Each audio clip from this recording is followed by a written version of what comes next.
Waktunya konsisten saling percaya. Sejak kapan Nafari jadi CEO? Hah? Lalu dia Ming. Mending lihat ini. Yang ini murahnya beneran. Bantu kita naik level barengan.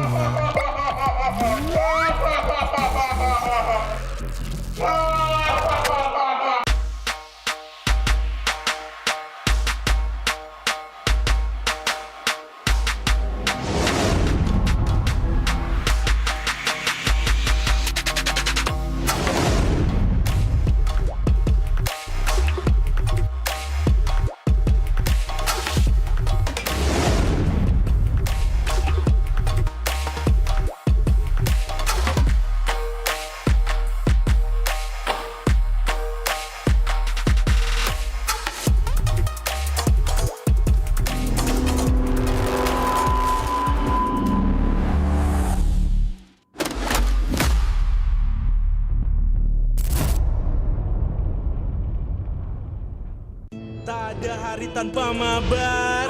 Main nge-lag, kerap buatku tak sabar. Gimana mau main sampai kelar? Ini waktunya ku bersinar. Okay, let's do it. Game smash andalanku bikin mainku semakin hebat. Pin stabil main makin mulus, rankku fix naik terus. Tukar DG rings, diamond dan voucher game kau dapat. Cuma game smash, makin no debat. Games Max Booster, kini dapat DG Rings. Beli paketnya dan aktifkan boosternya di aplikasi Dunia Games.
Sabar bebe.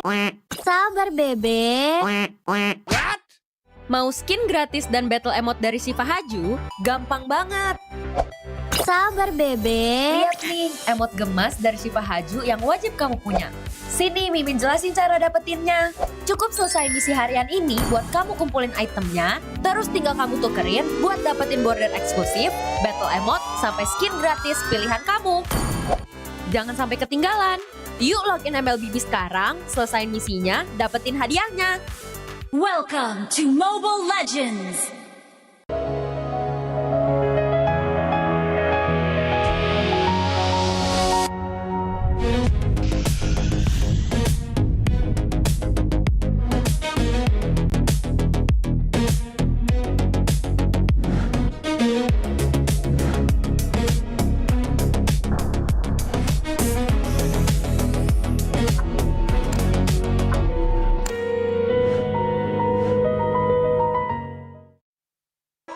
Di tim yang paling susah itu nyatuin semua di tengah perubahan yang nggak ada habisnya. Kami bukan lemah, kami cuma belum searah. Menang atau kalah itu biasa. Tapi ingat satu hal, kita itu keluarga. Waktunya konsisten saling percaya. Sejak kapan Nafari jadi CEO? Hah? Lalu dia Ming. Mending lihat ini. Yang ini murahnya beneran. Bantu kita naik level barengan.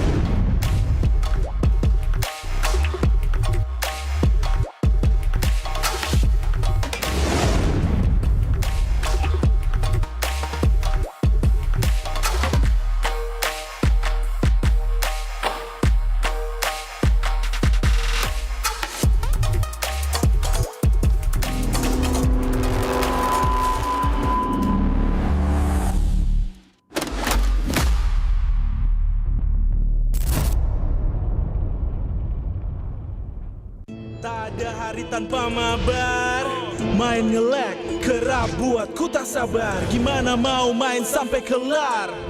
Ini waktunya ku bersinar. Okay, let's do it. Game smash andalanku bikin mainku semakin hebat. Pin stabil main makin mulus, rankku fix naik terus. Tukar DG rings, diamond dan voucher game kau dapat.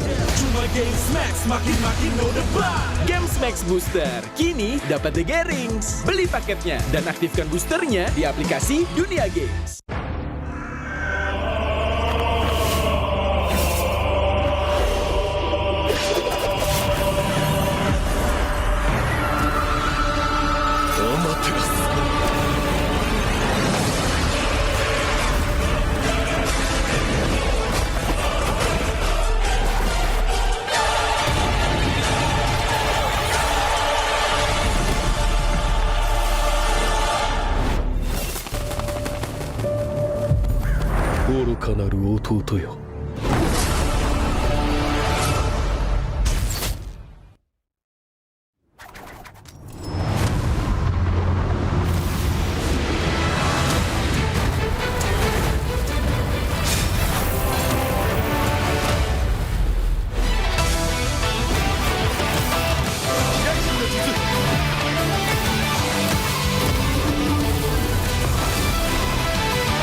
Sabar bebek.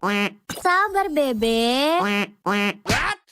Mau skin gratis dan battle emote dari Siva Haju? Gampang banget. Sabar bebek. Lihat nih, emote gemas dari Siva Haju yang wajib kamu punya. Sini Mimin jelasin cara dapetinnya.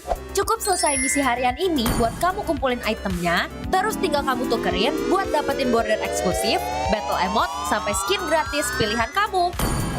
Jangan sampai ketinggalan. Yuk login MLBB sekarang, selesain misinya, dapetin hadiahnya. Welcome to Mobile Legends!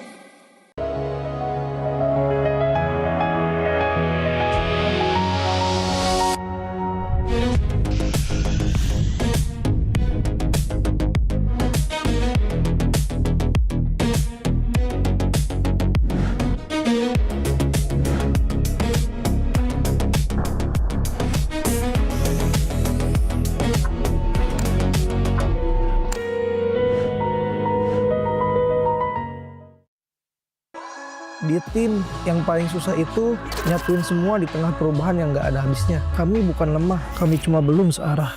Menang atau kalah itu biasa, tapi ingat satu hal, kita itu keluarga. Waktunya konsisten saling percaya. Sejak kapan Navari jadi CEO? Hah? Lalu dia Ming, mending lihat ini. Yang ini murahnya beneran, bantu kita naik level barengan.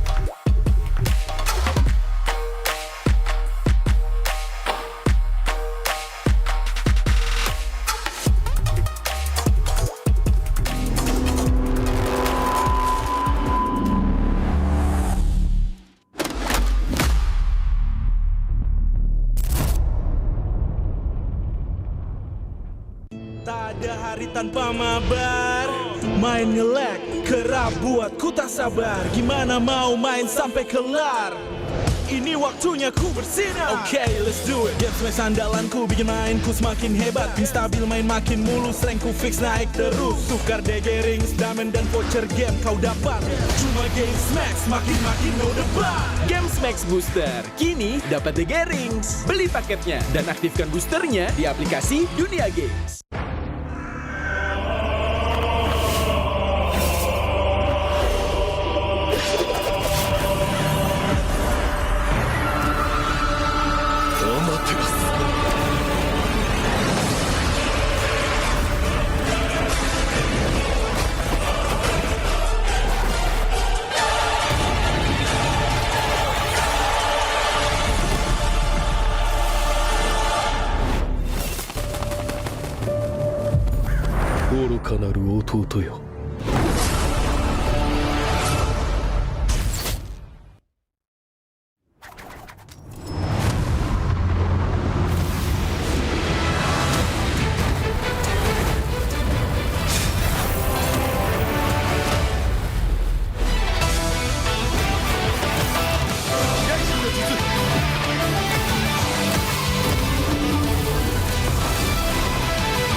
terus berlari, terus ke arah puncak tertinggi.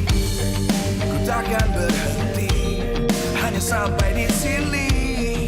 Kemenangan abadi menanti. You know we won't miss if we unite our focus. And if you haven't noticed, we all nyalakan apimu, hadapi semua tantangan, hadang semua serangan, jatuh bukan halangan, bakar semangatmu, janganlah engkau menyerah, kita akan buat sejarah. We all this, we won't miss, we all this, we won't miss.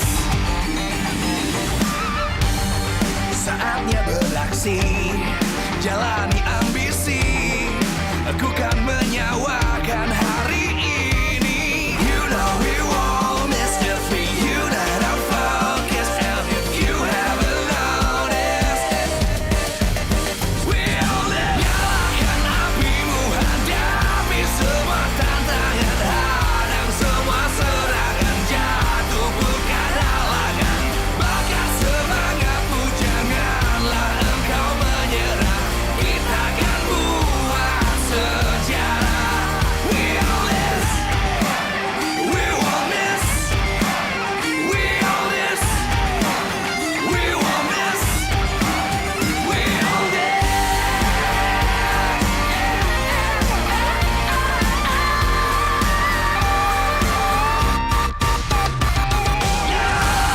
Apimu, hadapi semua tantangan, hadang semua serangan, jatuh bukan halangan, bakar semangatmu, janganlah engkau menyerah, kita akan buat sejarah.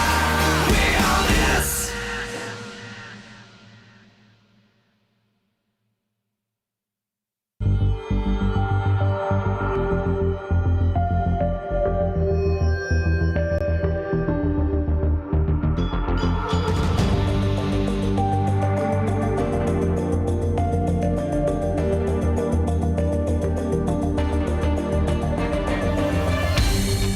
Aku kan berdiri dan terus berlari, terus ke arah puncak tertinggi.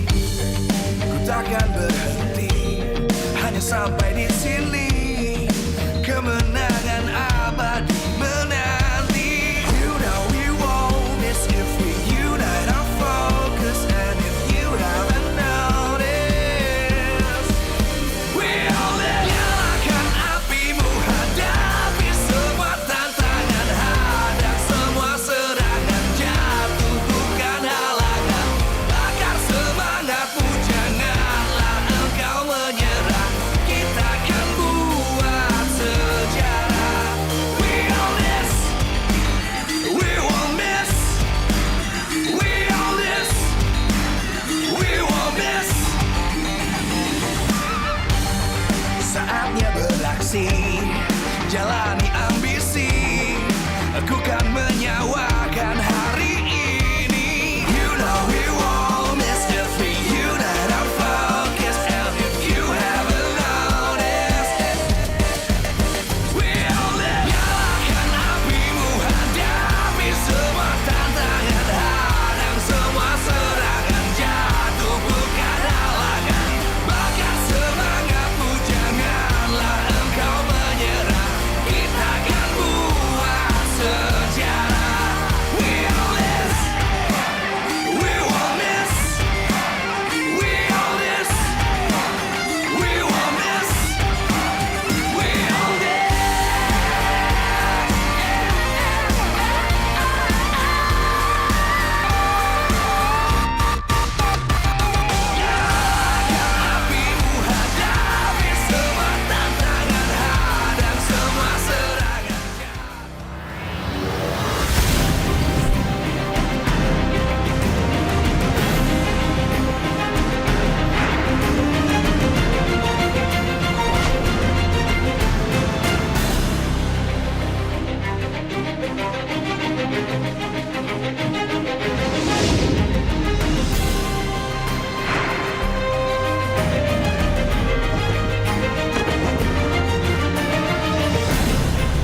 Live from MPL Arena, Jakarta, MPL Indonesia Season 17 is powered by Muta.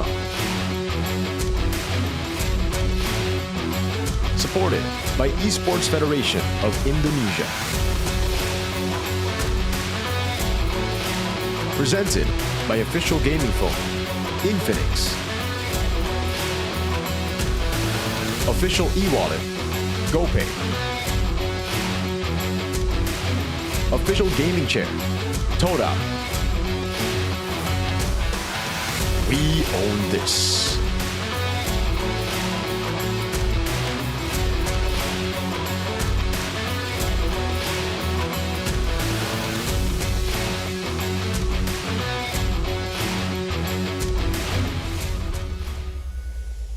Live dari MPL Arena, ada Eterna di sini bersama para super fans untuk opening ceremony MPL ID season yang ke-17.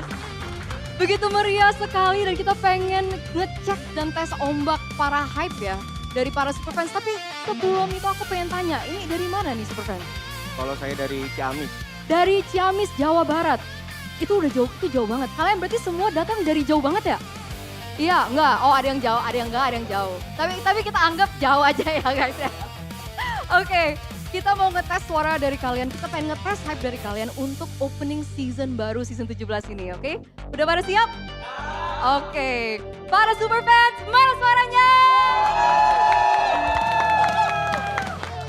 Itu dia kemeriahan dari para super fans hari ini dan teman-teman, kelihatannya para super fans sudah ready. Tapi pertanyaannya adalah, apakah 8 tim sudah siap mencari formula baru untuk menggulingkan juara season lalu?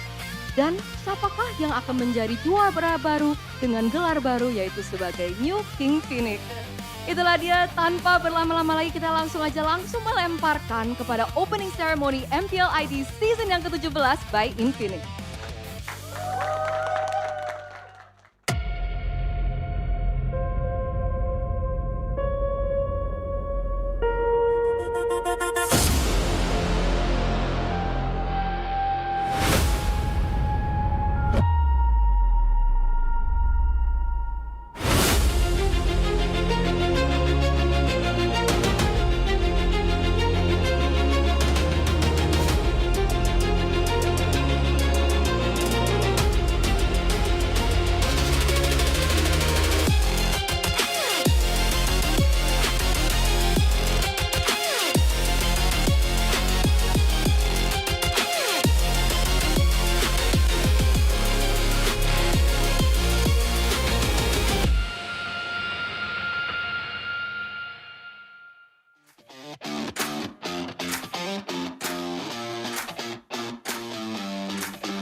Gerbang MPL Arena telah terbuka dan kita bersiap menyambut season yang ke-17. Selamat datang untuk semua super fans yang ada di sini dan juga dimanapun kalian berada. Karena setelah dunia melihat potensi perwakilan kita di pertarungan antar negara yang lalu, kini waktunya pembuktian bagi para formula baru bersaing sekali lagi demi menjadi King Phoenix. Musim ini, wajah-wajah baru kembali mewarnai kompetisi. Mereka hadir bukan hanya untuk ikut berperan, namun jadi the new standard di masa depan. Tapi, ada yang baru nih. Bukan cuma pemain atau pelatih baru yang hadir di season ini. Yuk kita kenalan dengan dua talent baru di MPL Indonesia season 17. Kita memang anak baru, tapi kami bukan pemalu. Dan pastinya kita siap untuk membuat gebrakan yang baru. Ada yang naik kelas, dari analis ke coach, dari coach ke meja MPL. Sama seperti mereka, inilah gelombang rookie MDL yang siap hadapi ujian di panggung MPL season ini. MPL ID Rachel, BTR Clive, Ararkyu Kuroki, Dewa Dolin, Onyx Samuel, Evos Egatizi, Navi Zeon. Kick Marcel. Mereka lah penantang dari formula sukses Alter Ego yang mempromosikan pemain MDL musim lalu. Yasuke, Arvi, dan Alex. Apakah mereka sudah teruji atau sekedar FOMO? Who knows?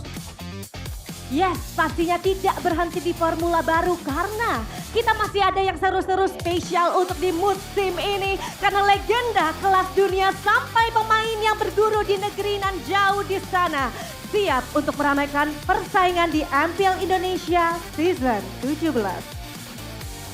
Yes, thank you Sabila. Tapi jangan lupa, gue punya pantun. Pergi mudik ke Magelang. Jangan lupa mampir ke Jogja. Ada yang kembali setelah berpetualang. Ada juga nih yang juara dunia. Welcome to MPL Indonesia. Imos Pel.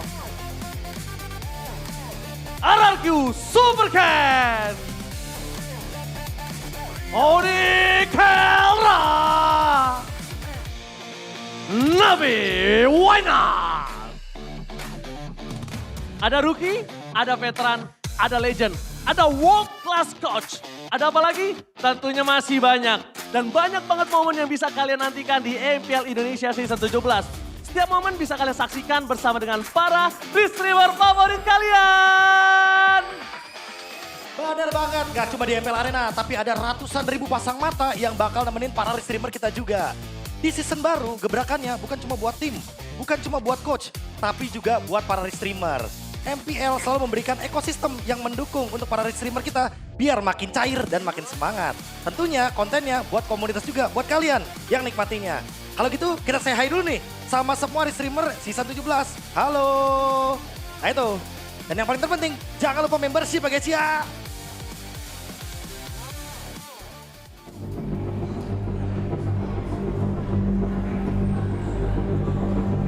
Standby next item ya. MPL standby. Lighting ready to go, chef.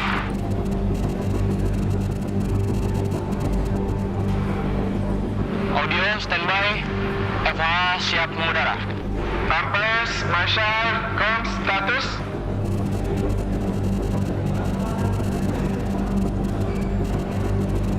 System ready. MD standby. Flow ready. On to next item in 5, 4, 3, 2, 1.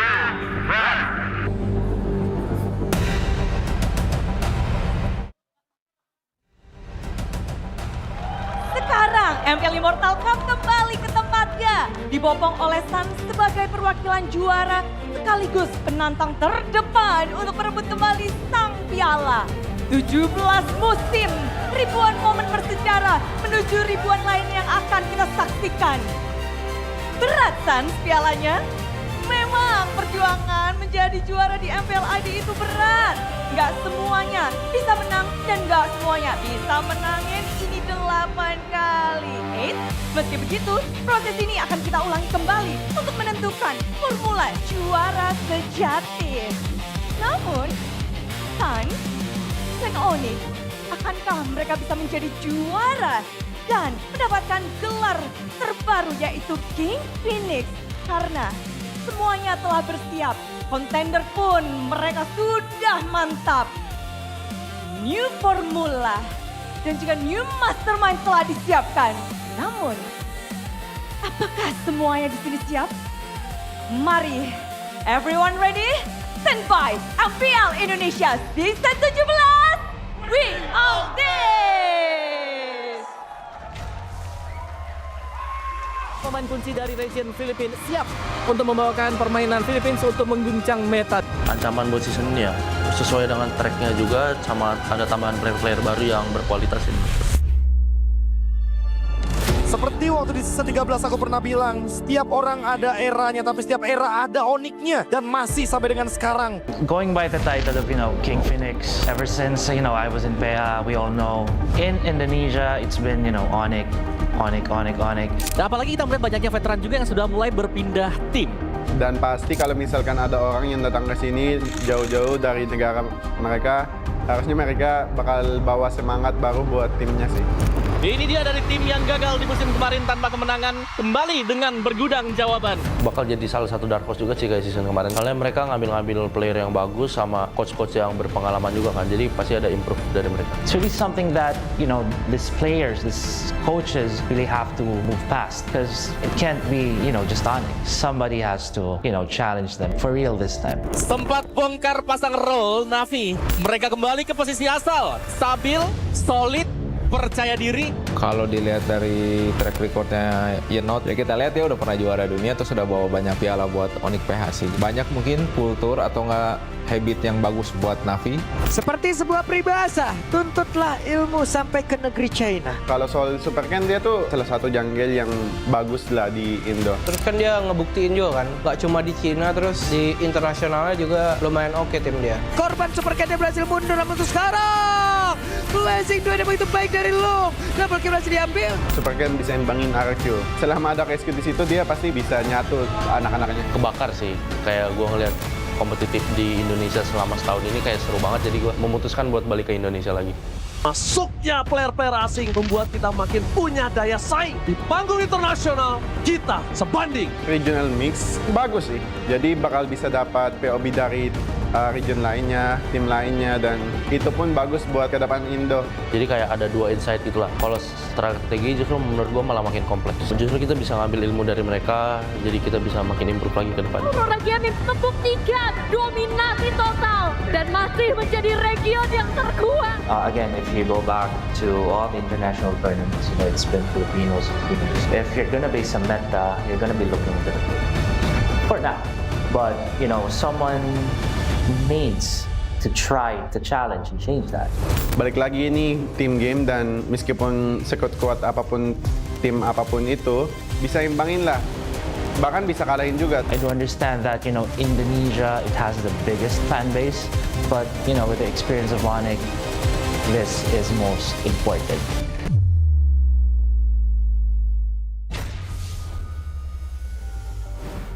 Hello ladies and gentlemen, and welcome back to MPL Indonesia Season 17!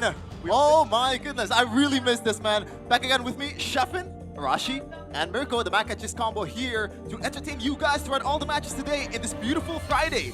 And this is gonna be very interesting, right? Across all regions, this might be one of the more interesting starts of the season, or maybe off-season overall. Yeah, hey, it's been a while. It's been 2 whole months. I think this is the longest break we've ever had in between a World Championship to the next MPL. But man, is it good to be back. I feel great.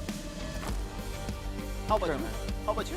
You gotta be excited, man. My team's playing today, so there's so many changes in the rosters, in the meta, in the patches. You can't help but be excited, dude. You have no idea what's gonna happen. Yeah, of course, but MPL Indonesia Season 17 is also powered by Munton, supported by PBSE, presented by official gaming phone Infinix, our official wallet GoPay, our official gaming share Kodak, our partner in esports Garnier, Bayou, Dunia Games and GamesMax, and our supplier IndieHome, Indomart, and Aqua. Yeah. You mentioned it, Rashi. What? No, I said yup. Okay. Yep. You've mentioned the changes in the off-season. Now, I want to ask you guys personally, which change do you think is your most favorite out of all of them? It's in the game, or like with the teams as well? In the teams. In the teams, the return of Super Ken, dude. My goat, by the way, XBTR. Because Mirko is also such a big fan of the guy. We've been talking about this kid's potential for so long, and he went overseas, and we're like, oh man, the potential. Yeah. The history, the irony, whatever you want to call it. But now he's back, and he's in a pretty good team, man. And I think he kind of slots in well. Yeah, I think Super Ken's a great talent, by the way, right? The fact that he was tested by Keskute when he went to China, to Dianfeng Yaoguai, it was kind of like a test of like, how badly does he still want to play competitively? Comes back and still contacts Keskute and says, yo, I want to join, I want to play an MPL. And you can see earlier from the VT as well that he's fired up for this season. He's super fired up for the competitive scene in Indonesia. He's missed this. Yeah, and speaking of changes, there are actually some changes too in the game here, Rashi. Not only the teams, not only the rosters and the coaches. Now we have some adjustments in-game that could shake up the meta, especially in the start of the season. Well, immediately we go to the big, I guess, elephant in the room. Marcel, dude. This hero is different, man. He is so unique. And honestly, in the current meta, so flexible. And we talked about how flexibility can be an absolute weapon. This hero can do it all. You want to be aggressive, you want to be defensive. The fact that your ultimate is so, it's so game-changing, right? It's a 3-second stasis, and you can use it over a huge area. You can disengage, you can engage, you can set up technically. So the combinations are just so good. Right now we're seeing less, I guess that's partially why we're seeing a lot of these chase fighters go down as well. Because later on, we're going to talk about some of the item changes too. But some of these fighters are having a tough time keeping up movement-wise. They might have damage, but they can't get in the fight the way they want to. Which is kind of weird, right? Because Marcel, when you think about it, the utility is just so much. But in MPL PH, the first MPL that starts in 17, it doesn't seem to be prioritized as much as we thought it would be. Yeah, initially, I think it's just because it's such a unique hero.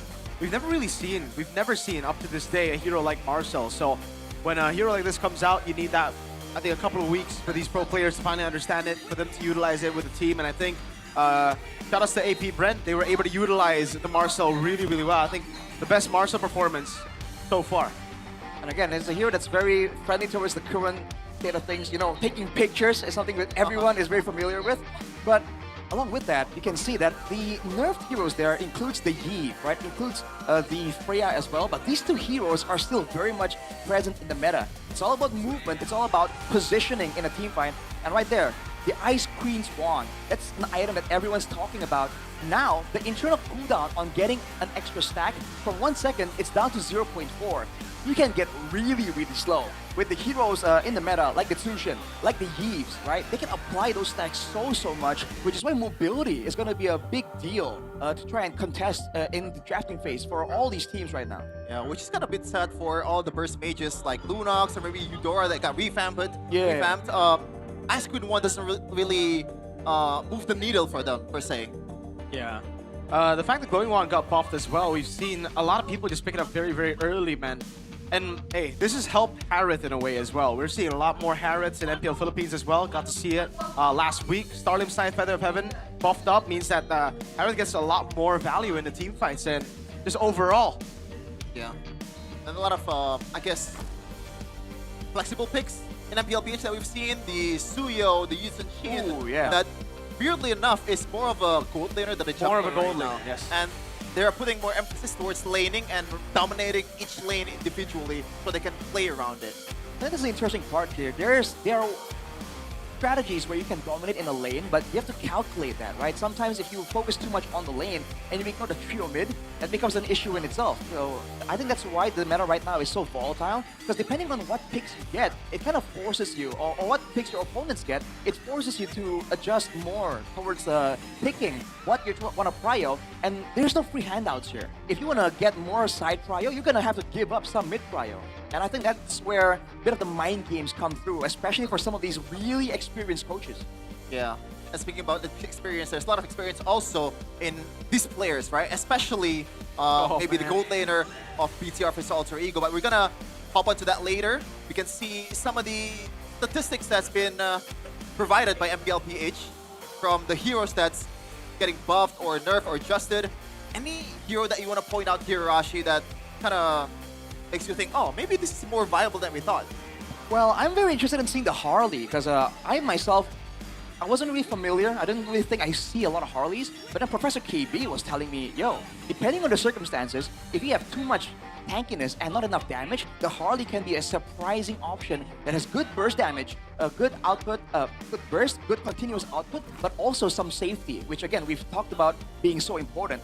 But along with that, in the ranked games, the Hanabi, dude, like right now in the gold lane, with the right setup, the right protection, the right healing, some of these side laners can be such a menace, especially in the late game. But we'll have to wait and see whether the current meta even allows for that kind of late game scaling, like we saw back then in Season 7, Season 8.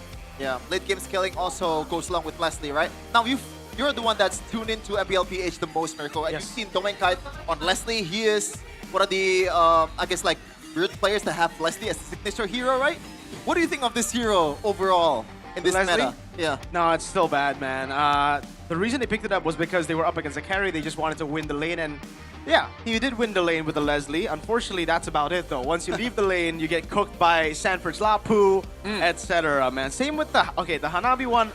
I skipped that match entirely. I saw the draft and I'm like, you know what? Maybe this match isn't worth to watch. The Valir was a great one. It was Onyx Philippines actually picked it up, and they were banning and basically baiting Falcons to go and play Baksha. They were baiting Falcons to play utility jungler. That's why they wanted to go for the Valir, and that's why they went for the Valir. Fortunately, it didn't go to plan though, because then they just picked the Hayabusa. The Bauman is a very unique one. I don't know if that's just an Aurora trying to experiment type of deal, or if it actually has been working in scrims, because I don't think you would pick it up if it hasn't worked in scrims, right? Maybe. We're gonna talk about that later as we're gonna shift towards this battle.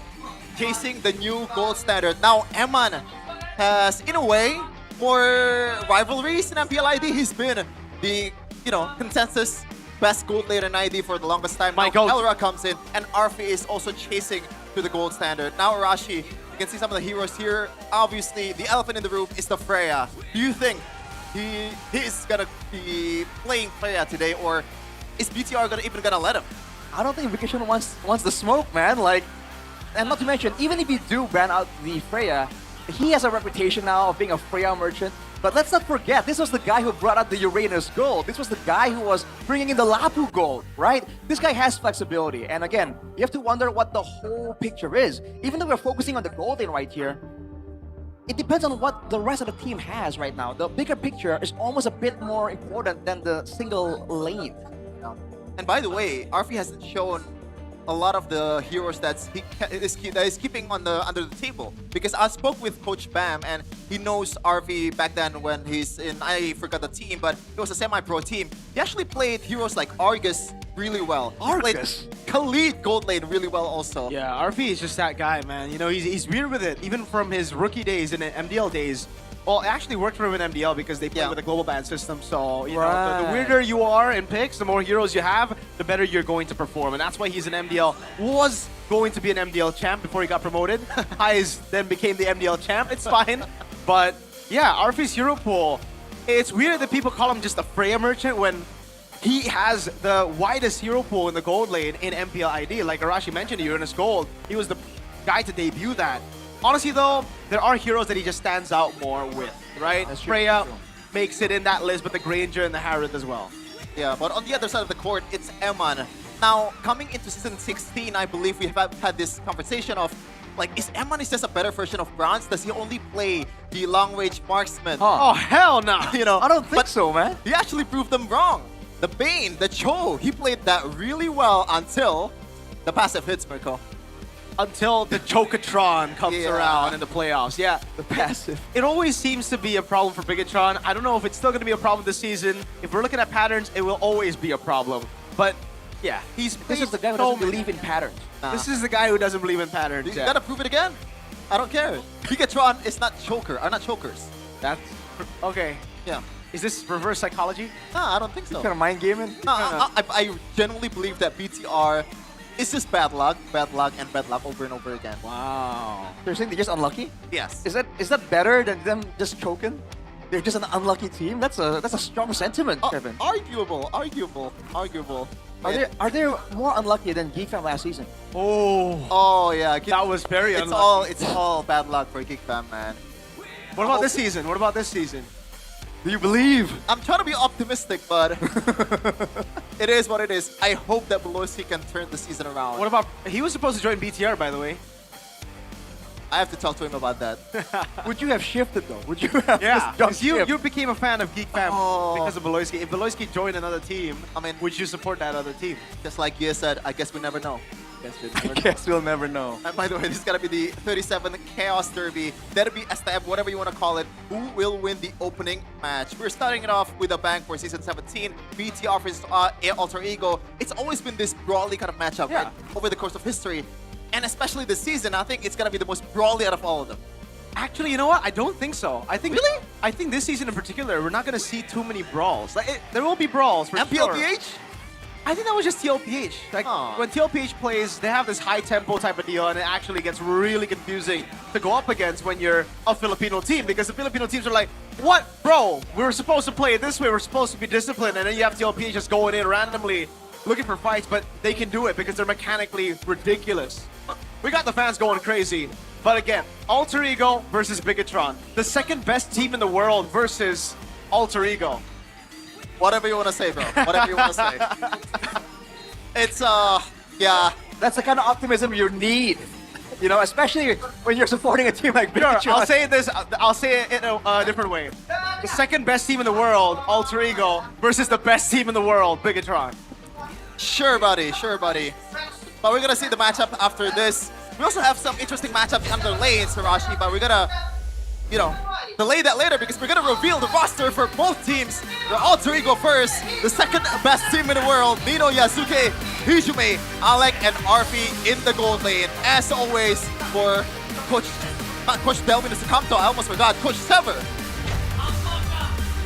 Well, folks, please welcome the boys who made it all the way to the grand finals with a rookie in the jungle and a gold laner with a ridiculous hero pool. The team that made us all believe that we could achieve. Welcome, Alter Ego Esports. Is it a fluke? Is it a one-season wonder? Is this a Graham Merchant type of deal? We're gonna see in this season if they can prove the crowd wrong that they belong. They are one of the top dogs of this league.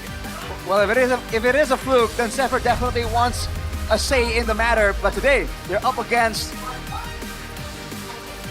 Bigatron Esports with the usual lineup. Shogun in the EXP lane, Nael, Moreno, Finn, and also Eman. What's up with Finn? He's there. Okay. Finn the human. Finn the human. Ladies and gentlemen, the red robots of MPL ID trying to rewire themselves. The circuitry, is it good for this season or will it end the way it always does for BTR? Here they are walking up on stage. The boys in red. Bigatron by Vitality. Another team with a lot to prove. Is it the program that's always wrong if they go into the playoffs? Is it a regular season Merchant this time? We gotta keep your eyes peeled because I hear that they've been focusing a lot on chemistry, on mindset, on that mental fortitude. And you can make an argument that that is what has caused them their problems when it comes down to the playoff stage. So if the rumors are true, then Bigatron are definitely a dangerous contender in the current stage. They got that panda mentality now. The panda mentality. Military mentality. Wow. Shout out Coach Panda. Shout out Coach Panda, man. Great talks we had all the way to like 4 a.m. in the morning. Yeah. Well, you know what's funny? I met Theo Nile the other day and he was like, yeah, I had to wait for him in the gaming house. So that's why I know you guys were like talking and just hanging out till 4 a.m. By the way, what is this? Whoa, Delwin? What? All right. Interesting maneuver from Delwin, aka... Oh! Coed! Both! Yes, both of them. Coed and Codelwin, bro! Wow. I don't know what's happening right now. Can they coach though? It's Professor X. It was a trick. It was a disguise. How was it so realistic? It was Sever all along. And now it's Teo now on BTR's helm. How much do you think that's a change for Bigatron? Because in the previous season, Bam did really well in the regular season for BTR until the playoffs. What's different for Teo now for you? I think Theo now has creativity, right? And honestly, in the current meta, I believe that that can be a potential solution.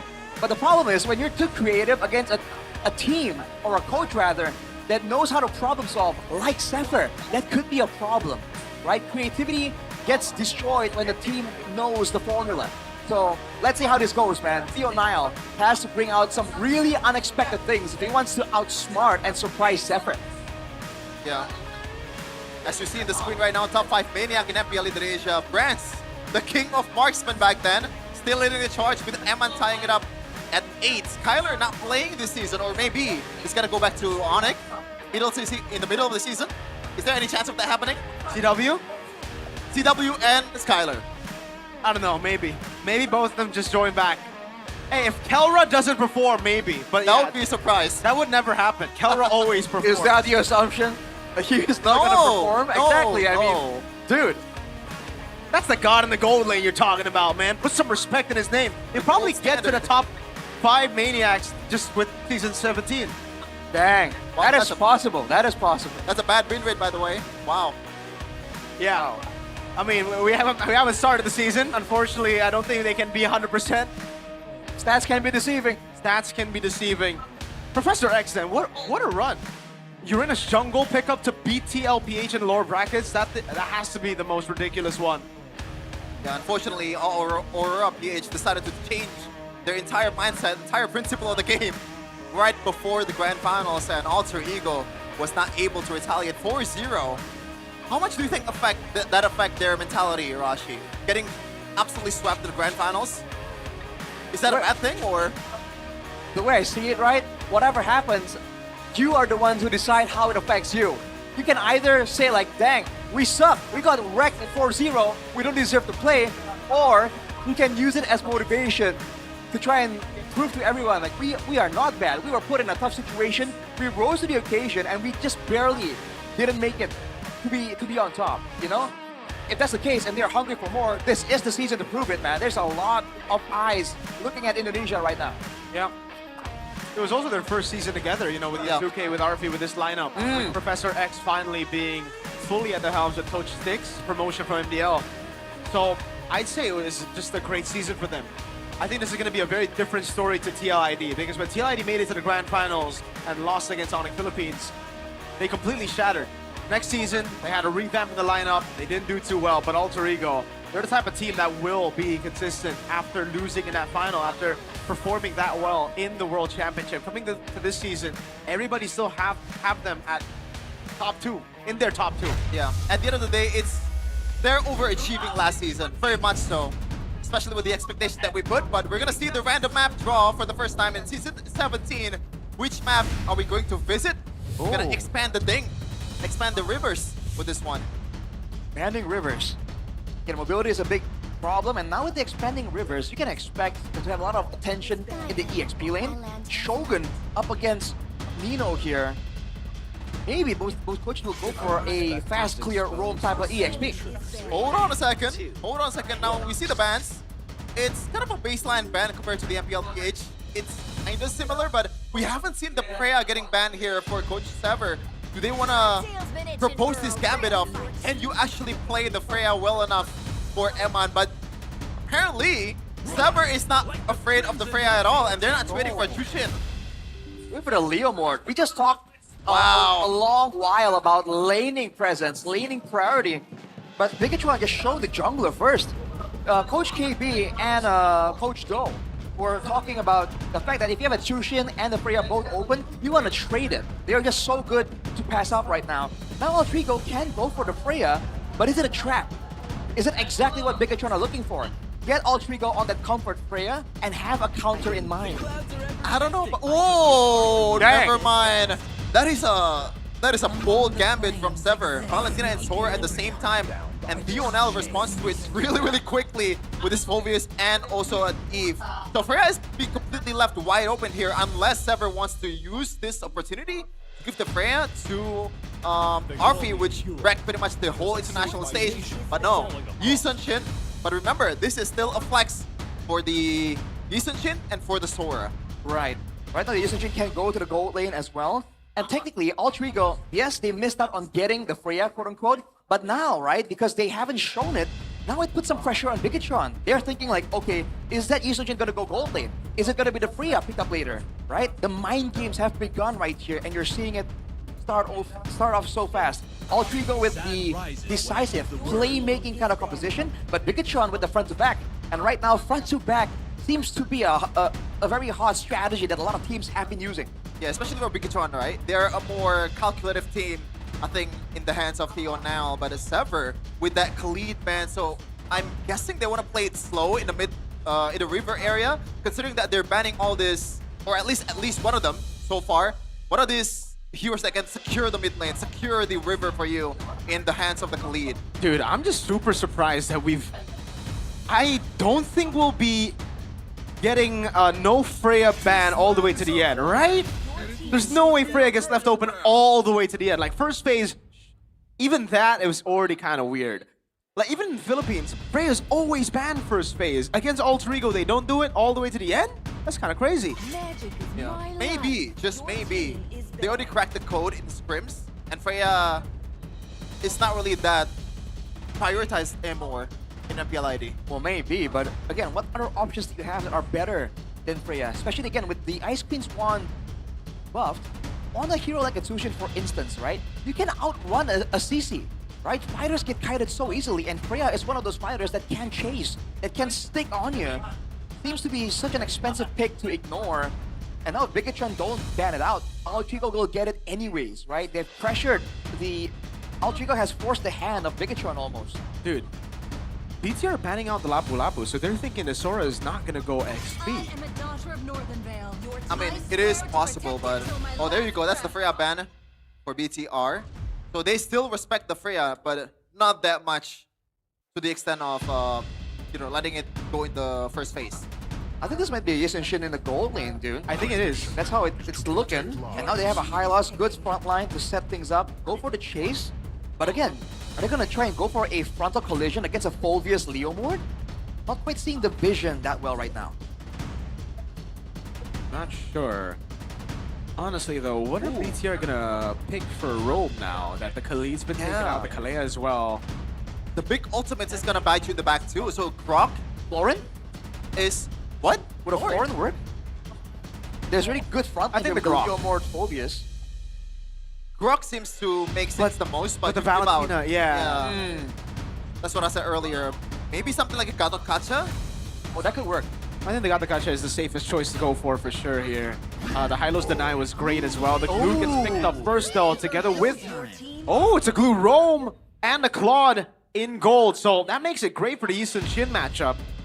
And it's also decent for the Hylos and Glue matchup, right? Because if you want to trade damage and trade those slow skills, I think Glue is going to triumph over the horse. Oh man, they can... Altrigo has so much flex that they can go Yisen Shin jungle, gold Sora, technically. They have ways to kind of shift this around, which is kind of concerning.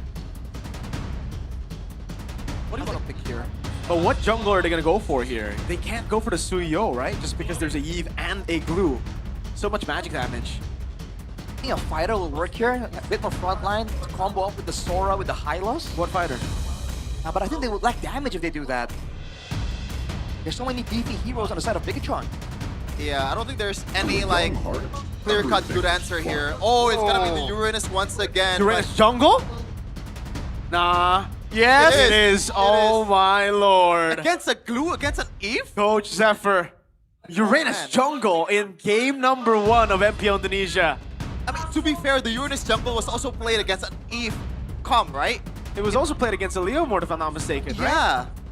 So maybe they're taking that example to this game, but I'm not sure it would work in this meta, especially with the Ice Queen 1 buff. Yeah, especially with the Claude, by the way. I mean, when they were up against TLPH, I think it was an Esmeralda goal for Ohem. It wasn't a Claude. Oh, brother. Man. But for Bigatron though, they're gonna be lacking a bit in the cash department. It's all Altrigo when it comes down to engaging.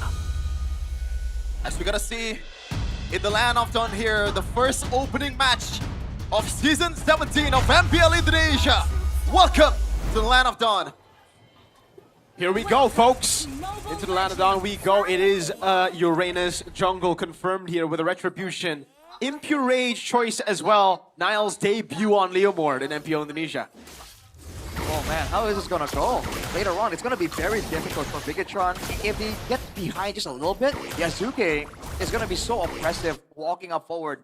Especially with the backup from Alec on the high loss with the Revitalize. It's looking a bit too beefy for Bigatron to deal with unless Eman gets ahead and has some shred. Yeah. Whoa! Stunned up. Whoa! Terrified as well. The chain CC on him, Finn. Has a flicker. Hijume flickers forward as well to claim first blood. A bit too risky there for Finn to go up and try to contest for the Lethal Wonder, but he's gonna pay the price immediately with the first blood. Oh no! Good. What's a stun onto Moreno? Moreno with no respect to Alec whatsoever. I think he's looking at the shop or something. That was super late reflex coming in from Moreno. I think it was just disrespect, dude. I think it could be it. Playoffs came early. I mean, dude, we haven't seen a mid lane Valentina in such a long time. Maybe they're just not used to it, right? On the other side, you can see in the ambulance by you. Oh, hang on a second. Oh, now stole it away. Now goes for the steed and takes Yazuke out. Yeah, Uranus jungle, early levels, it's hell, dude. It's so bad in early levels. And remember, folks, if you're behind in Uranus jungle, it's gonna be harder for you, Alec, though. You gotta respect the damage, my dude. Oh, hold on. Hijume for the walk-up as well. Now almost taking Alec down now as Hijume goes for the terrifying Yazuke. Tries to walk up, but Finn immobilizes him as Shogun rotates over to help. Great moves there from Bigatron, using the level 4 power spikes. This is the point where they're really, really strong. And this first big neutral objective, if Shogun can get to level 4 as well, I think there's an argument to be made that all Trigo are gonna be forced to back away and respect the brawling prowess. We're gonna set up for the first turtle here. Finn already dragging the turtle down to his... Oh, Yazuke once again! He slayed to level 4. He's still gonna contest for it. Finn walks up, slam in the pass. Oh, the ult from Shogun with a Dark Wave Flicker. The RWM locks Alec in place right now. Nino jumps in the back line now, goes into the air. Oh! But will be taken out in the air as well. Yazuke tries to go for the cleanup now. Will be able to find a kill. Now against Shogun. Goes in, jumps around in front of pursuit. Yazuke's doing it. He's out sustaining the damage of BTR. Shogun will walk back up. And that's Yazuke down. Man, a lot of really brave, really brawly kind of like skirmish so far in the first 3 minutes of the game, Rashi. Insane, man. Both teams have a legitimate argument to brawl in the early game. It just depends on the execution. The fact that Yazuke was not level 4, the fact that Nino got taken out, if he survived just a bit longer, he would have wiped the floor there, man. He did so much damage to all 3 to 4 members of Bigatron. That's definitely something that BTR are going to be a lot more aware of going into the next brawl. And it seems like immediately they're back at it again. Yep. Hijume stole the RWM. Alec goes in with Gunner's pathway now. That's the steed coming down for Nile. RWM locking them down, but Alec gets away in time. Nino already committed to that form very early. Finn's going to be taken down by Nino. Now it's now walking up, but Shogun gets a Dark Wave now. Shogun jumps it around in the back line as well. Nile will get taken out. Shogun against everyone. Will die in the end. Moreno tries to go for the kill on Yazuke. Flickers in forward, but Yazuke pops Consecration and lives through it all. Yeah, this is what you get when you're playing a Uranus jungle. A lot of miscalculations from the opposing team just because how much healing that this hero has, even early in the game. Oh, Patrick. You want some more, Patrick? Ooh, almost steals it away. Yazuke did not have red tree, so that was a possibility. Quite the clincher there for Yazuke for sure. But man, you have to see how they're playing this, man. The healing, of course, is a big deal. But the fact that they were able to just break through and find the right targets, they pressured Moreno away. They find Nile and try to focus him down and force Bigatron to respond. Oh, damn! That's how they were able to do so. You predicted BTR, Rashi? Yeah. I think they got this, man. But let's see how this goes. So far, Altrigo seems to have the better control, the better decision-making when it comes to the surprise maneuvers. But let's see how Bigatron adapts, right? They now know how Altrigo are gonna play out the fight. They have to find ways to prevent that, ration out the crowd control, and pay attention to Nino in particular. Yeah. Now it's almost equal in economy. Rashi, I want to ask you something about this gold lane matchup, especially in the late game. Recently, we've seen Salvero in MPL PH kind of struggles to get into team fights when it's later part of the game, but might have to wait a little. Never mind. Nile baits out the RWM. That was a very early ult. He's trying to poke Nile with the RWM. That's Hijume for you, my dude. That's true. Yeah, He's the type of guy to flicker forward. Yeah, back to the question earlier. Do you think that's going to be a trouble for Arfi moving forward in the late game? The fact that he has to be up close and personal in dealing damage. I don't think so, because I don't think the approach for Altrigo is to play front to back. That is exactly what Bigatron wants. They want Moreno to do damage. They want the front lines to stay annoying, the Leomort, the Phobius, stop everyone from flanking. Altrigo, they want Nino and Arfi to get to the backline and delete Iman and Moreno. So I think there's more problem for Iman in how he wants to approach these fights. He's a relatively short-range marksman, and if he goes in for a blazing duet, he is in danger of getting taken out immediately. Definitely. Finn is still chasing Yazuke around, and so far Altrigo is trying to play in the opposing team's jungle, and Yazuke, knowing that he's playing on Uranus, he's not trying to jungle his own camps, he's trying to just steal everything that is in BTR's map, but it doesn't work out at all. I like getting poked down quite low. Yeah, I was about to ask, right, is Finn gonna mount Alec? Glorious Pathway coming down now. Finn has lost out the stacks on Alec. He has to flicker out. Nino jumps into the back line. Moreno's gonna be targeted down now, and that's Him flickering out. The peel comes around RWM, but Nino takes him out in the back. Now it's now with the trade-off. And Man, very low already. Still has the Blazing Duet, still has the flicker as well. They're gonna go onto Yazuke. That's the Blazing Duet, and Nile takes him out. Finn against 2 on this glue. Patrick's gonna die. Arfi with a Sky Piercer. That's a double for Arfi. Now against Nile. A dash forward from Arfi, trying to look for the triple, but won't be able to find it. And in Nile's fashion, a bit of a feisty recalls there from Nile. But in that team fight earlier, I'm not sure who wins, Rashi. I think it's Alter Ego, man. We win. This is, well, we win, yes. The fans absolutely are getting a treat here in the first game of the season. But Alter Ego, they get kills onto Arfi. They get some Sky Piercer stacks. On the other hand, they just lose out on the fact that Eman is farming up, is scaling. But this is what Alter Ego wants to do. They want to force Bigatron into these fights in the mid-game where they can kind of snowball out of control. And now with the Chessa's Pauldron, Yazuki is going to be so confusing to try and focus down. Finn, not going to go for the mount down. RWM again. Whoa! Wow. Okay, that's very Hijume to do, but Alec committing the glorious pathway as well. Nino doing a lot of damage over at Man. Finn will go for the mount down onto Alec. That's a revitalize, keeping him alive for a bit now. Moreno constantly poking him down. That's going to be again the dive from Yazuke and Nino to take Niall out. But Moreno's carried away now. Eman with Blazing Duet over on Yazuke as he gets him out. Shogun goes for a double. Hijume takes him out. I'm not sure what's the strategy there for Alter Ego. They are very trigger happy. Do they want to play around with the fact that they don't have a resource? So now BTR wants to commit? Why are they fighting with no RWM? Maybe that's the reason. They're trying to make the opponents miscalculate. They're trying to subvert their expectations? It's mind games? I'm not sure. It really seems like a mistake, man. They're trying to play for tempo, and once they missed out, they figure we're so ahead, our comp is so good at bursting down the opponents, we can risk it, we can try and go for it. But unfortunately, again, Nino seems to be the deciding factor here. He dove in the backline, and then he got immediately shredded down. Let's take a look at the instant replay right here. It was looking so good initially, but look at this. The members of Bigatron survive, and they're able to take out Nino with minimal casualties. And just like that, Arfi got taken out too, so the stack that they got in the previous fight has just got immediately nullified. Yeah. Shogun Dome. Yeah, that's the unsung hero. He's pretty much isolating all the members He was of Alter 1v3. Ego. For sure. And he won that too. That's insane, dude. He almost got Hijume under the turret. Yeah. Almost a wipe for BTR, and they're up 1k gold lead. Bit of a 1v1 here in the top lane, but it's gonna quiet down just a little here before the Lord is gonna come around. But do you think... Uh-oh. Wait a minute. Whoa. Now doesn't have the ultimate. Wait, he's still winning the trade. Whoa, that's My big. goodness. And the wings proc Hirashi. Damn, without the wings, the next fight's gonna be a bit tough. Nino already is getting bursted down so fast. You might wonder, I don't think... Whoa. On a second, Niall? Niall also very trigger happy here. Nino flickers out, doesn't want any of Patrick's smoke. Yeah, another resource burned down though for BTR. Oh, another one coming in now, Eman. Do they want to chase here? I don't think so. Alter Ego can just go away. It's a bit too dangerous for them to chase like that.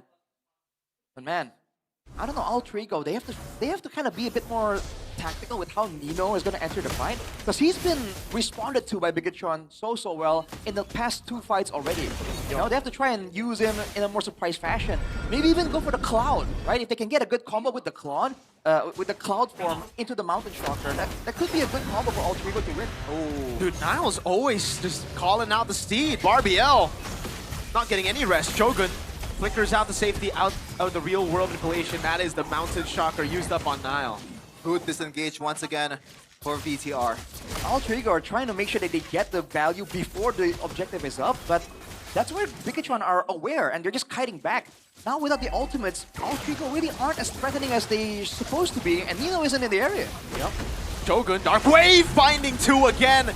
Infernal Pursuit constantly Finn with a flicker in forward as well as Alec pops in Revitalize. You know, before the fight even starts, Shogun holding him down. Yazuke pulled back by Niall, and he dies in the RWM as Eman is still free hitting the back. Still has a Blazing Duet as well. Again, it's Shogun.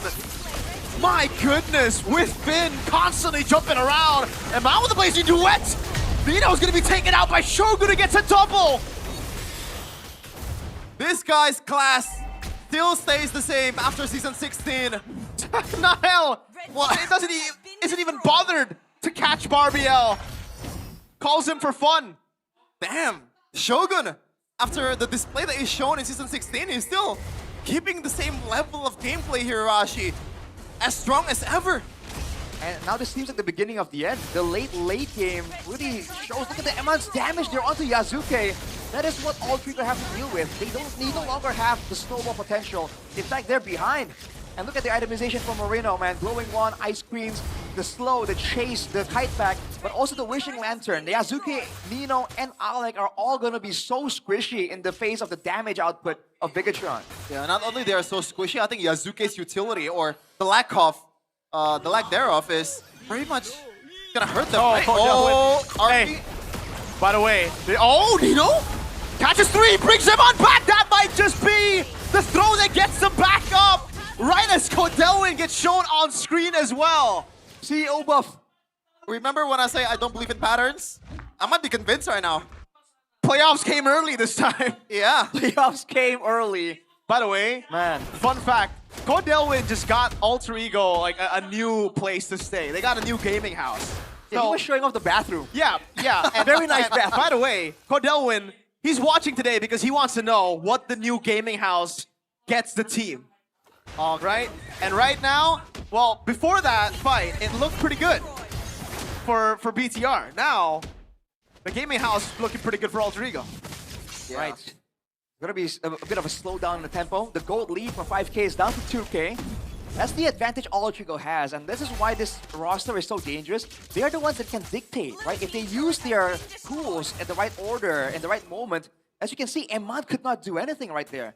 And this is the problem. Bigatron have a responsive composition. The only real engage is a glue. It's a dark wave from Shogun on the Phobius. Whereas for Alter Ego, they could use Nino, they could use Hijume, they could use the Glorious Path from Alec as well.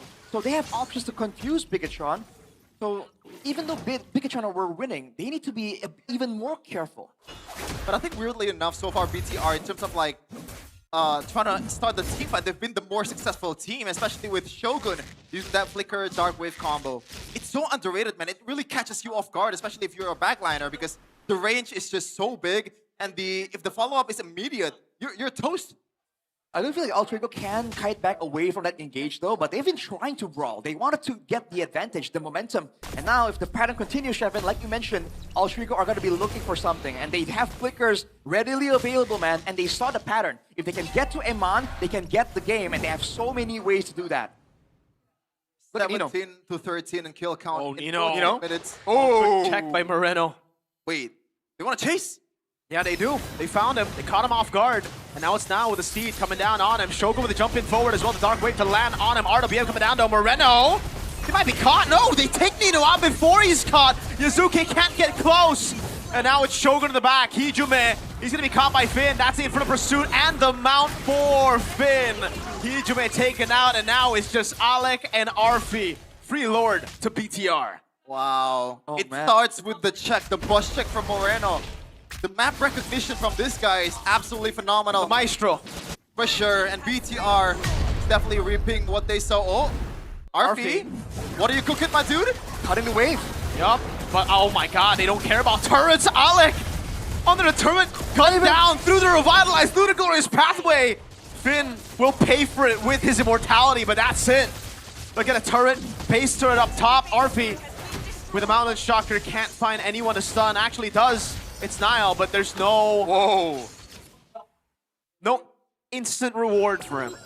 Nope, now the Lord comes through. Bigatron, they can still siege up. Ultimates are down. Alter Ego, they gotta pull something spectacular here, but wait! RWM locks Hijume on with a blazing duet. Goes through them all, and Arfi cannot walk against this team. Nino's looking for a big ult moment, but he just can't find it. Niall takes Arfi out, and Nino gets taken out next by Niall. It's game 1 to BTR. Oh my goodness, BTR, as always, starting the season with promising results. But let's see if they can hold on in the second game after this one. The mood is sky high, the locker room. But for Alter Ego, can they clap back after this? Oh man.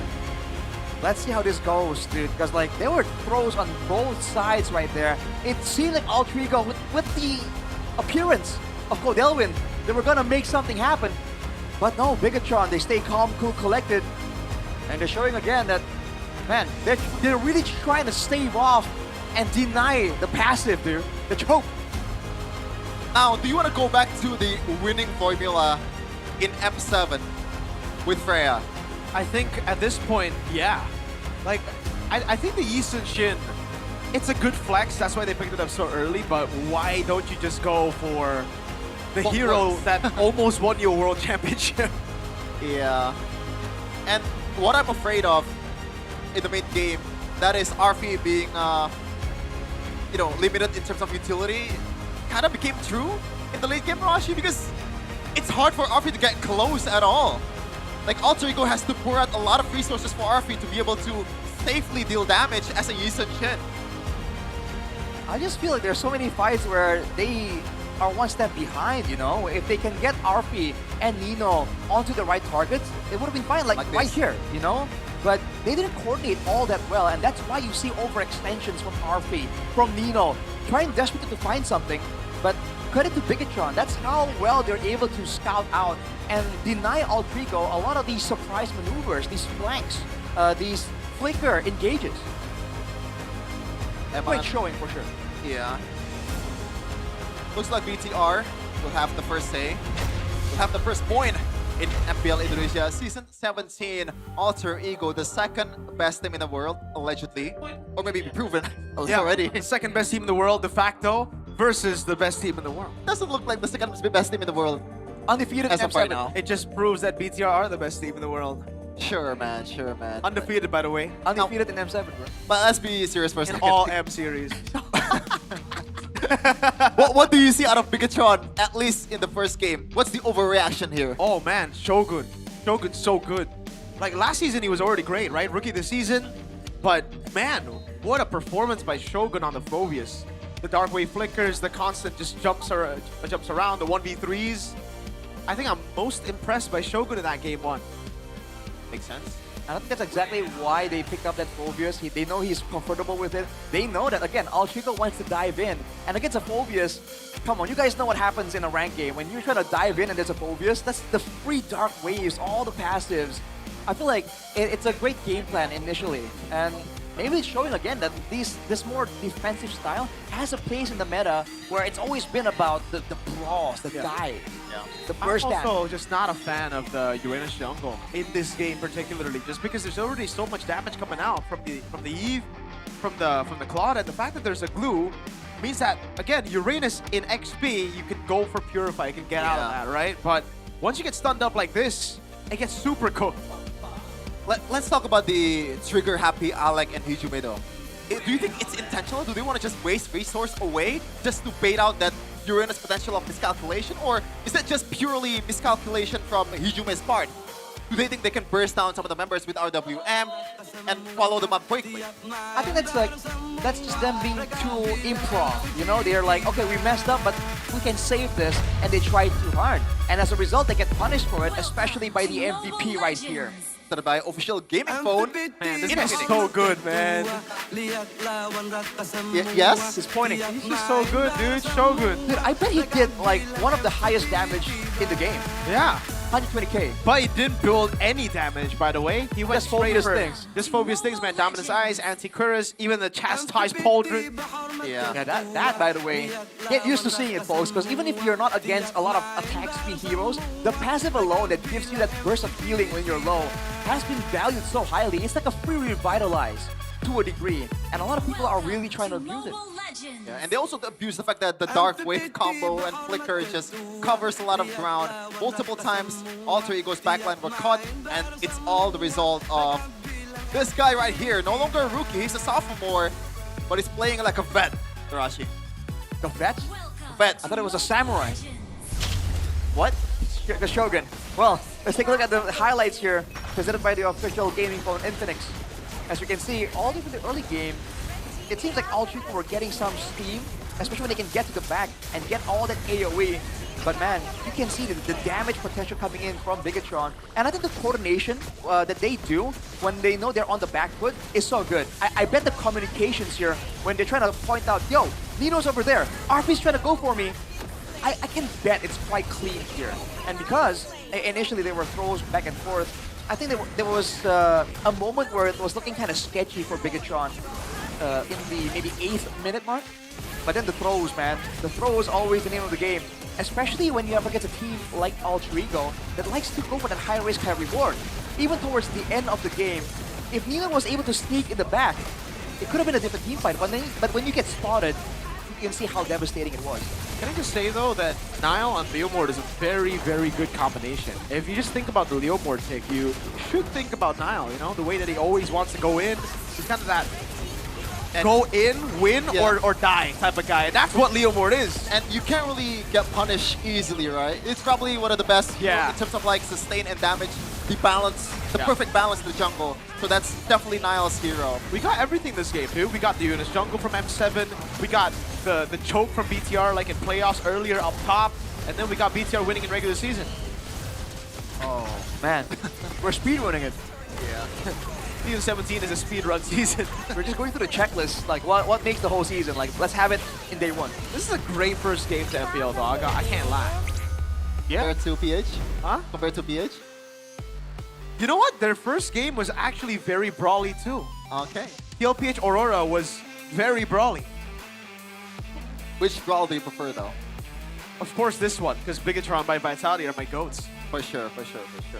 Looking at the stats though, I don't think there's any like thing that you really wanna, or maybe the rapid boots plus the Ice Queen 1. That's a nasty combo, Rashi.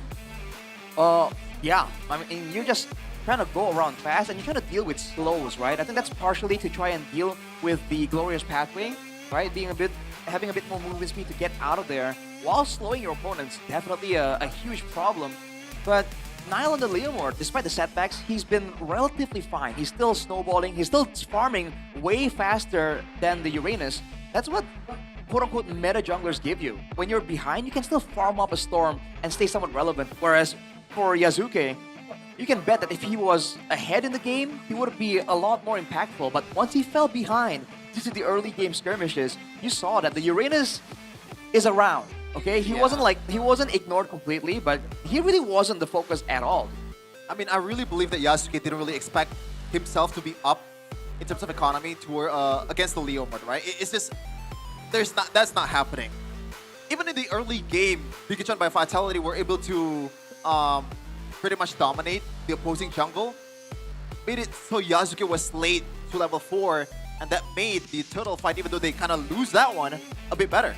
I'm gonna give a shout out to Finn as well on the glue though, by the way. He hasn't really been eye-catchy, but the fact that he's able to, with Moreno, have so much clear to try to shut down this aggressive Valentina. You know, Hijime on the Valentina likes to be present, likes to flicker forward. He's always denied in prio due to the glue's quick wave clear. And in those fights, a lot of times the mount was just on point and such a big problem that Alter Ego can't really deal with. So he is a bit of an undersung hero here in this game. And it just gets like really annoying, dude, because anyone could get mounted and you get value out of it, right? Even Alec, he was getting mounted so many times, brought into the team, and he had to pop Revitalize without it being used with the other members, you know, because usually you want to use it together with the boys so that you all get healing. He just healed himself. Yeah, I mean, I don't want to play high-loss against this composition, man. Like, Claude also, the Corrosive side is also a built-in slow, the DHS, like, everything is literally there to counter you. Why is Finn doing that, though? Like what? Like, why is he posed like that? He's just excited, man. He's just very excited. Look at Yasuke, how excited he is. Where? Oh, Yasuke looks very chill. He looks like he's a bit too chill. He looks dead inside. He kind of does, yes. The light in his eyes have faded. He looks like he doesn't want to play Uranus jungle this game. And Finn's like, guys, I was there.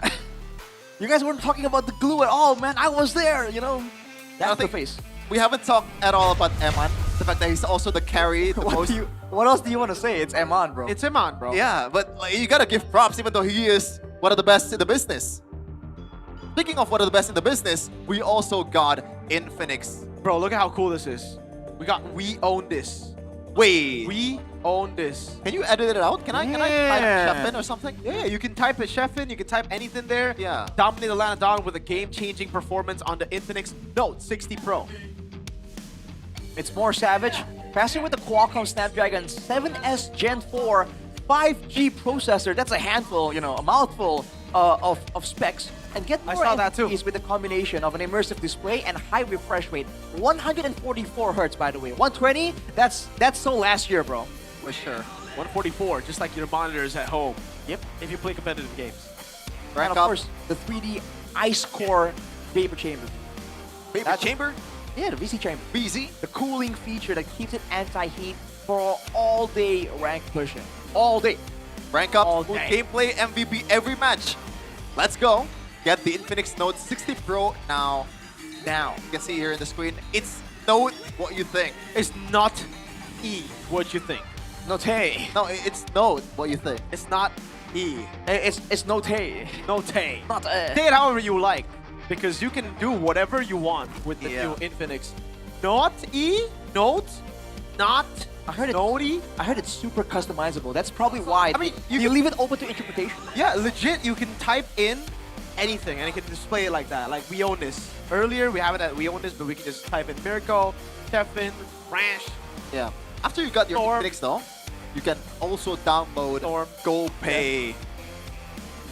Thank you, Storm. Download the new GoPay app, the go-to wallet for gamers with massive damage. Massive. Get a chance to win 17 GoPay Gold Rings by Ferry. Bro, that's 20 great. Kodak Throne gaming chairs, as you can see here. Gaming chair So right beautiful. here. The Throne 20 smartphones and many more prizes you can win every day on the GoPay app here. You can see on the screen. Also check the QR code. Simply vote for your favorite MPL team before each match. Which one is your favorite? Alter Ego or BTR? BTR. Okay. Wow. How about you? Huh? How about you? What? Which one is your favorite? In this game? Yeah. Bigatron. So you're not an RQ fan? Yeah, why are you not an RQ That's fan? the next. That's the next game. Next No. match. No. Yeah. No. What do you mean? No. I know Shepard isn't an RQ fan. No, I'm not. Exactly. I know. For sure. By the way, you guys can win a lot more than just, you know, predicting the teams, etc. You guys can get guaranteed GG on GoPay games. Special for MPL ID Season 12, GoPay Games gives you a free weekly Diamond Pass. Just scan the banner that appears during the MPL ID Season 17 live and claim the promo only at gopay.co.id/games. And top up MLBB Diamonds at gopay.co.id/games with fair prices, easy and secure payments using the GoPay app, and, of course, plenty of cheap promos. The secure one is the one that I'm seeing right now. They need to get it now because the Itachi and Minato skin, they're coming out very soon. Yes, sir. Why is it only 2, by the way? Because they can only afford to get 2 more. Because it takes time to make Licensing quality. is expensive, man. And they have to make the skins. You know, it's quality work there. Okay, the real answer isn't really because, you know, they don't have the budget. The real answer is they don't have the heroes that, you know, that can accurately make the skin work. I don't know. I think Because, like, Itachi is already it's forced. The Julian Itachi is super forced. Minato's pretty good, right? Like, Gushin, Minato, okay. But Itachi's kind of forced, man. Julian is no... Megumi is a fraud. Dude, how many more anime skins is Julian going to get? This is getting ridiculous. Yeah, he got Kurapika, he got Potential Man, and now he got Itachi. Potential Man. Yeah, Megumi. He's Potential Man. Potential Man. He's already dead in Modulo. Because potentially, Arashi, if he tamed Mahoraga, he could use Mahoraga in his, you know, domain expansion. That's such a big if, though. Exactly. That's why he's Potential Man. I see. And these two are also potential teams, Arashi. This is a potential 2-0, man. Let's see how this goes. I think Altrigo definitely will have an answer. It's not beyond imagination that Altrigo wants to try and have a bit of experimentation. Just a bit. In game number 1. Just a tad bit. So I think now is where, if you're Bigatron, you want to be a bit more careful, a bit more cautious, because this is usually where they kind of start, you know, getting wild. Getting frisky with it. What was that, Arashi? Bigatron or Getting Alter wild. Ego? Who's the one getting wild? Altrigo. Not Bigatron? Okay, I thought you were gonna say that Bigatron chokes usually in game 2 or something. Well, they don't choke in game 2, they choke in playoffs. Game 3. No, they choke in playoffs. Okay, a question for you. Would you rather... Because listen, regular season is best of 3s. That's why they can't choke. Ah. Best of 5. You start picking the Barats, you know, Florin, the 1-1 against Irithel. Yeah. You know, Coach Zephyr, in that reverse sweep victory, I asked him, you know, how'd you do it? It's like, I don't know. They just did it. They did it. They did. We didn't change anything. Oh, yo, the Infinix Cam Zone. Yo, folks, if you come over to the MPL Arena, you guys can sit in the infinite zone. Man, why is there only 2 of them? There's Why is there only 2 of them? There's a lot more of them. It's just, you know, the Limited two guys- FOV, bro. The two, yeah, the camera isn't widescreen, man. Look at Shogun though. Look at the guns. Yeah, he's flexing already. The man. Shoguns. He's getting ready for game numero dos. Look at Shoguns. Look at Shoguns. How about Nino though? The story of this guy, man. The resurgence of Nino. Agak hoki tapi okay. Yeah, he was the best gold lane back then. Switch roles. Now, at that time, he was most improved, and he was kind of like lost in the discourse of best EXP or best players out there. But now he is having a resurgence, being one of the best players overall in ID last season. Well, fortunately, I was expecting a lot from him, and when he did get his moment, you saw his impact in this game. He could have easily been the MVP, Yeah. right? By catching Iman, by actually dealing the highest damage on his team. But I do feel like the timing of when he goes in right now is looking kind of off, dude. I'm a bit concerned because of that. But again, that's only game number 1. With a team like Alter Ego, it only gets scarier the longer the game goes.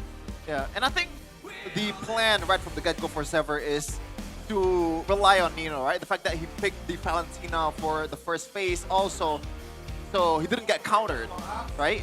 So they expect Nino to carry the game, but unfortunately, he still needs a bit more time to let loose. Yeah, and I think again, you have to kind of plan out properly. If they were trying to use Nino to carry, they really weren't playing that way. You know, they weren't really setting him up for a lot of different things. He always comes in late, as if like the fight's already happened, and he's like, yo, I'm the hero, but when he's not set up for victory, even the best of heroes struggle, you know? We're gonna see the drafting phase though. Moving on to game number 2. Which map are we gonna play in? Flying Clouds. Flying Clouds. Flying Clouds. Let's go. Flying Clouds. Woo! Why do you guys like the Flying Clouds? Because you get to lane faster, man. There are more brawls. Let's go. For the STM Derby, this is what we want, brother. Yeah, that's true. BTR bans out the Baksha and the Guinevere. Fanny ban for Alter Ego and Jusin. All right, same ban so far from game number 1, but now the Valentina actually banned out by Bigatron. Is this a hint that they want to go for the Sora? I think so, and I think Theo now is still gonna bite on the Leo Mord in the first pick if Sora gets banned by Sever. Or maybe do they want to trade? Oh, wow! Interesting. Wow. What? I did not expect that. Now, Yeah, do they want to go for Sora or Leo Mord? I think for BTR, they go Leo Mord first pick. Clouds are ever shifting, but this They go, wait, but by the way, Kalea's left open. That's like Spin's signature pick. So Kalea Leo Mord for Alter Ego to deny? Or If Alter Ego don't pick it up, yeah. So BTR already banned out the Valen, they go for the Sora. Alter Ego, what do they go for now? They have to go Leo Mord, right? And then the Suyo just comes in with the Eve. If Alter Ego don't pick up the Eve. Oh man. They want to go for like a Suyo, like a Yisun Shin, you know? Something that can flex? Because They have to go Leo Mord Eve right now. never mind! Marcel! Zetian Marcel, interesting. I was thinking about the Zetian, but I expect Alter Ego to save it until the last pick. Yeah. It does well against the Sora, right? Theoretically. Zetian? Both, Marcel and Zetian. Ah. Why? Just to counter-engage or just as a safety net. I don't think so because, well, I guess if you take a picture of him, but Sora CC immune. But he can stop the team from following up, I think is what Shin is saying.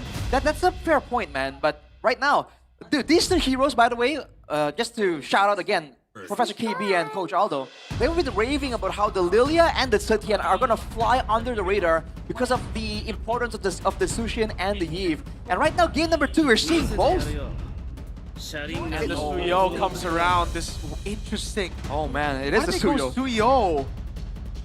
Like right now, you know, I think it really could have been saved for later even because you don't really expect the Suyo to come through here. You'd expect the Leo more, right? So coming into the second phase, would you ban Suyo? I'm not sure. They banned the Leo Mord. Yeah.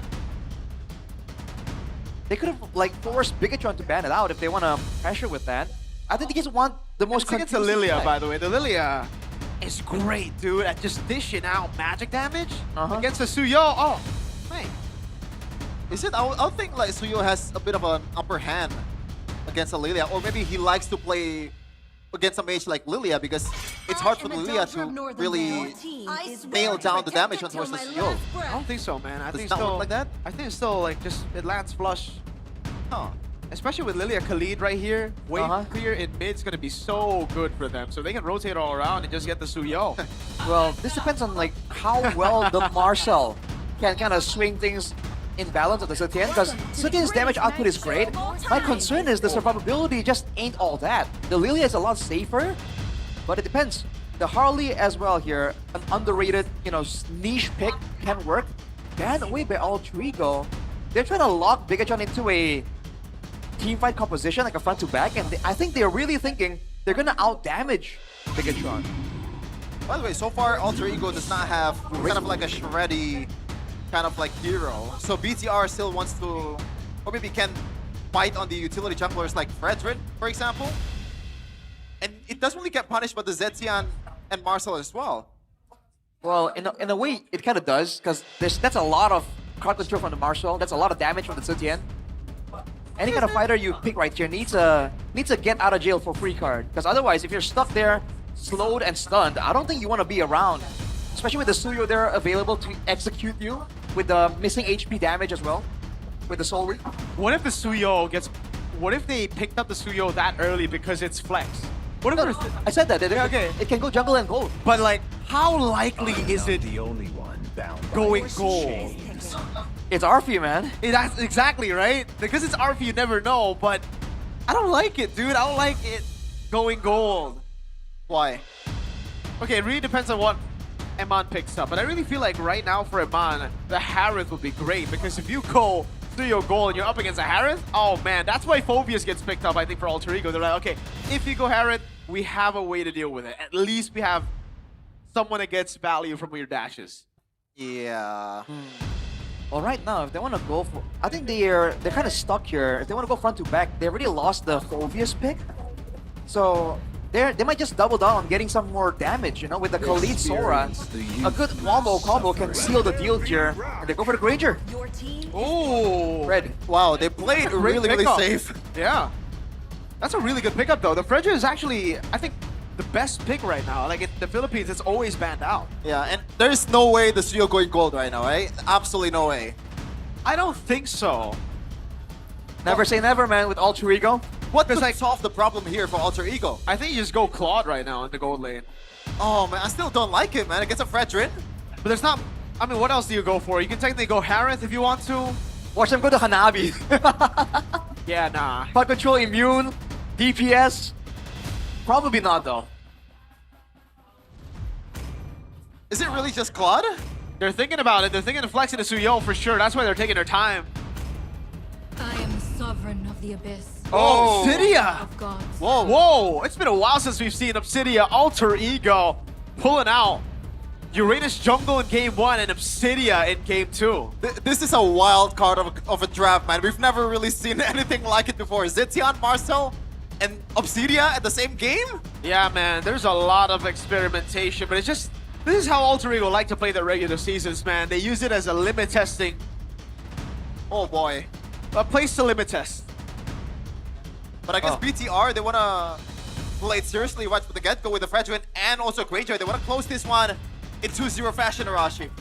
Man, so many fighters to stun for Alec on the Marcel. Look at that counter index and ladder baiting, Arashi. Oh, man. We'll see. I think it's possible to get really countered, but Alter Ego have so much crowd control to dictate the pace, man. I'm worried for Bigatron. Yeah, Chaos Derby continues in game number 2 in the Land of Dawn for BTR by Vitality against second best team in the world, de facto, Alter Ego. Let's see who's gonna win this match. De facto second best team in the world. All right. I really feel like we're gonna have a lot of highlights on Alec on the Marcel. New hero, of course, very, very strong. But in a team fight, it can deny all the damage coming in from the Granger as well. And, oh man, trades, man. Oh man. Yeah, take it back, Mirko. Maybe the Suyo is also gonna have a lot of right? hard time against the Lilia. I did not know that much damage could be dealt for the Lilia in the early game. Oh, Vince is gonna walk up now against Yazuke, but Katon gets him the lethal. Oh my god, that damage on Hijume Moreno. Putting it down on him. Wait, I think Katon did not get him the lethal, by the way. Oh, did it? What? Oh, whoa, Finn! Finn took it. The Katon was off. Was inadequate. Oh, And man. He's still pressuring as well, dude. The mid lane clear is going to be so crazy. Alter Ego has to bank on the skirmishes, on the fights. There's no way they're going to get prio here. And Alec immediately going for the rapid boots. He's trying to be around the map. Yeah. By the way, Rashi, you rocking with the sprint from Moreno? Sprint on Moreno, especially against all of the fighters here technically. I'm a big fan of the sprint on a mage. You know. Specific, situationally though. Against a comp like this, I think it might pay off well because Marcel on Alec can chase really, really well. His skills allow you to gain about 80-something% movement speed when you're moving towards an opponent. So sprint is going to allow Moreno to be a lot safer. By the way, folks, you can see here the utility of Marcel. Pretty much denying any kind of mirror and also damage straight from the Khalid. Look at that speed, dude. While getting Thunderbolt stacks. When he gets the Thunderbolt, it's going to be so good for him, dude, because you stack it up so easily. It just dawned on me. I think... Wait a minute. Yeah, Finn. Doesn't have the concussive blast. That could have been really bad for Hijume. Marcel is a rage baity hero. He is. He's a professional rage baiter. Yeah. Oh my god, Hijume is out of the fight already. He has the Phoenix though. That's gonna be the chain CC coming down onto Nile. Suzuki wins out the retreat battle. Shogun's on him though. My god, that damage! Moreno, first blood. Nile caught in the Inferno pursuit. Nile goes for the taunt. Now it's another Alec. The Marcel man is dead. Shogun flickering out the safety, but Nino will force out the black shoots to come out from Moreno. Pops in the sprint, gets away. Inferno pursuit again. Whoa! Oh, no, trying to go for the dark wave, doesn't land it. That's a sprint, dude. Run out of there on those black shoes, Moreno. But, man, you saw the crowd control potential. Nile could not move there. That's where the easy secure on the neutral objectives is for Alter Ego. And they're going to try and look for some more of that. They can't get mid-prio, but it doesn't matter. Hijume can hold the wave clear from a distance, and they can let Alec just be an absolute menace roaming around the map, putting the balance in favor of his team. And he can't really get engaged on, right? With the fast F that the Zetian has. Fredrin, get out. Finn, if you wanted to go for the Raging Sandstorm, he's gonna get, knocked back. There you go, Alec being a menace. Just annoying pretty much everyone on the opposing team. Wait till he gets Thunderbelt, dude. Yeah. He's gonna stack it so easily. Again, it's a huge AoE around him. And he's against a Fredrin, a Sora, a Khalid. Each spell can potentially proc that Thunderbelt 3 times in one setting. And usually when you're playing this kind of heroes that own the river, you still have to play with a bit more respect towards the opponent's damage, right? But wait, no. you went for the healing boots and revitalize. Interesting. I guess it procs, right? Because he has the shield to give out to his teammates. Yeah, exactly. He might go to photo as well, given enough time. Usually he goes Thunderbelt, potentially Oracle, even though with the nerfs, it's not really as effective. But the photo can potentially be procced so often. And look at the speed, bro. He is moving so fast right now. And he's doing that all on his own, not even being covered by any of his teammates. Now the jungler, not even the mid lane, needs to cover for him and deals damage at the same time. You know how fast he is? He's fast as heck, boy. Yep, W Keemstar. Oh. It is though. Yeah, Alec. Bro. It's been 4.5 minutes when we haven't seen any golden hour at all. There's he no doesn't need to. Exactly. Oh, Nile. Getting the countdown on Nino. Inferno Pursuit coming down. Alec. Picture of Nile. Nile's caught at 4K. You grab a pick for the gram. Just that simple. Again, watch the crowd control onto Nile. There's definitely look at Alec, dude. Focus there. He just wants to go and ult him. Here, the Phoenix coming down. Golden hour as well. Yeah, Nile. Caught in the pick for a free turtle over. Nile's gonna be caught on the boat as well, but RP goes around. Finn doing a lot more damage though. RP taken low, taken out by Shogun. Eman against Nino. Nino jumping around in front of Pursuit. Eman. What? Why did Nino just pop in front of Pursuit? Eman got away because of it.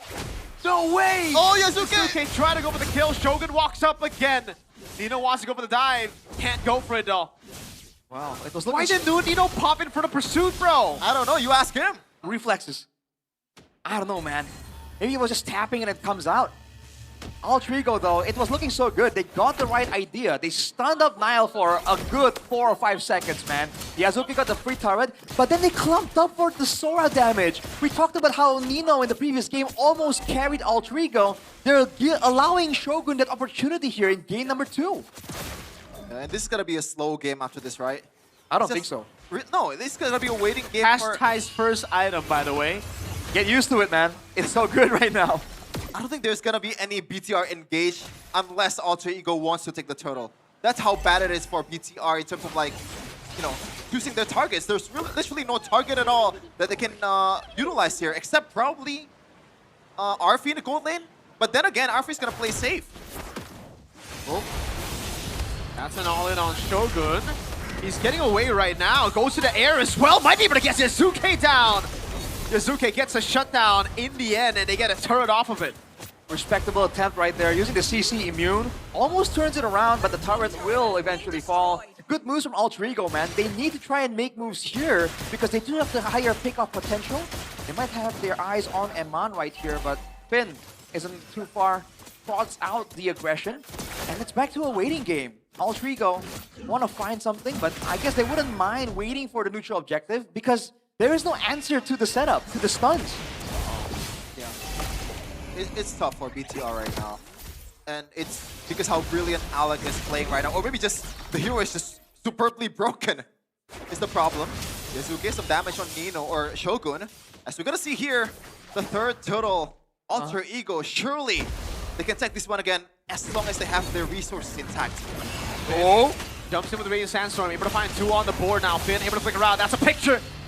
Caught in 4K, the boys are. Eman gunning it down from the back. Hanabone lands on towards Shogun. He can't do anything. Yazuke stuns him out in the back. Eman goes in for the kill, trying to go for the Sky Piercer. RV able to find it. RV takes him on out, gets a Sky Piercer. That's a triple! And a Maniac! Whoa, whoa, whoa! He goes over Reno! A Maniac for Arfi! Maniac in front of the A-Maniac. Arfi is popping off on this Obsidia. That's the power of Alter Ego's composition. They've been using the golden hour to go for setups, but right there, they use it for the team fight, and it's just so good. It also sets up for Arfi to land his ultimate, and man, he just got so much value off that fight. Uh-oh. Marcel. There's no way they kill Marcel. Too fast. Rapid boots. Every item in the kitchen sink for survivability and being a nuisance to BTR. And he's definitely a nuisance with 4K gold lead for Alter Ego so far in 8.5 minutes. And it doesn't look like it's gonna go down anytime soon unless Alter Ego is the one choking instead of BTR. Yeah, Eman has 0 stacks on Sky Piercer, dude. Meanwhile, Arfi just got 40. Eman got hard zone, man. Alec on the Marcel was straight on him, and afterwards, immediately, Arfi had him on the run immediately, chased him down under turret. That's the problem here. There's not enough damage threat from Bigatron, so Alter Ego are doing what they wanted in game number 1. They're just going past the frontliners, straight towards Eman. Nah. Yeah. Just gonna bounce out. See you later. And now it's a re-engage. Nile didn't get spot up. What? Oh my goodness. Oh no. It's gonna be the chase. gank on Shogun Deja Part vu. 2. Never mind. Okay. That would have been crazy though. But looking again at the goal difference, Yazuke is so far ahead, and again, he has nothing to worry about. And he has no urgency to try and get in the fights whatsoever. He can stay in the back and poke and make sure that he's just an absolute threat to the backline. If you're Eman, you are just having a tough time here. There's so much danger that you have to dodge, and you only have one flicker.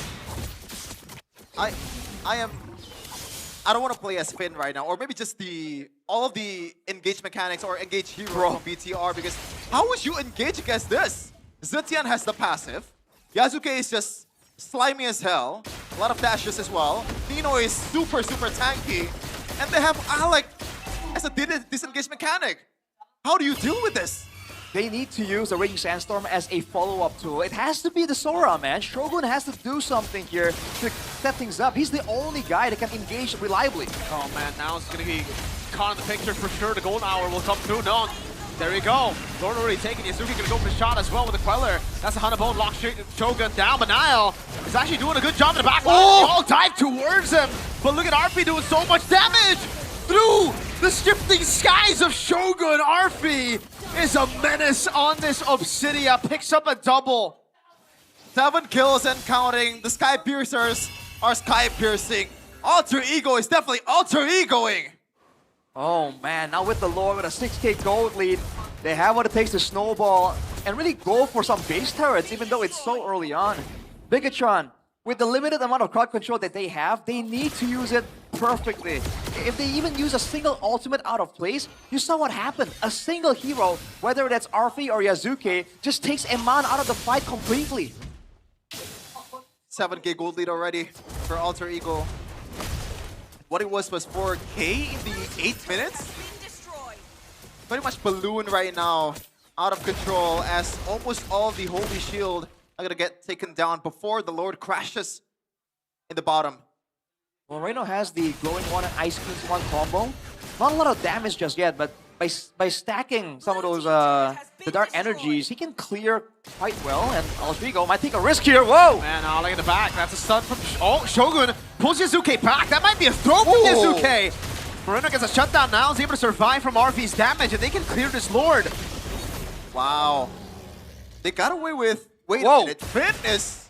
Oh, wow. That's a very aggressive atomization, Rashi. See, Halberd, is the idea to use him as a zoning tool for Hijime and Arfi? Bro, I mean, he's going full damage right now. He got a Heptasis and a Sea Halberd. Yeah, he wants to trade for Arfi or Hijime.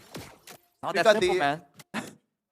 We know this by GoPay. This marks Alex's debut with Marcel in his MPL ID career. Makes sense since Season 14, making Marcel the 22nd hero in Alex's hero pool. And he's using it quite amazingly. He seems comfortable on it, man. He's been pushing the limits, running into 4 members, just dashing out. Showing again why this hero is so respected. But now, when they're at the base, you're seeing a bit of a concern here. Alter Ego has the Sutian for high ground siege, but that's about it. Bigatron has the Lilia. They have the Granger as well. So technically, right, it's not really as simple for Alter Ego to go for a winning base fight. But again, the Lord is up in 25 seconds. That's where Alter Ego wants to make their move. Yeah. 60 stacks, by the way, on Arfi. I'm not even sure if BTR wants to fight this or wants to go for the Lord. Meanwhile, top lane though, kind of recall for a second there. But no, they don't want to go for that. Huh. They're still in the jungle. Finn is so far deep. Finn. He's got a great angle. Wait a second. Oh no. no. Could be caught.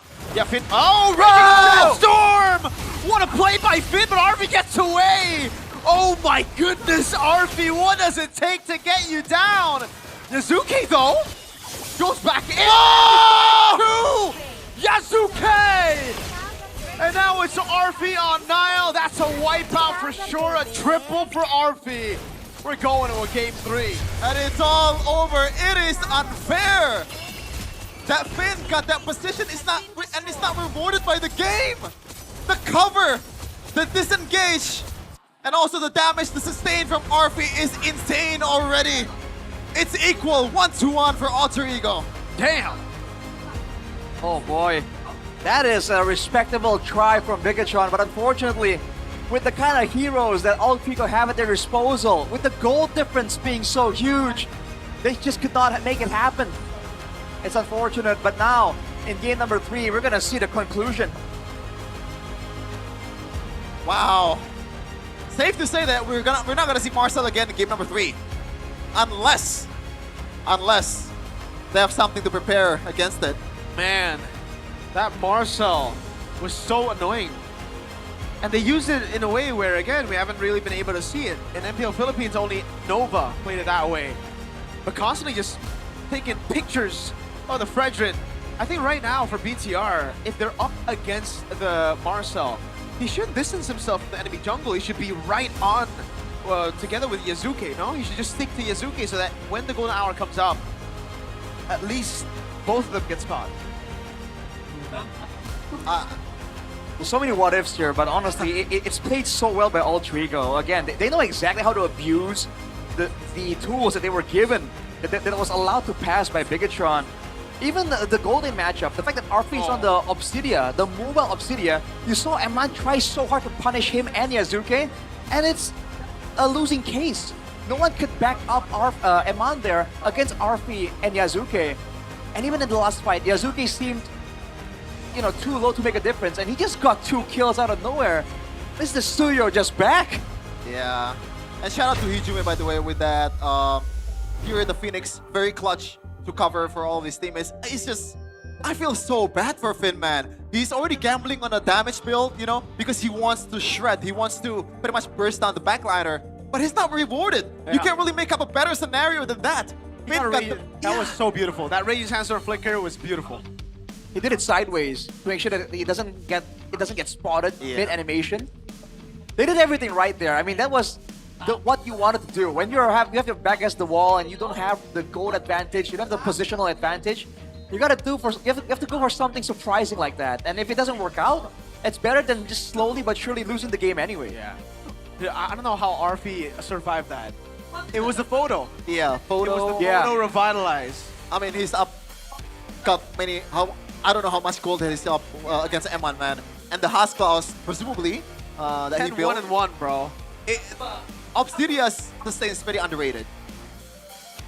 I mean, that's the part that's underrated, man. With the golden hour, right? You stop everything, and then you just get all the shields for your teammates before they can even react. So it's almost a guaranteed, like, turnaround tool if it's used that way. It's just unreal. You can see here in the replay, the early game PTR. They already lose out on that. In the mid game, it's even worse. RV got a Maniac against A-Man out of all people. And now it's back to equal. 1-1. It's best of 1 from now on. And who's going to be the MVP? It is RV. Not with a Freya this time, with Obsidia. With 10-1 and 1 KDA.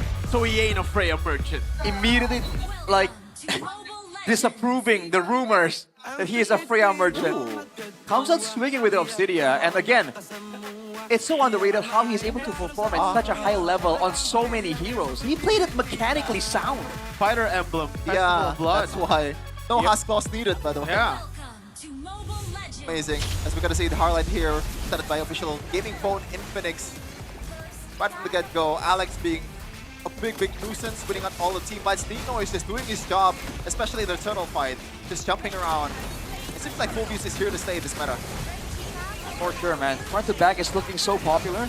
I feel like Bigatron, if they really wanted to go for a front to back composition and abuse the Granger, abuse the Lilia, they really had to go for something else for Finn. On the Khalid, yes, he has lane prio, but they weren't able to use that lane prio to do anything much. And look at the movement here from RP and Yazuke. If you were Eman, it's just so difficult. They outburst you because they have the gold advantage, and they outmaneuver you with the movement speed, with the dashes, and there's just no right answer for you. Dang, dude. I mean, this fight also, it looked good initially, and then Shogun got out-damaged by RP, literally. Yeah. Like, my goodness. And out-sustained as well. Now we know what the Fighter Emblem in the Festival of Blood gets you as an Obsidia. My lord, the healing was nuts. And this combo, man, the Golden Look at Hour, RP, man! Golden Hour and the Fury of the Phoenix is such a cheat code. It's almost a surefire hit, you know, because you get stunned first by the Fury of the Phoenix, unless you flicker out of it. At that time, you're already down in resources. Dude, but Yazuke, the heroics. Yeah, for sure. I really think, Kevin, because I watched MPL Philippines week 1. Most of the Marcells, yeah, James Banks was amazing as well, but most of the Marcells were bad, except for Nova. Nova was also AP Brent with James Banks. And I think this Marcel's better. I think Revitalize might just be the way to go, dude. I mean, you really can't go wrong. You want to go Flicker, you want to go Revitalize. I think Revitalize with Green Roam and Photo is the way to go, dude. Maybe. You almost wonder, how would this play out if Finn was on the Kalea? We talked about how that was a potential pick. It's a signature pick as well. I feel like the healing would have helped, you know, with the peel for Arfi as well. But I just feel like Alter Ego leaned into the aggression, and Bigatron tried to kind of be an all-rounder, and they just got outmaneuvered. I mean, if you pick the Kalea, you're kind of playing right into Alter Ego's hands, right? Because usually when you're playing a Kalea, the usual counter, back then, TLID did it, is Zetian. Marcel can also do that as well. So, Kalea is not really the question, isn't it? Or is it out of the question? I don't know, man. It can shut down the Phobius. It can heal up the backliners, right? And technically, it's also like proper engage. We talked about how Finn on the Khalid really couldn't do much. That's where I'm coming from with this idea. See, I'm not sure what's the relation here between Marcel and Khalid, because so far, Finn, I haven't seen him once try to just trade some damage with the Marcel. Is it not viable at all? Is that not how you play against a Marcel? Because now your utility as a Khalid to the early game is just gone. Yeah, I don't think you do it. I don't think you trade with the Marcel. But Marcel deals no damage, isn't it? Well, I think he disengages. That's Yeah, the problem, Marcel right? doesn't want, he just doesn't fight you. But now you reset the cooldown. You can play a bit more aggressively for the next 12 seconds or something. What cooldown? The cooldown for the passive for Marcel. No, but then Marcel just walks around and so all he does is walks around. Khalid needs to go and find like other things to do on the map. Yeah, I like don't think you chase the Marcel. I think the Khalid works well when your opposing roamer wants to contest, and Alex like, oh, you're here? See you later. Rapid boots, yeah, right? That's true. Yeah, and by the way, this is 0-2-3 M1 on the Granger. This is something that we haven't seen at all so far. Can you blame him, dude? Yeah. Can you blame him? This is the worst Granger game for Iman, I think, in MPL ID, but might be in his career, man. Might be in his career. And that's saying a lot. Saying a whole lot for sure. And again, we talked about how Finn was shot down, Eman was shot down. How would you feel to be Nile, dude? You know you can contest the red tree, and you're just stuck in the frame, and you're like, bro, this is not fair. Let me 50-50. Let me try and steal. At that point, you just try to do your best. You can't even do that. You can't even do that, bro. Yeah, it's hard. And by the way, Hijume is the one that's stopping the damage chart as a Zetian. It's not really the damage kind of like mage that we expect. But it Zetian's amazing though. Yeah, it is. Especially if you build early Lightning Truncheon. Yep. Really great pick. I think it's like, so it's Yves, Jusin, and then if there's no Yves and Jusin, I would go Zetian. How about Lilia? I'll go Zetian before Lilia. Interesting. That might be a question for later though, because we're gonna throw it to our host. What's going on there? Is it Eterna? Is it Sabila? Is it Budek? One of our hosts. Menyaksikan untuk match pertama kita, walaupun hasilnya masih satu sama di antara kedua tim, tapi semangat dari kedua tim pasti kita bisa rasakan di sini. Sebelum itu, MPL Arena, mana tepuk tangannya? Semangat yang luar biasa juga diberikan oleh teman-teman super fans di sini. Tapi sebelum kita lanjut ke game berikutnya, kita akan ngobrol-ngobrol di sini karena sudah ada salah satu talent veteran dan juga ada talent baru katanya di sini dari teman-teman Bigetron. Ada Fandi dan juga ada Dera. Hai. Tapi nggak cuma itu aja, yang gak kalah luar biasa ya. Di sini juga kita kedatangan sama dua super fans dari Alter Champs. Luar biasa sekali, langsung aja kita kasih tepuk tangannya, ini dia. Coba boleh bergeser sedikit? Oke baik, halo Fandi, Dera, apa kabar? Halo, baik. Ini nih. Halo baik. Ini tadi bilangnya apa super fans? Iya, super fans. Oh saya nggak lihat super-supernya soalnya. Wah, sabar Dera, jangan langsung panas dulu, sabar dulu. Nah, belum, Der. Sabar, Der. Sabar dulu. Respect dong, respect. Tahan dulu, tahan dulu. Oke, boleh. Jadi mau kenalan apa enggak nih? Oke, baik. Halo. Ale. Iya, Ale, ini Ale. Ini? Pusat EVP Alter Champs. Enggak, Ciro. Ciro, oke baik lagi mana nih? Mungkin aku pengen nanya ke Fandi dulu ya Ale ya. Fandi gimana nih setelah melihat match yang tadi? Ini bisa dibilang adalah derby STM pertama untuk di match pembuka di MPL Indonesia season 17. Betul, jadi ini derby STM, Der. Ada pendapat nggak soal match tadi coba? Dari match tadi udah bagus ya, cuman mungkin kita ngasih peluang aja satu biar seru lah. Biar agak panas gitu kan. Biar lebih panas gitu biar ya. super fansnya itu kerja. Oh baik. Jadi ini kan namanya derby STM. Ya. Berarti tauntingnya STM juga dong. Oke, ini kayaknya ya dari Fandi sama Dera udah gak sabar mau taunting kayaknya ya. Betul. Tapi bersabar dulu, ditahan dulu untuk tauntingnya. Aku pengen beralih ke Ale dulu. Halo Ale. Ya. Iya, gimana Ale setelah melihat match yang tadi? Sengaja sih, soalnya kan udah jauh-jauh dari Bandung ya. Masa ya pulang 2-0 setidaknya. Oke. Setidaknya satu sama dulu. Biar lama gamenya. Biar lama. Terus juga ya biar dia kangen aja sama tim lama mungkin. Biar nostalgia gitu ya. Balik ke Bang. Udah capek-capek pindah tim, tahu kan kalau kalah gini- juga di sana kan gak ada yang tahu kan. Kalau gini langsung diem kayaknya Fandi nih. Mungkin ada balasan. Enggak sih, gimana, Der? Saya kan baru pertama kali kesini nih, mohon maaf ya. Oke. Cuman saya baru taunya kita tuh lawan siapa sih? Nah itu siapa? Siapa lawannya siapa gitu. Hei, tahan dulu, ini kayaknya harus ditengahin ya mereka berdua ya. Tapi aku pengen nanya dulu nih, mungkin ke Fandi sama Dera. Gimana Boleh. tadi melihat tim entrance dari Bigetron by Vitality? Oke, jadi tim entrance itu tadi yang kita masih di jalan sebenarnya waktu ini. Cuma lihat. Coba udah lihat ya.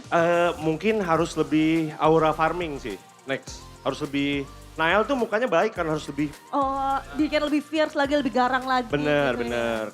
Sama lagunya sih oke sih, udah aman udah. Tapi udah keren Mantap banget tim produksi. ya. Mantap. Waduh. Oke. Oh, itu kameranya ya?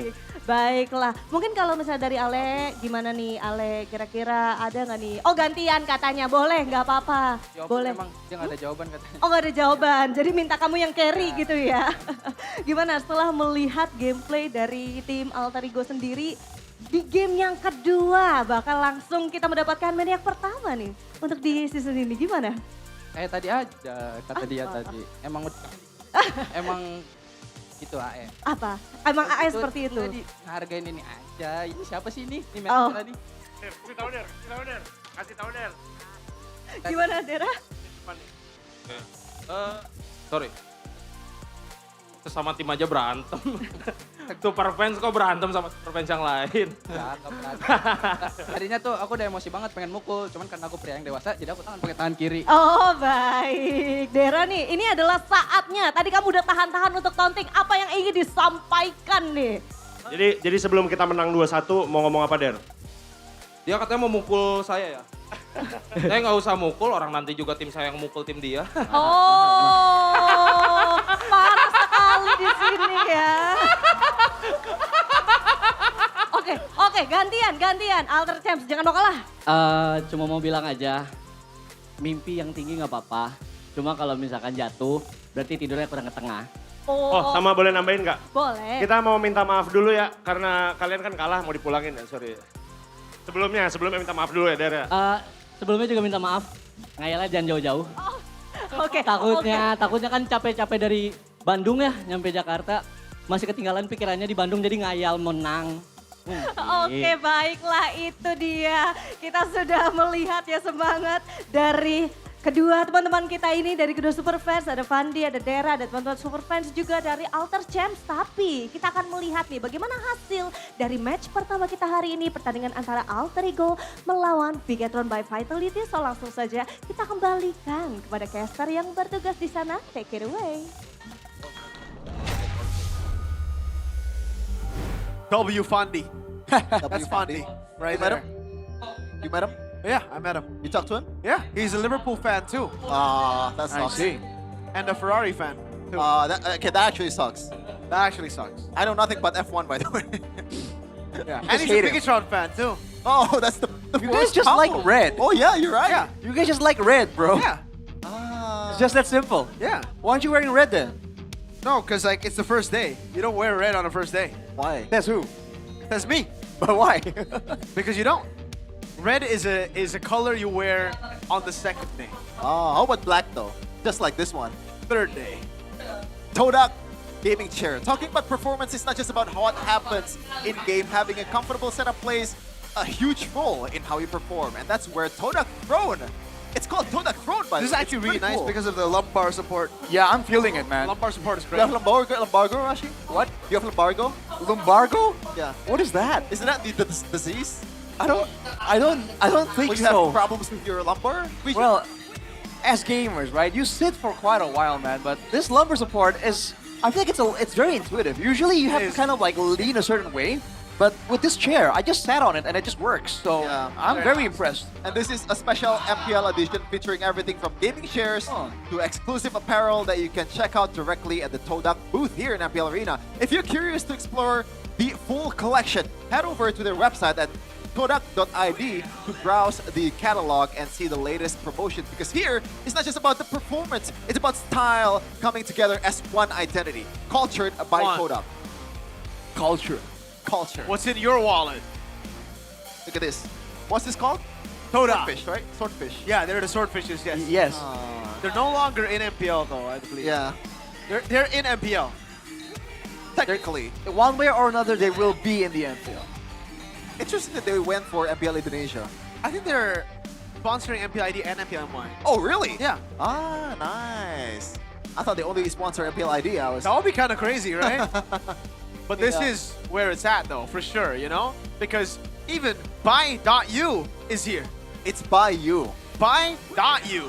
Did you see the dot? Look at the dot. I see the dot. Look at the dot. But you don't say the dot. The dot is silent? Yeah, just like Hunter x Hunter. Ah, so you don't say the X. And by the way, Bayou, a unique provider that's actually real. What? You can really feel when gaming. Strong telecom cell signal, no lag, no drama, full 24-hour internet data, push rank anytime you want, number that stays active forever, play non-stop without interruption. No interruption. Gaming gets together, it gets smoother. Auto Savage. Every game. Every match. Unless you're Arashi. Yeah, What? why? Why not? Because he's Arashi. Because he's Storm. Well, you a hater, bro. Well, switch to Bayou now. Imagine if your friend's name is actually Bayou. Bayou as in Bayou.u or Bayou as in B-A-Y-U? Regardless, if it's an Indonesian name, Bayou. So it's like, Yeah. yo, I love Bayou, man. He's like, whoa. Dan Smith, BYU. Huh? Dan Smith, BYU. It's BYU, right? Can I say BYU instead of Bayou? You can, that's right. You can also say Bay.u. Ah, okay. It's So up it's to up your to interpretation. Sir. It's not like a painter or an artist. Was I rejected from art school? Hopefully not. I mean, he has like charisma, bro. And thankfully, how do I bridge this? Sever is not rejected by Coach Delwin. Coach Delwin. Oh, to Coach Delwin. Honestly, Codelwin, I think he was already very, very disappointed by Alter Ego in Game 1 because like, man, I got you guys a new gaming house and that's how you perform. And in Game 2, he's like, you know what? Not bad. Nah. If you use this game, back to the shack we go. Back to the. What do they say? Keha Cambodia. That's what they say. What's Cambodia? The Cambodian gaming Because house. Yeah. Cambodia is in the country or? Yeah. Yes. Oh, that's I I don't know about that. That's their joke. But you shouldn't say it here, brother. Why not? Why not? Why not is in Navi? This guy, dude. You should say that anywhere. Yeah, you should. Oh, man. Keep it to yourself, Kevin. And by the way, the old gaming house of Alter Ego has a lot of problems. I think the AC is not working. Why are you listing out? No, it looks crazy, guys. It looks crazy. Like, they got bunk beds and they got hella stuff everywhere. Yeah, and it's so dirty. They eat MRE every day.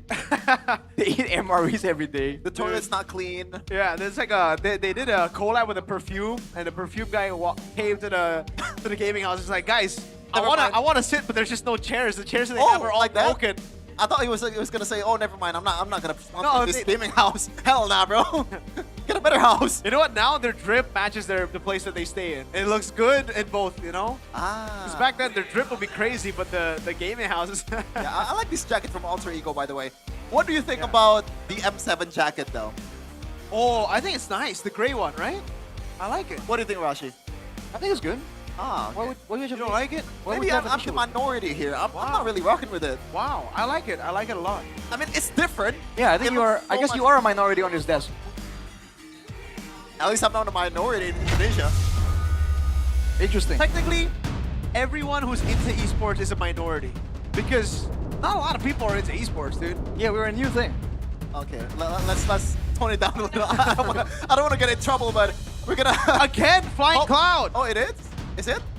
Seems like it. Okay.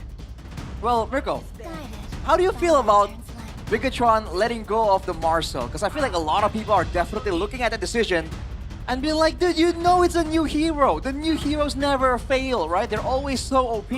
Why would Bigatron let it go? And they've learned their lesson immediately. I think it's because in MPL Philippines, no one really made it work. So BTR were also expecting it to not work this time around.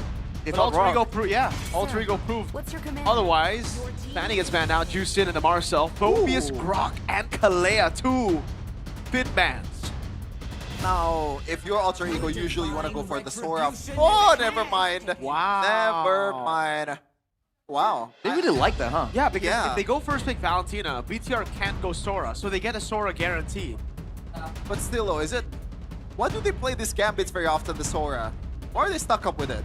Because Hijime likes Valentina too, so it's a kind of a win-win. Yeah, and Nino likes to carry with the Sora. He just did not get the right tools, the right setup to do so in game number 1. If they fix that, you know, that could be the game plan, right? Oh, by the way, Baxia is not banned. Yep. But Leopard and Eve gets picked up here. There's no way you're going away from that. Yeah. This is like the guaranteed, I guess, like, if you don't want to pick anything else, you want to go safe and not really getting punished too often. Eve and Leomord can never go wrong. Yeah. Too good of a combo, man. And you also deny the Suyo, because if you go Suyo here, you will get cooked by the Eve. Now, what else Ultrigo is gonna pick besides the Sora? Man, it gets pretty tough. Oh, what? This wasn't banned out, yeah. Guinevere and the Lapu Lapu. Guinevere flex, technically, and the Lapu Lapu. But now the utility of the Valentina is a bit limited now, or is Hijumi just very much, you know what, I'm cool with having a single RWM on my arsenal. Dude, he just likes Valentina, so I think it's like just a win-win for Alter Ego. They can stop the Sora, they can make the Sora good, they can maybe pick the Sora, or they could just get Hijime comfort pick. Valentina is his Valentine. Well, okay. He hopes so. I think that is exactly the case. But now again, Alter Ego, as always, as they have been, are the ones with the faster, more dynamic playmaking ability.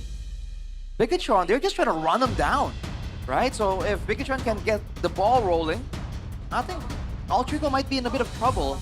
But what do they want to give to Iman here? This guy has been pressured all 3 games, to be honest. Is it time for Bigatron to try and get him something? Get a lane, a hero that can be safe, but also a hero that can kind of back him up? So far, I think Claude would be the best option here for Eman against this kind of heroes. You can proc the Purify too, and you don't really get punished easily. But I think Alter Ego knows that very well.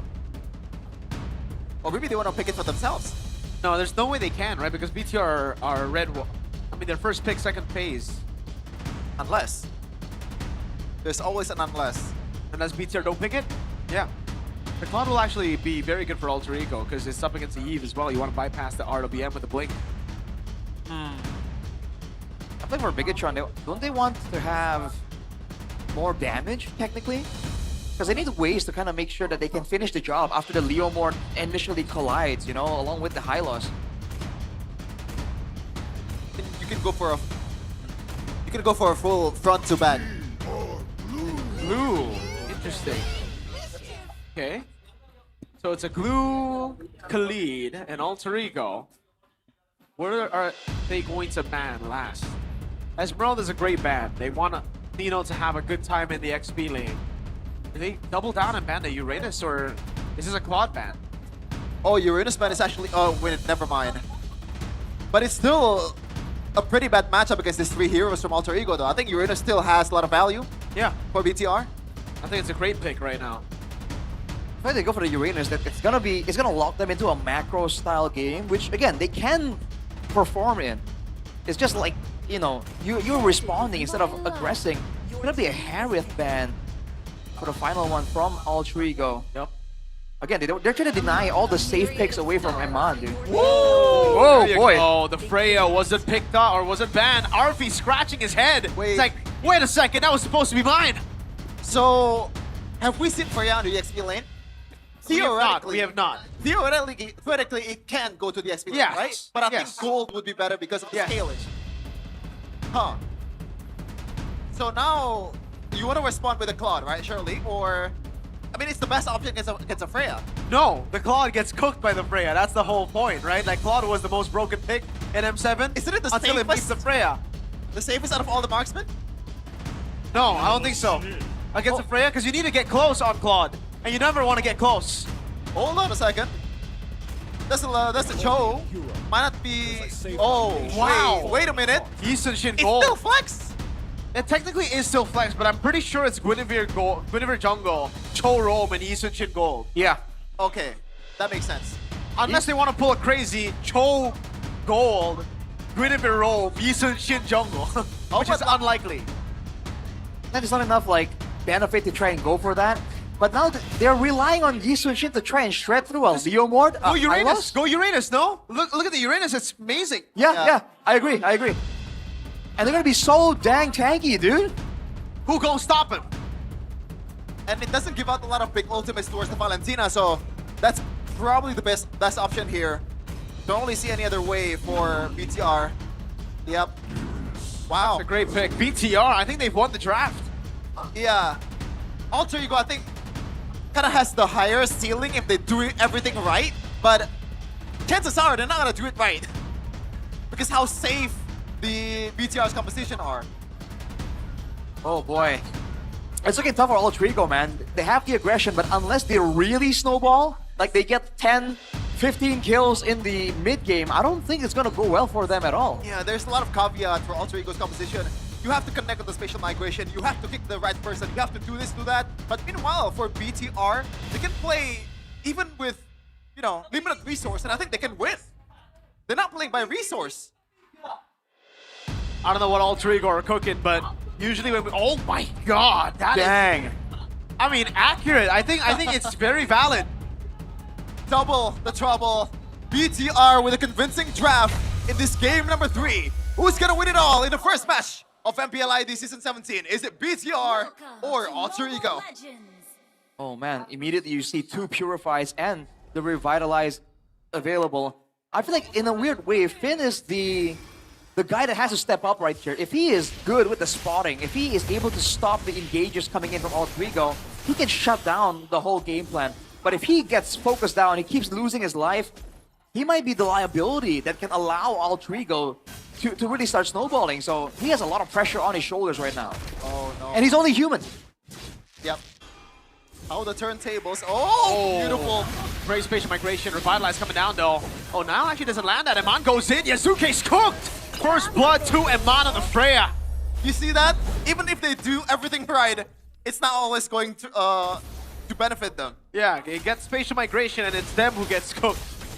I mean, again, you're in the early game against a Hylos, against a Yve. You have to understand that the power spike for Altrigo is in the mid game. If that spatial migration landed in the mid game, followed up by a Bravest Fighter, followed up by a Mountain Shocker, could be a different situation. But this is the problem. Altrigo have to land combos right here. Bigatron, all they have to do is make sure that Altrigo gets disrupted. They're making sure that Altrigo can't really get the combos going, and they're fine. I would go as far as to say if Moreno does not have the RWM, BTR still wins the draft. That's how good I think BTR's draft is. But amplified by you, Rashi, anything that you want to talk about? Bargain hunter from Moreno, man. If he gets the early double wand power spike, it's going to be so tough for all these fighters from Altrigo to maneuver around. And they're already so maneuver reliant. So that's a good idea, I think, from the Maestro. Also interesting that Shogun is actually going for... Wait, is that an RWM in the mid lane? I think so. Yeah, it is an RWM in the mid lane. Hijume's poking out Moreno. As usual, you know, the Hijume things, he just ult instantly. Eman walks up, though, over on Hijume. Great kiting from Hijume. Oh, hang on a second. All right. The concern right now, though, is that Moreno doesn't really have a flick there to kind of head back away from. Out with the steed already now. Nino missing out on the right. Oh, that's a Requiem from Nile. Whoa! Not a Requiem, though. The all-in knock-up as well. Eman gonna be cooked. Nino gets a triple kill on the Lapu Lapu. Oh, baby, that's a triple. It happened, Arashi. Everything connects, as you've suggested. Bigatron, they corral into the turtle pit, and they just got completely wrecked. We talked about how all they have to do is deny the combos, and they just handed it over to Altrigo on a silver platter, dude. 3 kills on the Lapu Lapu. Nino is definitely happy with that result.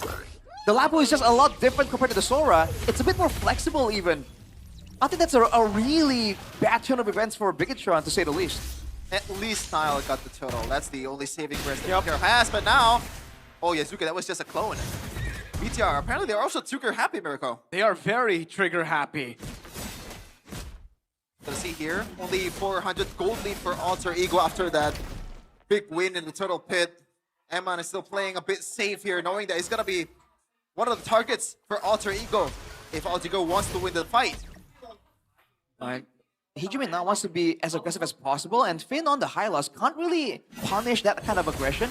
Look at it, Emando popping the ult, trying to clear, avoid any big plays. Again, Altrigo have burst damage available with the Foul Requiem, with the Way of the Dragon. As long as Bigatron stay together, but not clumped up together, they still should have a winning argument here in the team fights. Yeah. Oh, Alec getting kicked out. Wow, he went for the kick onto the Hylos, though. I'm not too sure that's the best idea. Spatial migration doesn't land. Yasuke now caught all alone with no escape. It's going to be Moreno who goes for the kill, but Shogun's the one who takes it. Nile gets away from the RWM, and Nino, he gets the triple! He's trying to go for more right now. He goes in and he finds another, but surely this will be a shutdown. Moreno flickers in to claim the shutdown. Oh man, and there you go. One window gone, and the whole team is gone. One spatial migration miss And that's gonna be the end of Alter Ego's potential.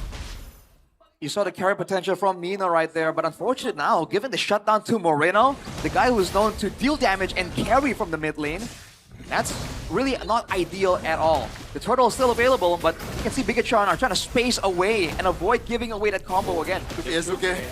Great position here. If he finds Nile, and he does, space migration, Battle Requiem, the all-in coming down from Nino as well. They're just going through these frontliners. RP with the rotation. Iman gonna be stunned up by Nino. Now the Mountain Shocker as well as Iman is still able to escape. Goes in for damage and is able to lifesteal back. Winning out the trade in the end, but 2 members are down for BTR. Yeah, and there's no conversion towards the tunnel here as Shogun is just guarding the perimeter against Yazuke and Nino at the same time. Yazuke, gotta watch out, man. Maybe you wanna recall a bit here because Shogun definitely chasing right after you. Wait a second, Alter Ego, they were too low and Shogun is shooing away Yazuke. This could turn out to be a free turtle for Bigatron. Facial migration with Battle Requiem, I think that guarantees it, that it'll be free. There's no way Hijume commits the real world manipulation. Shogun purifies out of it, but Yazuke gets the kill. Yeah, a bit Trooper was a bit late, man. Yeah, overstaying their welcome there, Shogun, but he does get the turtle, or the team gets the turtle. But now, Alter Ego, again, they have to do this over and over again, man. BTR definitely is starting to adapt to where Yazuke is gonna come up from the map, right? Like, those kind of surprises can only happen once or twice. Unless. Well, again. Fool me once. Fool me twice. Well, we'll see how this goes on, man. Because for Bigatron, again, the difference is that they have so many tools to scout out. They can send Shogun, they can send Nile, they can even send Eman to a degree. He is not as vulnerable as he was in the first 2 games, right? He wants to bring the fight towards Alter Ego, if anything. Yeah. 7 and 6 in the kill count. Averaging 2 Pauldron. 1 minute. Get used to it, man. As always, man. It's always the first item for every roamer out there just to maybe limit the potential of the team fights of the opposing team. Now, Eman, do they want to go 1v1? Don't think He so. already went in with a Valkyrie's Ascent, though. Back to a waiting game. Both teams want to wait for that neutral objective. So interestingly enough, the game is not going in a quote-unquote brawl direction. Yeah, I mean, it's already pretty brawl. 7-6 in the first 7 minutes. Don't say it. There you go, Nino. Walks away. Alec. Whoa. Great way to drag it into the Battle Requiem. Finn go for the Revitalize, and they just get the kill on him, man. Finn with a glorious pathway. Yeah, and all of that without a real damage dealer. I guess you could count Labu Labu in an early game, especially with 7 kills. Seven kills, He's dude. got 7 kills, I just realized. He's definitely a damage dealer. Might as well build Sky Piercer from now on. He might be going for the Queen's Wings next. I'm not quite sure how he wants to play this out. But he can just split push too. They can't really solo him without enough damage. Look at this, Alec. Oh, Moreno with the flicker out of the G Kundo. Nile walking up as well. Now goes in on the seed. Alex to be very. Oh, Moreno's flicker. He gets caught with the RWM and Nino as well with the Wave of Spider. Alex just taking him around. And Man walks up onto Hijume, cuts him down. Arfi already rotating over with a Mountain Shocker. Alec holding his ground. And Man jumps in over on Nino. That's a glorious pathway coming down as well. Alec taking very low. Goes back in with a G Kundo. And that's it. 1 for 1. Yeah, it's an equal trade, even though it's so scattered, and that usually works in Alter Ego's favor, Rashi. Man, I think it's just Moreno not really respecting it. Like, Nino got on top of him, and that was a done deal. He could not get away there. He needs to play in a more calculated fashion, especially when his team isn't there to really focus down Nino. They need multiple members, like at least 2 or 3, to really shut him down in the midst of a big team fight.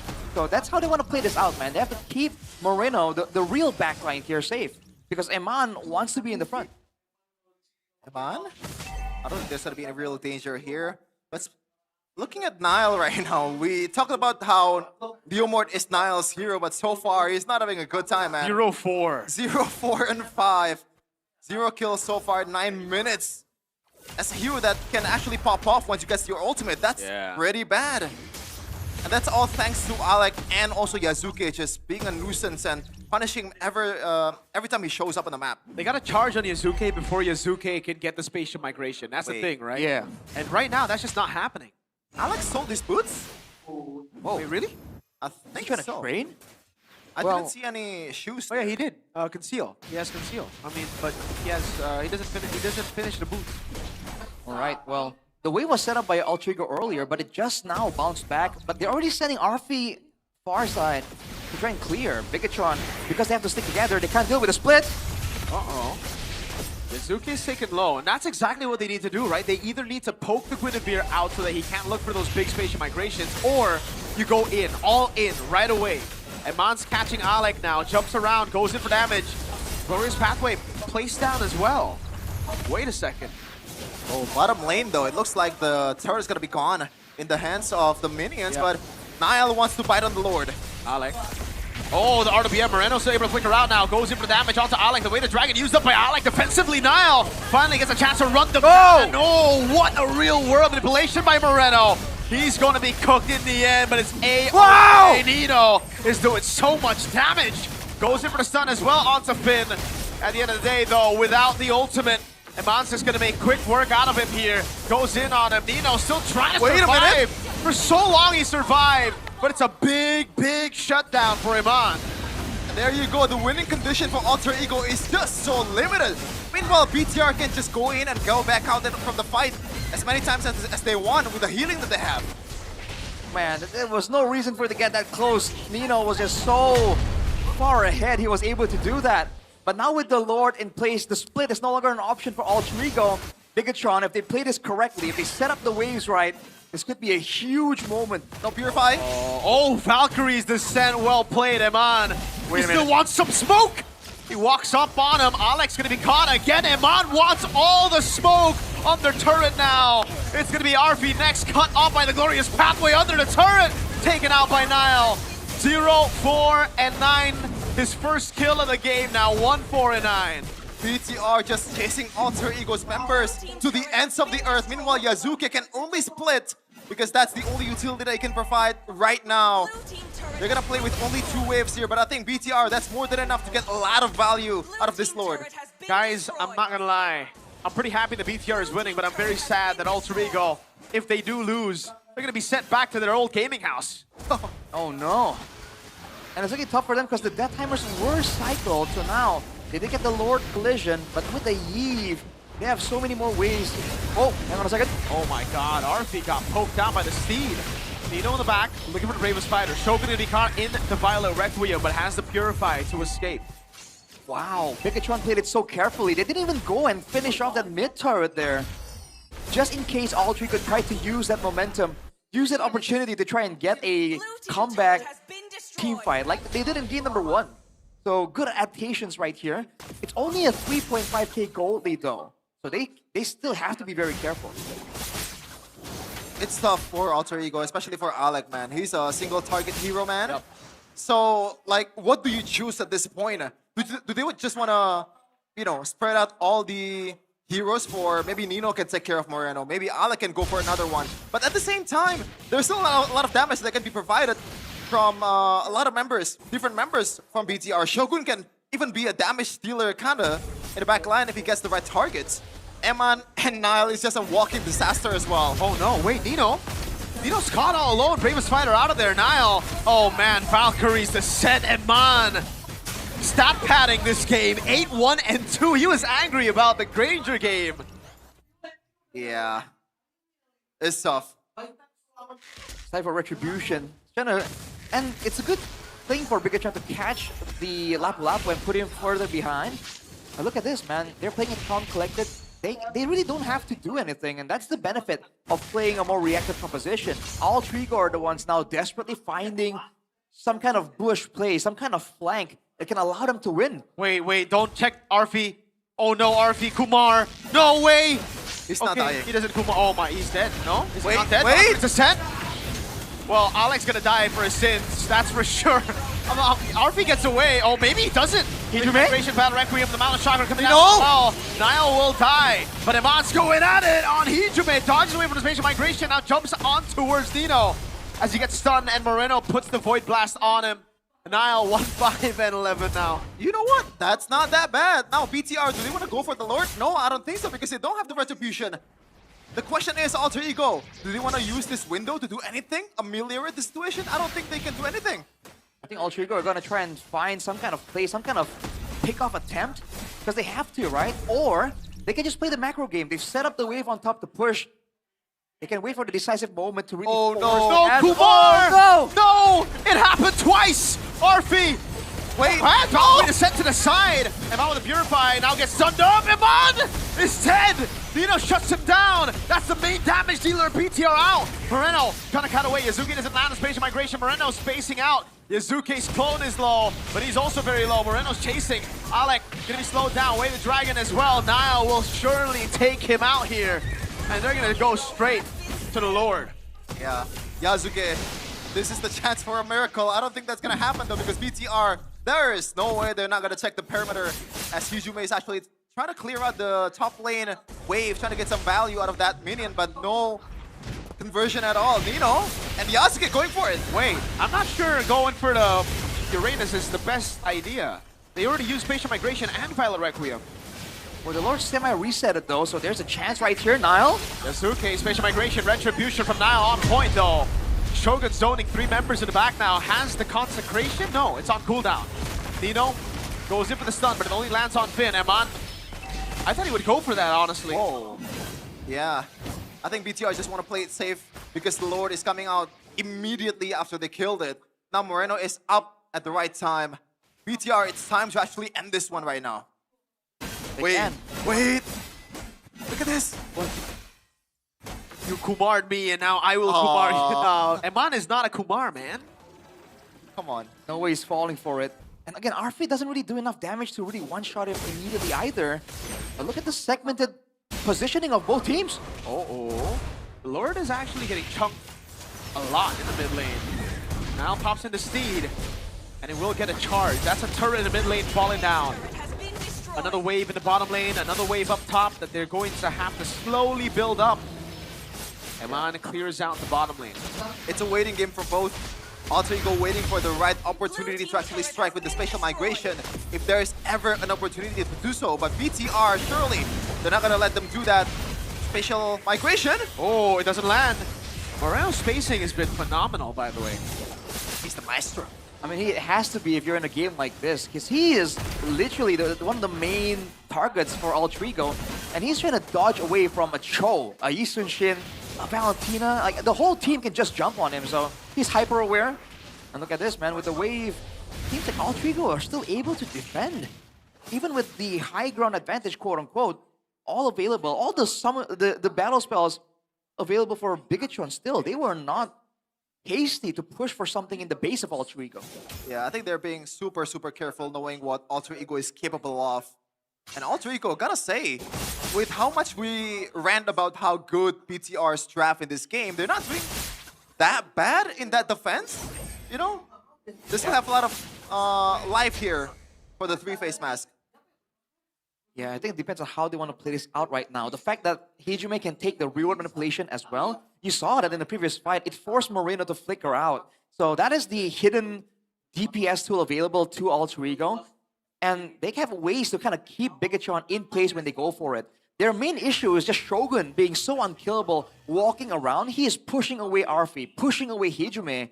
And overall, Alter Ego, unless they have a 5-man attempt to take out this Uranus, they cannot pick him up without sacrificing a lot of ultimates that they will require to really have a say in some of these team fights. Even if they 5-man Shogun, I don't think that's a good trade because how much resources they're going to put. And he has a Purify as well. Yeah. Alec, conceal. He's going to be looking for the play. Moreno was ready with the flicker there, I believe. He was for sure ready for the flicker there. Wave up top is going to crash, and that's a free turret for Alter Ego. Evolve Lord spawning in the Land of Dawn, though. This is the big one. Yep, 18 minutes is the timestamp where the Evolved one does show up. Alter Ego, what's the play, man? Gotta get through the defense, the perimeter from Shogun first. Arfi is setting up a position. Oh, no! He missed it. He missed the Jikudo. And look at Eman's backup instantly. Arfi, oh, he's cooked. It's Shogun that takes the kill. Alec will fall as well. He loses the immortality first, and Moreno picks up the kill. BTR, they don't even care about the Lord. They're looking straight at the base. As they're still chasing Nino down, the wings procs. RWM. Whoa. Whoa. Facial migration to Battle Requiem. Moreno pops in to win a crown. Yazuke, he's in a bad spot. Really good timing by Nino there. And now it's Finn, very low, taking a lot of damage. Immortality down. Hijume still able to kite around. And BTR, they made the wrong call. Yeah, now they're too low to go for Lord. I think they can still go for the Lord with the fact that they have a Freya and also Uranus at the same time. Yep. We'll see if Shogun can pretty much prevent these two from going in the Lord pit. Uh-oh, but this makes it 50-50. I don't know about this. Nile, oh, never mind. Yeah, with Iman zoning them, it's no longer 50-50. Yazuki has no way to walk up. Wait. Damn, a lot of respect. Nino's still going for it. Whoa, what? whoa. Yeah, I mean, he wants to get whatever trade possible, but BTR are like, no, we got the Lord. There's no reason for us to fight. We're bouncing. Back away, bro. We're done. And now they've gotten the Lord. They still have the better siege potential. Altrigo. Now it's going to be a big team fight. Even with the combo, the damage reduction from the Lord might be enough to edge it out for Bigatron. You know what, guys? Playoffs BTR would have taken that fight. Playoffs BTR. That's why we're in regular season, Mirko. Nile with the steal, though. Look at the Alec trying to find something here. What did he find, though? Nile, Moreno, I guess? It has to be Marina. Okay, let's see it.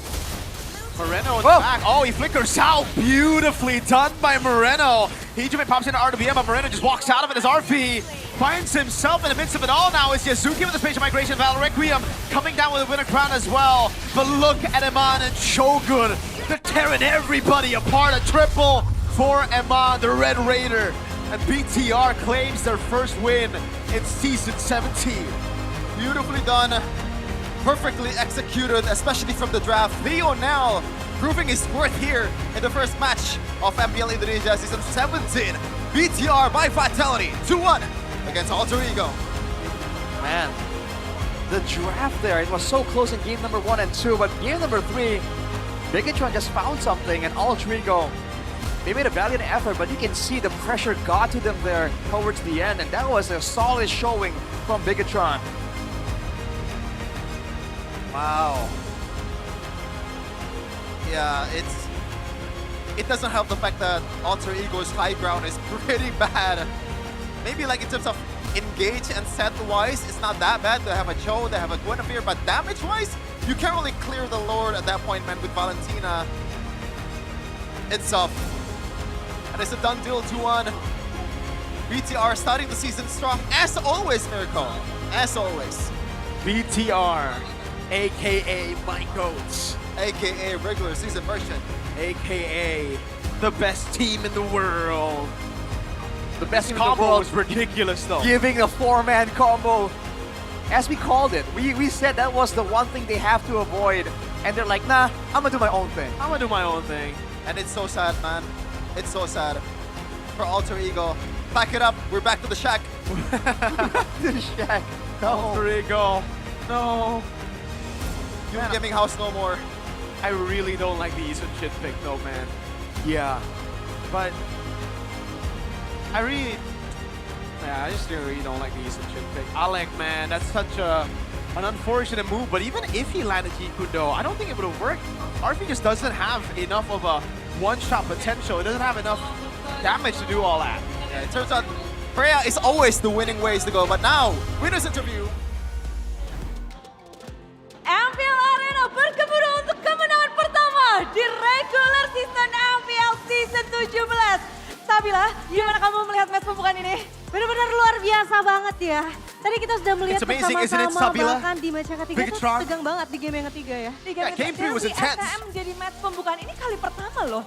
Derby STM, ini memang gimana sih kalian melihat Derby STM menjadi pembukaan regular season 17? Kalian bermain melawan Alter Ego langsung. Ya, mungkin Nail dulu kali ya. Nail kayaknya Maybe we'll ask ada Nail ingin first. disampaikan nih. Nail? Nail, gimana nih?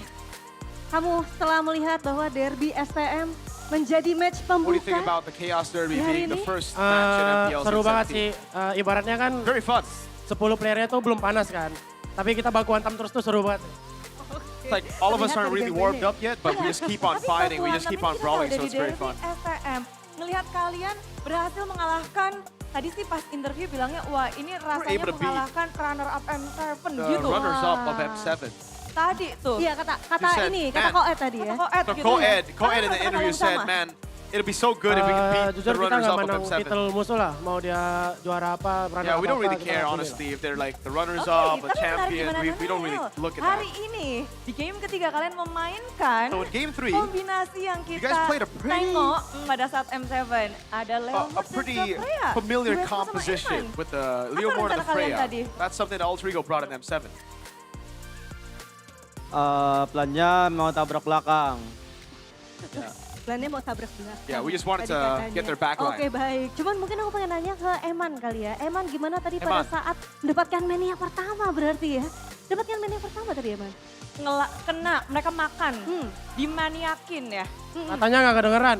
Oh nggak kedengeran.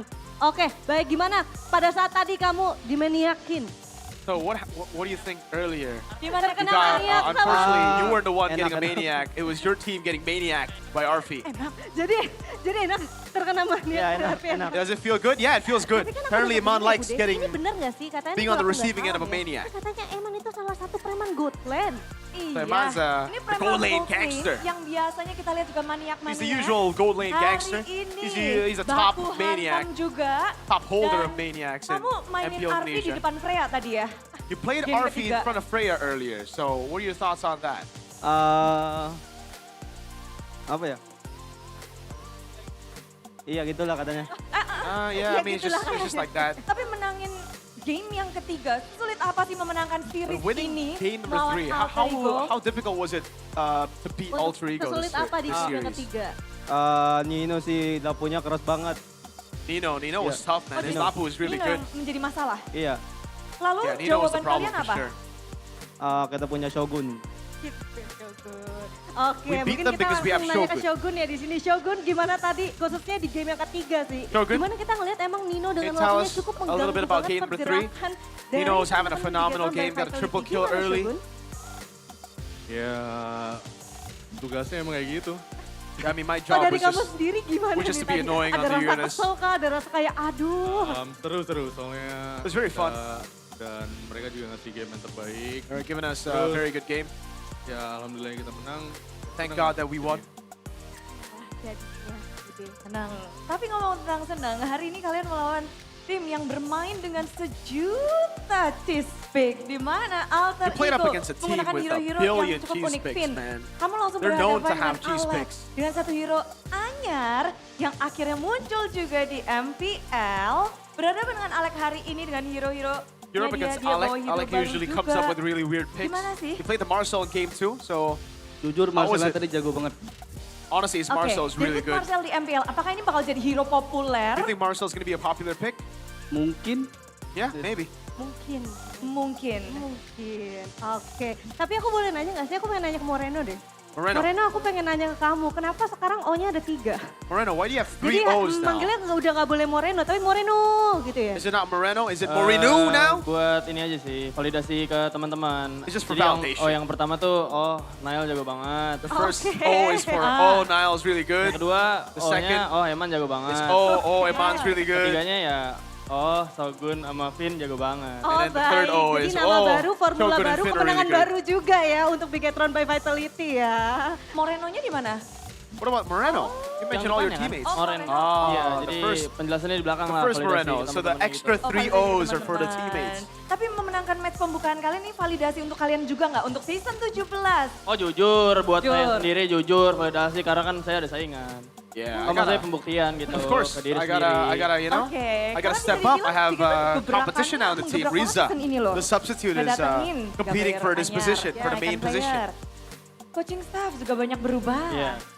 Lalu perubahan You guys ini have juga swapped a lot of didengar things, kemarin you know, from sempat players ada to coaching militer staffs. di BTR. And you also Iya, train, betul. like, military training? Makanya kan badan, enggak juga ya. Ya pokoknya kita jadi lebih disiplin lah sekarang harusnya. Yeah, we're way more disciplined now Makanya with, excited lah you know, buat all that memulai military MPL training with Coach di Panda. Day One ini. Oke, tapi gimana tuh dengan You've learned a lot. kalian perubahan sebesar itu tiba-tiba kalian rasakan Okay, but apa what do yang you kalian think? I mean, it's a rasain big gitu? change for sure, right? I have that Jujur anak-anak big of a semuanya change. emang ada basic militer lah kayak I mean, all of buat us have Olivin like karena waktu itu military puasa bases. kan. Jadi ya agak kurang dia. Cuma sekarang ya yang kita tangkap sih lebih ke asa timnya aja sih. Kita berlapan playernya sama disiplin-disiplinnya kita gitu. Oke. Yeah, we just have to Tapi be bener penasaran. disciplined now. kita dari season ke season melihat Bigatron di regular season begitu apik. Tapi di season 17 ini apa yang akan Bigatron bawa? What will Atau Bigatron mindset bring baru apakah in yang season kalian punya untuk 17? season ini? Yang pasti mindsetnya step by step lah, It's biar the nggak mindset. kepleset di playoff. We're gonna Jadi bring kita nggak the targetin step-by-step di playoff mindset apa gimana, so that we kita don't targetinnya match per match. choke in the playoffs Oke, jadi again. So we're gonna step by go step step gitu by ya. Yang step, ada depan match per mata match. itu We're not yang gonna think dihajar about sama anything Bigatron else. by Vitality. Oke, mungkin aku pengen nanya kira-kira dari kalian I got a ada question nggak for yang you pengen guys. disampaikan nih buat super fans ataupun Do Bigot you have a Troopers message yang to ada send di over to the super Cicalengka? fans, to the Bigot Troopers out there? Apa yang ingin disampaikan? Ayo. Halo semuanya, Bigot Troopers yang Hello, dari everybody. mana? Cicalengka. Terima kasih All the udah Bigot nonton Troopers, kita thank you so much for watching us. buat pembukaan match pada hari For ini. the opening of this match. Dukung kita terus. Minggu For ada match supporting lawan us. Dewa We dan have a match seterusnya. against Dewa Terima on kasih. Sunday. Aku. Oh iya. Boleh. Tapi ini ke Now Ijume. wants to say something as Jumeng, well. dengarkan ya Jumeng ya. Buat Jumeng, semangat. For Hijume, Kita ketemu lagi leg 2 karena kita We'll meet sama-sama again lulusan in ABP. the second leg because Oke. both of us. Udah, I didn't really Jumeng quite aja ya. catch that. I Yeah. think it's an Indonesian meme. Semuanya tentu kita sadar betul kedekatan dari Nanael dan juga Hijumeng. Pesan sudah disampaikan dan saatnya Bigot Troopers berpesta Bigot untuk Troopers. meramaikan kemenangan Party. dari tim Bigatron. Give it up for BTR. My goats.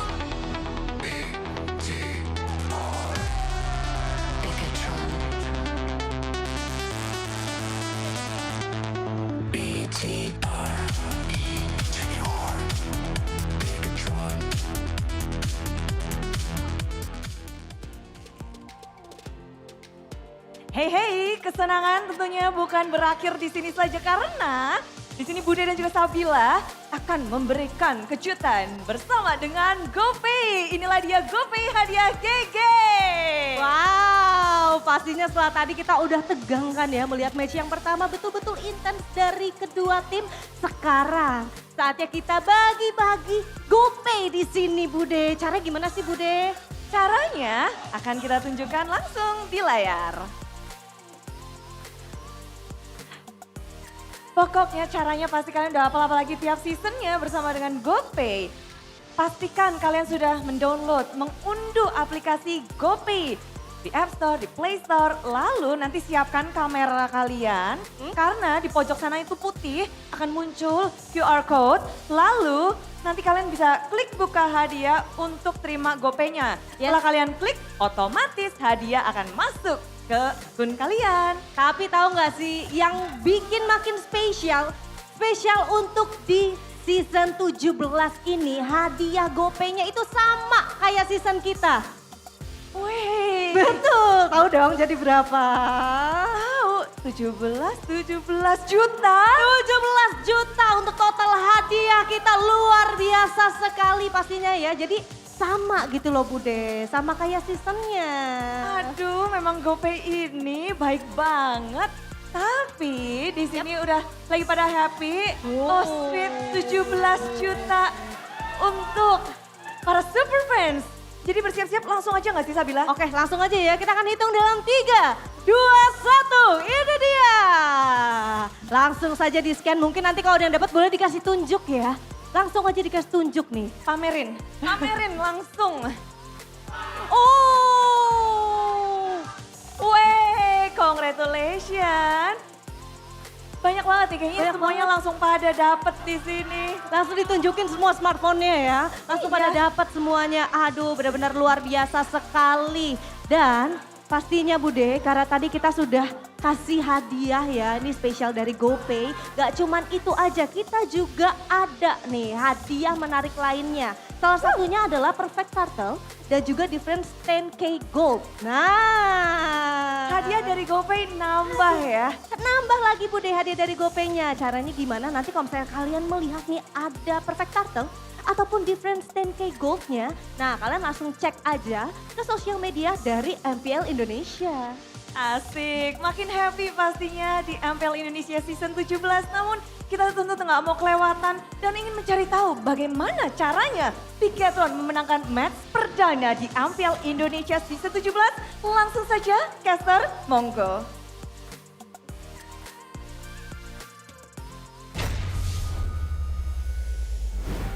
And that is the Chaos Derby for you. A lot of chaos, a lot of brawls, as we expected. Maybe some of us not, but me, personally, I expect a lot of brawls. Yeah. You also expected Alter Ego to win, right? Well, I'm not expecting Alter Ego to win, I just want to hate. Ah. Sure, In it sure. for the hate of the game. Yeah. All right, Chef, and keep your seat. Like, what do you think my prediction would be in Navi versus RIQ? Navi versus Onyx? RIQ, after this. RIQ? No, Navi 2-0. I just want to hate on you.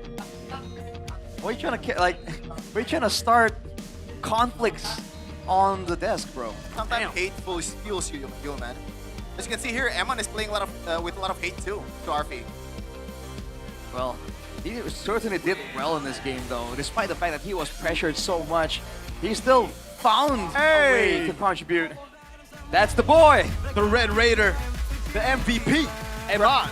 Grass is green, sky is blue, tax is theft, and Eman is the MVP. 11-2-0 for this guy, as he is the MVP presented by Official Gaming Phone in Phoenix. Oh boy, let's take a look at some of the highlights here.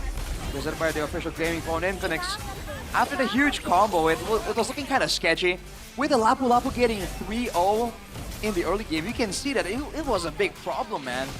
And Nino snowballed all the way till the end. But through macro, through good positioning and calculation, you said that Bigatron was able to stave off all the pressure coming in from Alter Ego. And slowly but surely, as long as their core members don't get taken out, it's great. Shout out to Shogun though, because he was buying a lot of time, being such a pain in the side of Alter Ego, and that allowed for the moments later on for BTR to really mount a comeback. As you can see here, this is the moment where Nino completely demolished Moreno, but every single time Bigatron were faced with a setback, they find ways to adapt and come back even stronger.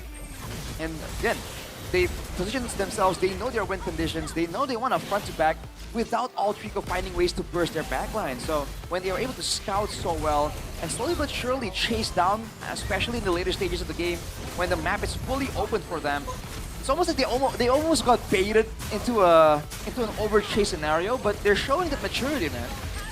Yeah, I think in the draft, it was initially not that bad for Alter Ego at the start until the Freya got picked, and there is really no counter in the lane, and they picked out the Yisun Shin. Not really the greatest option there. I don't even know what you would go for instead of the Yisun Shin. It's bad either way. Yeah, I think it would be bad either way, right? Because any marksman you go for, you're going to be cooked by Moreno. And the only marksman that wouldn't be cooked by Moreno would be like a Harren. But then you get cooked, a Claude. But then you would be cooked by the Freya. Yeah. I'm not sure why. Wait, did the Esmeralda ban coming in through the last? The Alter Ego banned out the Esmeralda. Yeah, in the second phase. The fourth ban, literally the last one. Okay. No, not the last one, the fourth one. Second from last. So Esme and then Harith. Huh. Okay. Why? Why? Wait, I'm kind of confused. Alter Ego banned the Esmeralda, right? Yes. Yes. And then the BTR picked the Freya. Yeah. Why would they do that, Alter Ego? I think they were thinking of the Lapu matchup, not really about the Freya matchup. They were thinking, okay, we want to ban the Esmeralda because we want Lapu to do well. So it's kind of an oversight from Zephyr. I think so, and I think if they did want to ban the Esmeralda, they should have banned the Esmeralda with Uranus, right? Because we saw the Uranus, we expected the Uranus, and we saw it. They picked it up. And you can see damage dealt. Dang, that's a lot of damage. 73k for the tank. Just Uranus things, man. When he's just there zoning the whole backline, you don't feel it, but the damage definitely adds up. Not to mention with the Purify, this is why I like Uranus just to go with a Purify, a Vengeance, whatever, as anything but the Flicker, you know, because I feel like it just makes it so difficult. Every single time they want to focus on Shogun and try and get a punish, he always gets away in the right moment. So despite the fact that he was so annoying, I believe he had one death throughout the whole game. That's just such presence, you know? And as you can see, right, that was the nail in the coffin. It's already bad in the first place with Freya getting picked by Bigatron. Then Uranus comes in against a Yisun Shin, against a Valentina, which is not really a shredder. And the late matchup is Lapu Lapu. So now, like, what is gonna take care of the Uranus? Like, a lot of times, Alter Ego chooses to pretty much ignore the Uranus, but you can't really do that, you know, every time. And shout out to Nino, by the way. He's topping the damage dealt and also damage tanked at the same time. He gave it his all. He did, dude. My God. He was 7-1. Yeah, I mean, Nino, well, Imam mentioned in the interview as well, Nino gave us the most trouble. That guy's Lapu is ridiculous. Yeah, it's all snowballing from that single turtle fight, right? Yeah. You get the early War Axe, you get the early snowball, then it's hard for you to get solved. But at the end of the day, Nino is a one-window hero. He needs the ultimate to be able to provide damage. Even while Eman, all he does is just tap the second skill or something, and the basic attack. Well, yeah, he needs the ultimate, but not as much as Nino, which is why I thought they were going to play more for Nino in the past 2 games before this. I mean, we can ask who is responsible for that loss for Alter Ego's loser interview. Who's gonna be there? Mau ngobrol-ngobrol dikit kali ya Boleh. atas kekalahan tadi di match sebelumnya lawan BTR. Langsung aja nggak mau bilang ini salah Nafari, apa gimana? You want to blame Nafari for this? Oh, ini, No, not Nafari. I'll take the blame for this Kenapa one. bisa ngomong salah server? Why is it Zephyr's fault? Dari segi draft kayaknya mungkin beberapa mungkin kita bisa better. I think in the drafts I can Oke, be a berarti lot dari segi better. draft. Kita mau lebih spesifik nggak? Mungkin kita lagi ngomongin game yang Can we go ketiga specific? mungkin atau game With yang specifics, mana nih? game 3? Was it game 3? Masih di tahap ini ya kali yang ya.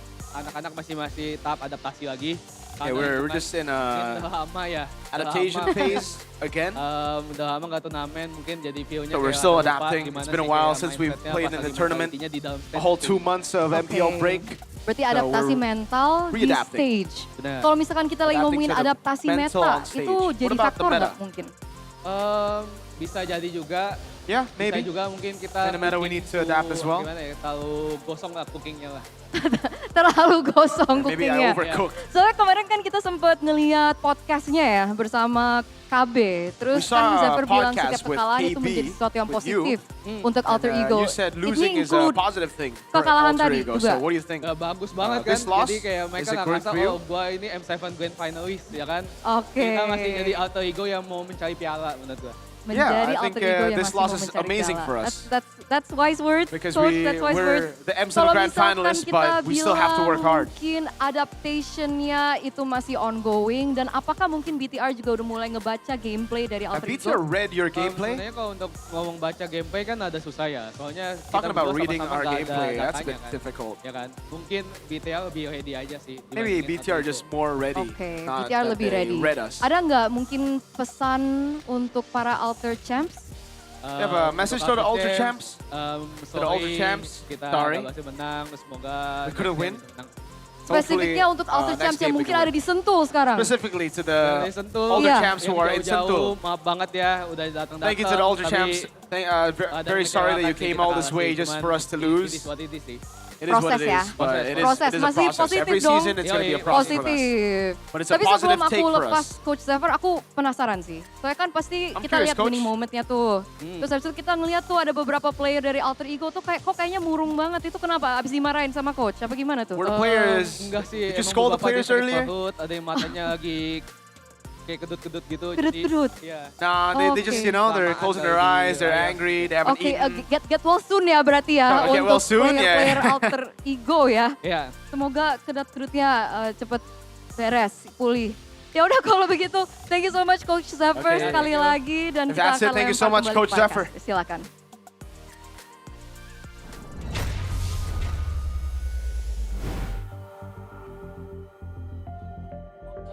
Learn. How do you say it? Yeah. Every L that you take is a learn. It's a learn. Okay, that's Not how. a loss, it's a learn. That's a Alter learning Ego. interview. Ah. Okay. The learner's interview. A learner's interview. And thankfully, Alter Ego has some of the best fans in ID. You know, I don't think they're gonna be mad about this performance. They're gonna be like, oh, you know what? It's a loss. It happens. I mean, we just almost beat Aurora PH. Well, not really. Bro, last season they came in as 5th place, I think, in the regular season. They got to the finals. Really? Yeah. Huh. But they were hot later part of the season, right? Exactly. Beating Onyx, beating pretty much everyone. Exactly. But They were hot. they came in I did 5th not. to the playoffs, so they learned a lot through the regular season. And that's what's so scary about Alter Ego. As much as Bigatron was adapting, you can bet that the next time we see Alter Ego, they won't make the same mistakes. You know, this is a guy, Professor X is a guy that does reviews. We've seen some of the behind the scenes footage, this guy doesn't let games go by without gaining from it. So which is why the whole learning thing, it's a bit of a meme, but with Alter Ego, I feel like it's really true. But for Alter Ego, it's not learning, it's luck. They're a lucky team. What? And hopefully you're lucky enough to, get some tickets to MPL Arena, because for those of you who consider yourself super fans of MPL, or any teams out there, or true lovers of Mobile Legends Professional League, you absolutely have to come and watch MPL Season 17 live in MPL Arena. Experience the electrifying atmosphere. As you see earlier, the super fans just banging on the drums. Yep. Why would you not want to join that? Together with other superfans, plus enjoy all the excitements and giveaways you can get by attending in person. You can see there the BBG, Bagi-Bagi GoPay. That means GoPay is giving away money for free. Yes, sir. Free moolah. How do you buy the tickets though? If you want to buy the tickets, go to id-mpl.com/tickets. Head over there, choose which match you want to watch, and don't forget to show up on match day, because if you don't show up on match day, then your ticket will be useless then. What are you doing? That's a baby face if I ever see one. Or maybe the makeup. Which one? The right one. Kyo? Kyo. He looks different, I feel like. What happened to him? So it's a bad thing? Maybe recalling a different Kyo. Ah, okay. Maybe There's we'll only see. one Kyo, no? There's only ever No, been it's one a Kyo. it's a different kind of Kyo. It's a resurging kind of Kyo. It's a. What are you saying? Why are you making things up? What the Why are you heck? putting words in his mouth? I've been doing I that was for the longest time. confused, like, what was man on about? What? I'm your spokesperson.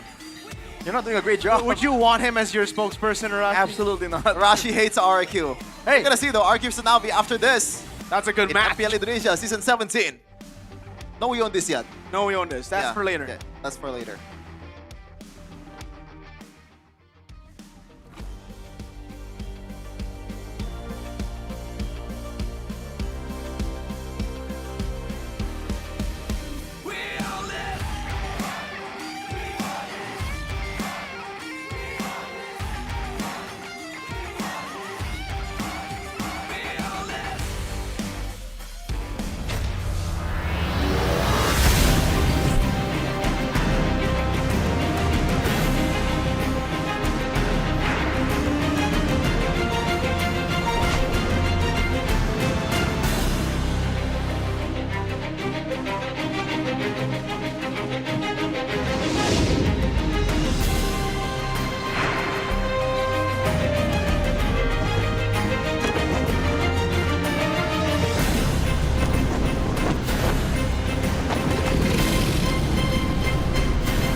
Di tim yang paling susah itu nyatuin semua di tengah perubahan yang nggak ada habisnya. Kami bukan lemah, kami cuma belum searah.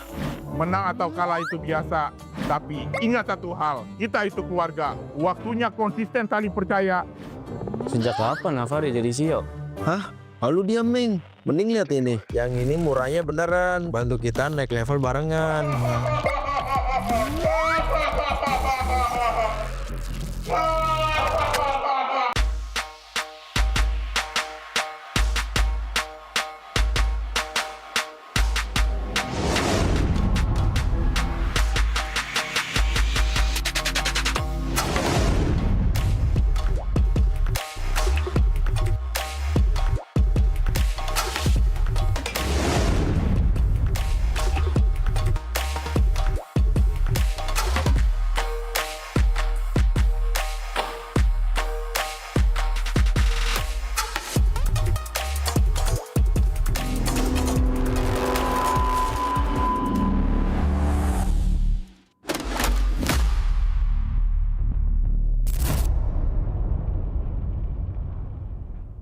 Tak ada hari tanpa mabar.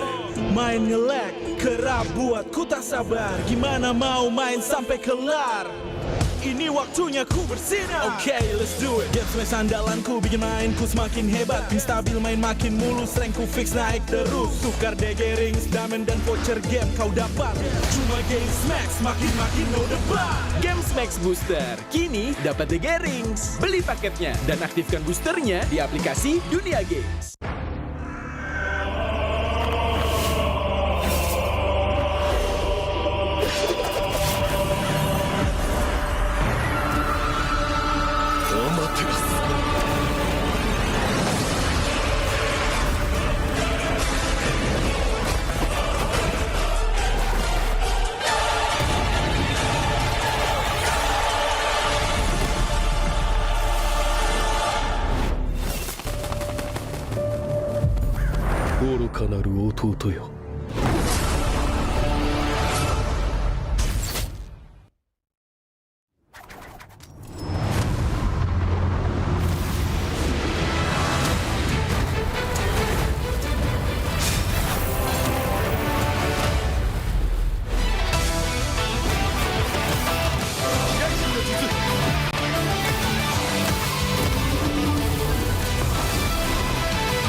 Sabar bebe. Sabar bebe. Mau skin gratis dan battle emote dari Shiva Haju? Gampang banget. Sabar bebe. Lihat nih, emote gemas dari Shiva Haju yang wajib kamu punya. Sini Mimin jelasin cara dapetinnya. Cukup selesai misi harian ini buat kamu kumpulin itemnya, terus tinggal kamu tukerin buat dapetin border eksklusif, battle emote, sampai skin gratis pilihan kamu. Jangan sampai ketinggalan. Yuk login MLBB sekarang, selesain misinya, dapetin hadiahnya. Welcome to Mobile Legends. Minna, Uzumaki Naruto ga kaette kita zo. Hirai shin no jutsu. Ore tte wa Kyou-chan o kosu Hokage ni naru. Oruka no Ufuto. Kodomo damashi ka omotte masu. Ikuze. Kore ga ore tachi no chikara da tte wa yo. Pemain kunci dari region Filipina siap untuk membawakan permainan Philippines untuk mengguncang meta. Ancaman buat season ini ya sesuai dengan tracknya juga, sama ada tambahan player baru yang berkualitas ini. Seperti waktu di season 13 aku pernah bilang, setiap orang ada eranya, tapi setiap era ada oniknya. Dan masih sampai dengan sekarang. Going by the title of, King Phoenix, ever since, I was in PEA, we all know. In Indonesia, it's been, Onyx. Dan apalagi kita melihat banyaknya veteran juga yang sudah mulai berpindah tim. Dan pasti kalau misalkan ada orang yang datang ke sini jauh-jauh dari negara mereka, harusnya mereka bakal bawa semangat baru buat timnya sih. Ini dia dari tim yang gagal di musim kemarin tanpa kemenangan, kembali dengan bergudang jawaban. Bakal jadi salah satu dark horse juga sih kayak season kemarin. Soalnya mereka ngambil player yang bagus sama coach-coach yang berpengalaman juga kan. Jadi pasti ada improve dari mereka. It's really something that, these players, these coaches really have to move past. Because it can't be, just on. Somebody has to, challenge them for real this time. Sempat bongkar pasang role Navi. Mereka kembali ke posisi asal. Stabil, solid, percaya diri. Kalau dilihat dari track recordnya Yenot, ya kita lihat ya udah pernah juara dunia, terus udah bawa banyak piala buat Onyx PH sih. Banyak mungkin kultur atau nggak habit yang bagus buat Navi. Seperti sebuah peribahasa, tuntutlah ilmu sampai ke negeri China. Kalau soal Super Ken, dia tuh salah satu jungle yang bagus lah di Indo. Terus kan dia ngebuktiin juga kan, nggak cuma di Cina, terus di internasionalnya juga lumayan oke tim dia. Korban Super Ken yang berhasil mundur, namun untuk sekarang Blazing 2 yang begitu baik dari Loom. Double kill berhasil diambil. Super Ken bisa imbangin RQ. Selama ada KSQ di situ, dia pasti bisa nyatu anak-anaknya. Kebakar sih, kayak gue ngeliat kompetitif di Indonesia selama setahun ini kayak seru banget, jadi gue memutuskan buat balik ke Indonesia lagi. Masuknya player-player asing membuat kita makin punya daya saing. Di panggung internasional, kita sebanding. Regional mix bagus sih, jadi bakal bisa dapat POB dari region lainnya, tim lainnya, dan itu pun bagus buat ke depan Indo. Jadi kayak ada dua insight itulah. Kalau strategi justru menurut gua malah makin kompleks. Justru kita bisa ngambil ilmu dari mereka, jadi kita bisa makin improve lagi ke depan. Game membuktikan dominasi total dan masih menjadi region yang terkuat. Again, if you go back to all the international tournaments, it's been Filipinos. If you're gonna be Samantha, you're gonna be looking good for now. But someone needs to try to challenge and change that. Balik lagi ini team game, dan meskipun sekuat-kuat apapun tim apapun itu, bisa imbangin lah. Bahkan bisa kalahin juga. I do understand that Indonesia, it has the biggest fan base, but with the experience of Onyx, this is most important.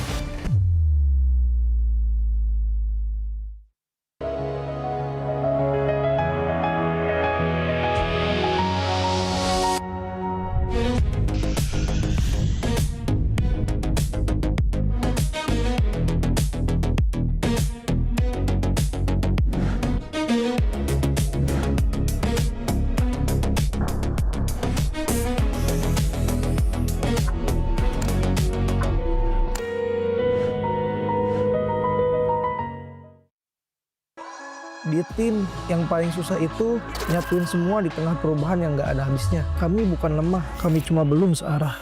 Menang atau kalah itu biasa, tapi ingat satu hal, kita itu keluarga. Waktunya konsisten saling percaya. Sejak kapan Navari jadi CEO?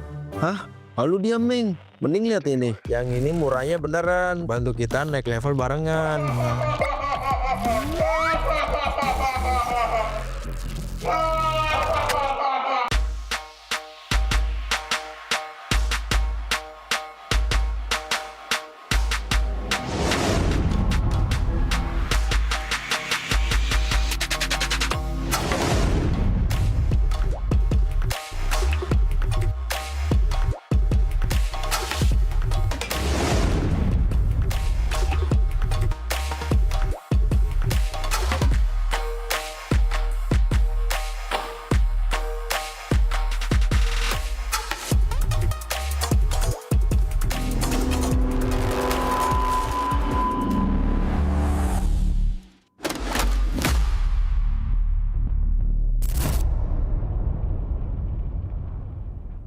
Tak ada hari tanpa mabar. Main nge-lag, kerap buatku tak sabar. Gimana mau main sampai kelar? Ini waktunya ku bersinar. Okay, let's do it. Game smash andalanku bikin mainku semakin hebat. Pin stabil main makin mulus, rankku fix naik terus. Tukar DG rings, diamond dan voucher game kau dapat. Cuma Game Max makin no debat. Game Max Booster, kini dapat DG Rings. Beli paketnya dan aktifkan boosternya di aplikasi Dunia Games.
Sabar bebe.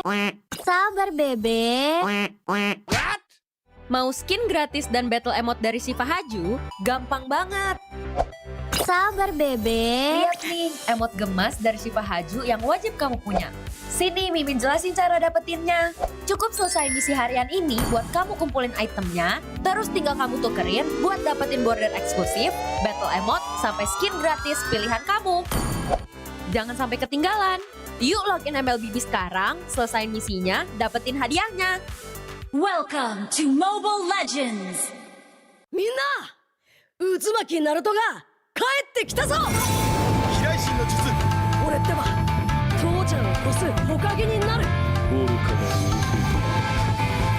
子供騙しが頑張ってます行くぜこれが俺たちの力だってばよ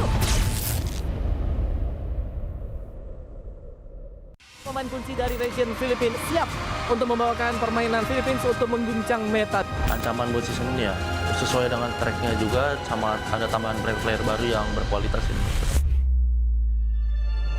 Seperti waktu di season 13 aku pernah bilang, setiap orang ada eranya, tapi setiap era ada oniknya. Dan masih sampai dengan sekarang. Going by the title of, King Phoenix, ever since, I was in PA, we all know.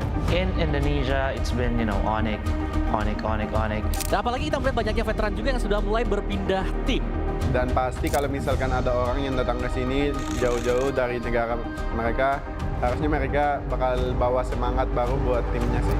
Ini dia dari tim yang gagal di musim kemarin tanpa kemenangan, kembali dengan bergudang jawaban.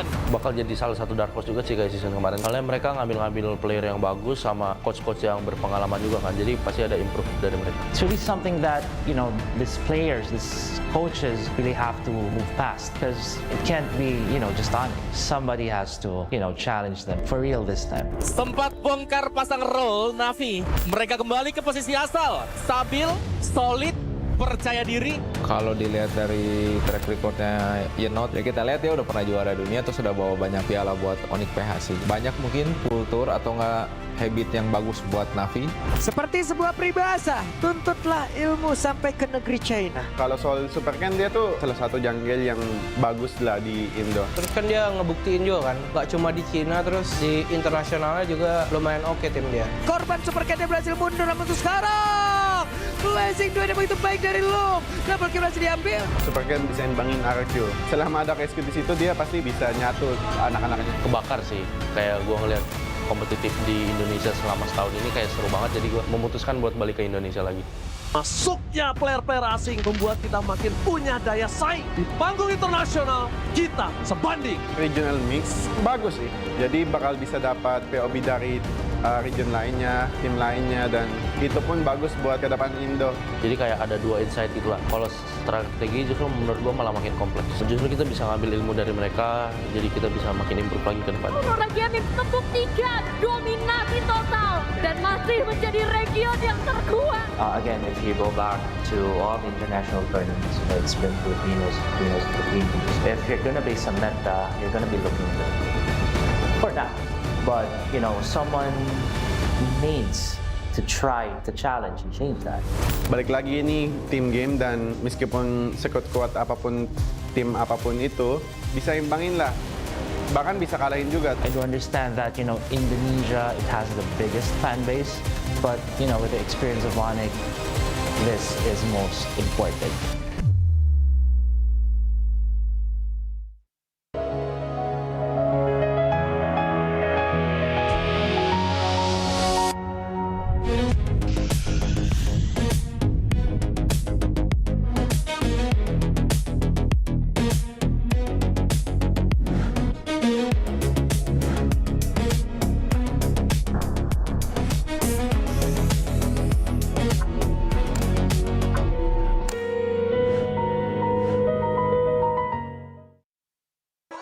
Di tim yang paling susah itu nyatuin semua di tengah perubahan yang nggak ada habisnya. Kami bukan lemah, kami cuma belum searah. Menang atau kalah itu biasa, tapi ingat satu hal, kita itu keluarga. Waktunya konsisten saling percaya. Sejak kapan Navari jadi CEO? Hah? Lalu dia Ming. Mending lihat ini. Yang ini murahnya beneran. Bantu kita naik level barengan.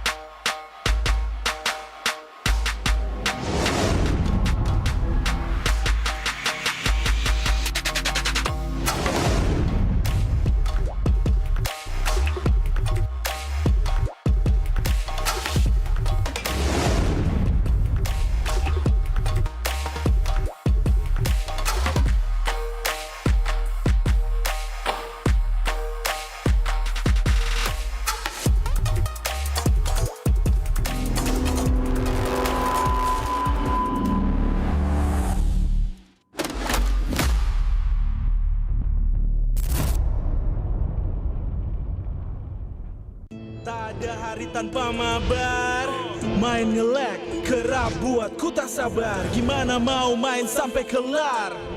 Ini waktunya ku bersinar. Oke, let's do it. Game smash andalanku bikin mainku semakin hebat. Tim stabil main makin mulus, rankku fix naik terus. Tukar DG rings, diamond dan voucher game kau dapat. Cuma game smash makin no debat. Game Max Booster, kini dapat DG Rings. Beli paketnya dan aktifkan boosternya di aplikasi Dunia Games.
Aku kan berdiri dan terus berlari, terus ke arah puncak tertinggi.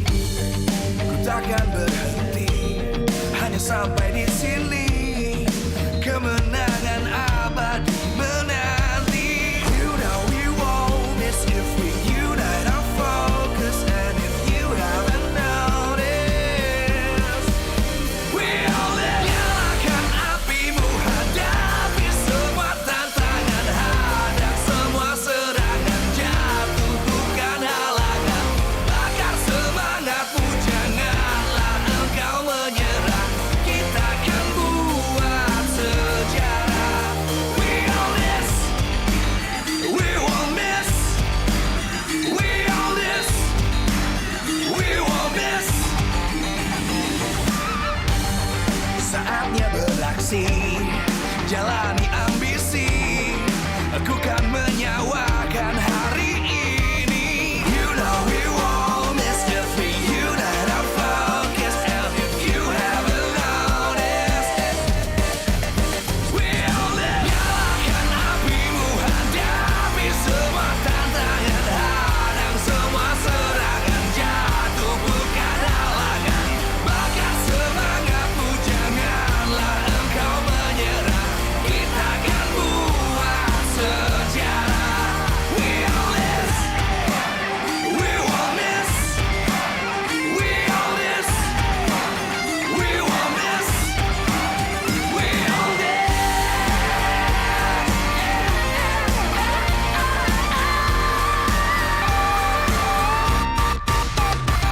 Nyalakan apimu, hadapi semua tantangan, hadang semua serangan, jatuh bukan halangan. Bakar semangatmu, janganlah engkau menyerah. Kita akan buat sejarah. We all this.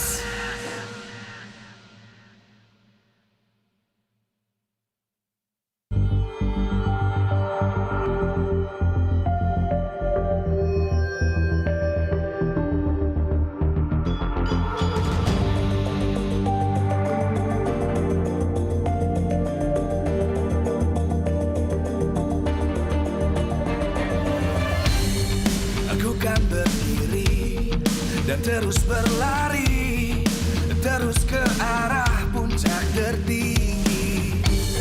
Ku takkan berhenti, hanya sampai di sini. Kemenangan abadi menanti. You know we won't miss if we unite our focus. And if you haven't noticed, we all live. Nyalakan apimu, hadapi semua tantangan, hadang semua serangan, jatuh bukan halangan. Bakar semangatmu, janganlah engkau menyerah. Kita akan buat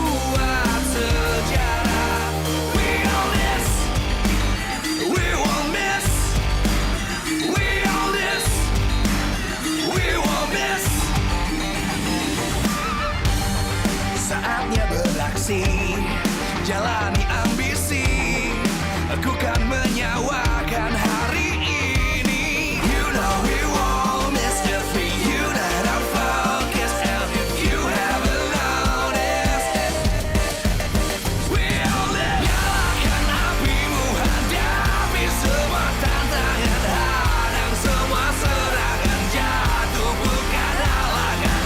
Bakar semangatmu, janganlah engkau menyerah. Kita akan buat sejarah. We all this, we won't miss. We all this, we won't miss. We all this.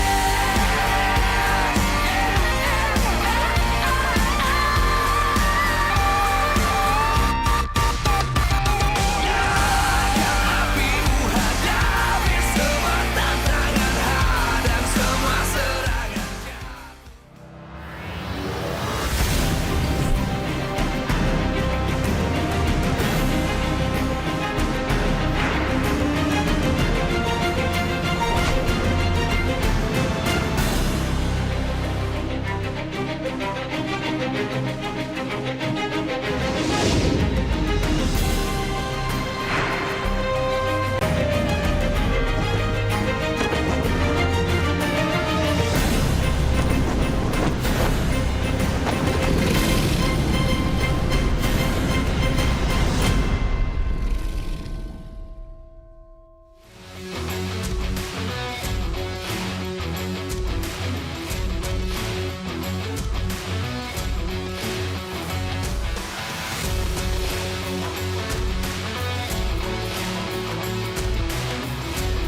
Live from MPL Arena, Jakarta, MPL Indonesia Season 17 is powered by Moonton. Supported by Esports Federation of Indonesia. Presented by official gaming phone, Infinix.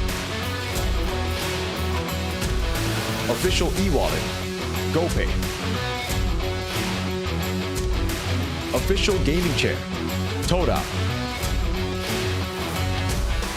We own this.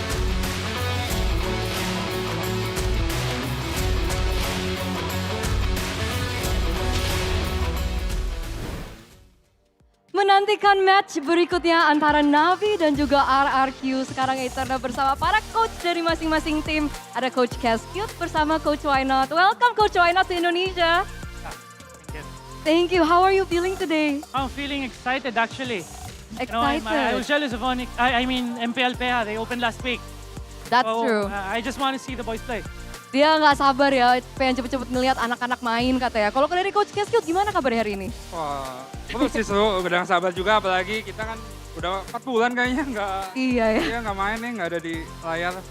Tapi ngomongin 4 bulan tuh kita ngobrolin sedikit ya kan? Kita flashback sedikit ke season sebelumnya, di mana sebenarnya by history RRQ tuh belum pernah kalah melawan Navi. Tapi karena last season Navi itu menang 1 game doang, unfortunately RRQ tuh nggak bisa lanjut ke babak playoff. Dari Coach Cascute hari ini melawan Navi, panas nggak Coach? Ya panas ya, kita sebenarnya super match ya, udah pasti pengen menang kan. Di luar dari balas dendam nggak ada lah. Tapi kita mencari momentum di first match ini. Jadi kita udah bakal all out, ya siap untuk main tanding. So he's ready for you. Do you know the history of what happened last season? Yeah, I was watching. Oh, you were watching. Right. Speaking of panas, it's very hot, yeah. It's very hot, udah panas banget kayak Coach Why Not juga ya. Okay, but do you think that you can break that history? Because according to history, Navi has never been able to win a match against RRQ. Do you think you might be the deciding factor today? Well, I'm just here to guide my players, but yeah, let's see. It's gonna be very interesting. Really. Kita akan melihat ya, karena dia bilang dia di sini hadir untuk meng-guide playernya, membantu playernya untuk berusaha mencari kemenangan hari ini. Coach Cascute season ini jujur ya, coachesnya tuh sangat stacked ya. Kita melihat banyak banget mastermind, ada Zephyr, ada Why Not, banyak banget juga yang lain-lainnya juga. Gimana ngelihat pertarungan antara mastermind antara coach season ini? Ya, ternyata semakin season tim-tim udah menuju jalur yang benar. Mereka mencari coach-coach yang investasi di sana jadi lebih baik. Dan ya terbukti sih kayaknya makin stuck banget. Apalagi sekarang nggak ada yang bisa prediksi sih. Apalagi tadi juga Alter Ego kalah juga kan. Jadi Betul. who knows will win this season. Jadi susah untuk diprediksi ya. Susah. Karena banyak banget coach baru juga, Coach Why Not here as well. I asked him, with so many very intelligent coaches coming now, especially this season, what do you think about the competition? What do you think, Coach Why Not? Tight. It's gonna be tight, definitely. I'm just really excited, to see all the people who are here. I mean, Super Ken's come back. Kelra is here. He followed me. And so it's quite exciting, quite interesting. Zephyr leading Alter Ego, but it's just really, let's just have fun.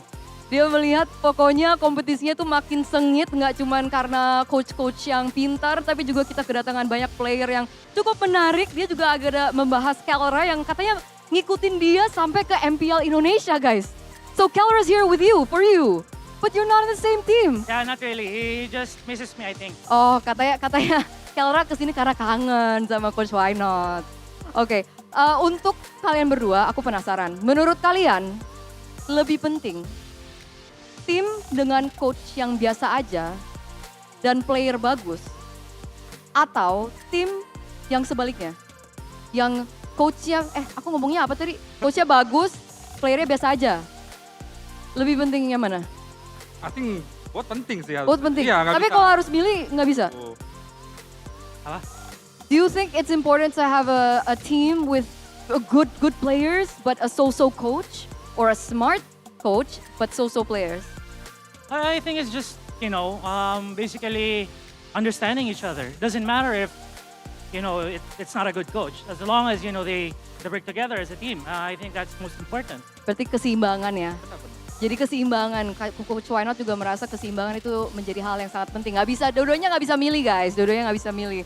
Oke, sebelum kita masuk ke match selanjutnya, mungkin kalian punya pesan, do you have messages to one another? Buat Coach Why Not, ya semoga senang latih di Indo anak-anaknya dan semoga bisa membangun komunitas MLBB kompetitif makin bagus. Hope the players are happy and hopefully that you can help grow the MLBB community to be better. Definitely. You have a message to Coach Keskit? Oh yeah, I mean, good luck to us. I've already had the privilege of fighting, the kingdom internationally, and it's very fun. It's very exciting because all the fans are hyped, and as competitors, I'm just really happy that the players get the chance to feel that passion from the crowd. So yeah. Good luck to us. Sama-sama bilang good luck. Coach Why Not juga bilang dia sangat excited ya, sangat happy juga. Karena sebenarnya dia udah pernah melawan RRQ di kancah internasional. Dan dia juga melihat kalau para fans, para kingdomnya juga sangat meriah ketika bermain. Dan dia sangat excited untuk ngelihat para pemain itu didukung oleh fans-fans tersebut. So once again, good luck to you Coach Why Not, Coach Keskit juga. It's your debut, we're excited to see that. Dan kita akan langsung aja menuju ke para casters.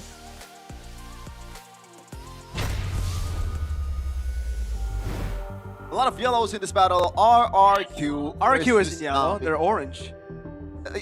Honorary yellow. Honorary yellow. Yeah, but that's Keskut and Why Not back again here in MPL Indonesia Season 17 with Shefin, Miracle, and the man of the hour, Rashi. Man of the hour. By the way, Rashi Hoshi means Storm Star. Storm Star. Storming Star? If you Google Translate it, it's just like Storm Star. Okay. Storm. Of course you know. So how you doing, Storm? Doing fine, dude. You can see Why Not was sweating, man. He was against an action star. That was Sammo Hung. Yeah, he should be sweating because this is a very big tournament, that is powered by Munton, supported by BBSE, our official gaming phone Infinix, our official wallet GoPay, our official gaming chair Todak, and of course our partner esports Garnier, by you, I prefer Garnier. And GamesMax, and of course our supplier Indie Hope, Indomaret, and Aqua. What? Sorry. What? If you know, you know. You know the meme? I prefer Garnier. I don't know. Well, I prefer Garnier. I'm so happy Garnier is here. Because I prefer Garnier. Well, what's that referencing to?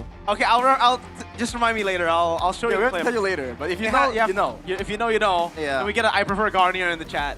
What a guy. Yeah, apparently I'm a bit too old for the meme. That's a shocker. But yeah, RQ versus Navi, and as the turnout mentioned earlier, surprisingly, Navi has not won a match yet against RQ. That's true. If you didn't count the Rebellion days. Yes, the Rebellion days, they were a legit rebellion, dude. They hated RQ. Audi specifically was always, beefing with RQ. Do you got any beef with Audi TZ?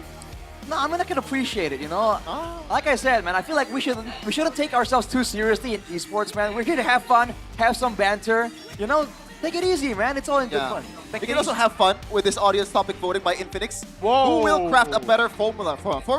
Why not or Cascute? Why not strats is better? Cascute's strat has the edge. Wait, what is option C, bro? We will see on this match. It's for the centrists. Of course. It's for you, Arashi. Yeah. It's the non-answers. Yeah, you live in the gray area. I'm answering Cascute, bro. What? Oh, He has answers now. So do you think Cascute is the better coach? Then why not? Yeah. Whoa! Screw it. Why not an M6 World Champion, man? Character development from Arashi here. But yeah, new formula, new breakthroughs from Navi and RQ. And by breakthrough, we mean the players. Let's go for Navi first. Man. Noyu and Ukir, that addition was huge last season. Okay, chat, I'm just gonna say it. The makeup's not it, man. Shive looks crazy here. Yeah. For a second, I was like, is that a glitch? Like, I want to talk about the team, but how could you talk about a team when you see this? By the way, you're throwing someone under the bus. What? The makeup artist. They have to be thrown on. What was that? Is that? Of course, someone needs to be thrown under the bus. And it ain't the players. They didn't sign up for that. I mean, for Navi, dude, you can barely recognize them in some angles. You're like, wait a minute. What is that? You can recognize everybody on RQ though. So for the related makeup artist, it's Mirko and Arashi. I'm not. No. Not going for that. Yes, it's Mirko. I have beef. Wow. With whoever did Shive. So are we gonna talk about the lineup or not? Well, what do we need to talk about? Dan or Super Ken? All of them. Okay, Super Ken, he's my goat. He's amazing. He is the potential man of ID. Potential man of ID. Other than that, there are a lot more additions to RQ. Super Toy, no, not Super Toy, Super Dan, Kuroki, and Yeheskel. Yeheskel is the interesting one because Rins has been there. It feels like ever since the new RRQ showed up, Rins has always been there. So I kind of even imagine that he won't, if he doesn't play today, and Yeheskel shows up as in the playing lineup. Yeah. And by the way, we have some quotes from Phil here. I think Why Not will bring enjoyment to the game for Navi. Even if they lose in scrims, he will still bring enjoyment to the team. I'm so confused. Via Kelra? I'm so confused. Wait, what? What is going on? I am so confused. Do they have body double or something? Are they the same person? Have we ever seen Few and Kelra in the same room? I think all Filipinos are the same here, I guess. Whoa! Like from here, it's Few and Kelra. Whoa! And Why Not? I don't know about that, my dude. I don't know about that. It's Few and Kelra. So look, they're focusing on enjoyment. Okay. I don't know about that, man. I'm so confused. I don't know about that, bro. I did the interviews, and I don't even know who said it. Was it Few or Kelra? Maybe they just made it up for the story. My source is that I made it all up. We noticed. Source, trust me, bro. But yeah, enjoyment is actually pretty. I think it's very important, especially for the, the locker room. Oh, it's Kelra. Okay. Okay. It is Kelra. There you go. There you go. Because I was like, wait, I don't. Yeah. I mean, has you ever played under Why Not Swings? Kelra? Few. No. Okay, that's why. All right. Just a bit of a mishaps here. It's early in the season, so give us some slack. We notice. We notice. So what do you think about the take? About the take? I mean, it's always fun to. It's important to enjoy the game, right? That's how you can bear with the long practice hours, the scrims, the mindset. I feel like, yeah, it's important, but I don't know if I want to phrase it like we're here for the enjoyment, Why not? So I feel like that's a bit too far on the enjoyment side. I mean, if you see Onyx, they're playing with a lot of enjoyment, right? If you see Onyx PH at M6, they weren't scrimming. They were playing other games. That's true. And we got this World Champion Mastermind, first place in M6 World Championship, third place in MSC 2022 and 2025. He's been here for a long time. First place of MPL PH Season 14. So a lot of accolades here that he's bringing to Indonesia. Now the question is, Arashi, is the roster capable enough? As Eterna put it, it's a bit of an awkward question to Cascute, not gonna lie, but is the roster enough to compete as the contender for MPL Indonesia? Well, in Navi's case, I really feel like their players showed a lot of potential, man. They had great moments, but overall, just seemed to lack the bigger vision, the bigger picture. So I feel like in theory, why not's appearance is gonna help a lot. But the King's mastermind here, Kescute, looking quite different, I'll be honest with you. The hairstyle throws me off quite a little bit. The hairstyle stayed the same, Arashi. It's just he lost weight. Maybe that's it. It just looks quite different to me somehow. Yeah, and by the way, they should list out the coach of the years, man, or the coach of the seasons. Like, that's his biggest achievement so far. Wow. No, wait, no. Wow. That's not an insult. I swear to God. I swear to Dang, God, that is not an bro. insult. I was just That's worried. low, man. That's low. What? Yeah, no, I understand, but I was just trying to wanted- help him out. I know. I just wanted to, put you on the spot. But Okay. Coach of the season for season 13, 14, and 15. Three play. Yeah, and 13 he was with BTR, by the way, Yeah. How'd that turn out? as it always does. Okay. Patterns, bro. Patterns. You don't believe in patterns, though, right? Yeah, I don't It's a believe in non-believer. You believe in the Infinix Note 60, though. For sure. And I believe We own this. I believe in RQ as well. First of all, No, you predicted Navi. well, I kind of feel bad for predicting Navi because the RQ just gave me some Bro, gave they me some gave us bribes. vitamins. RQ Kingdom. W Kingdom.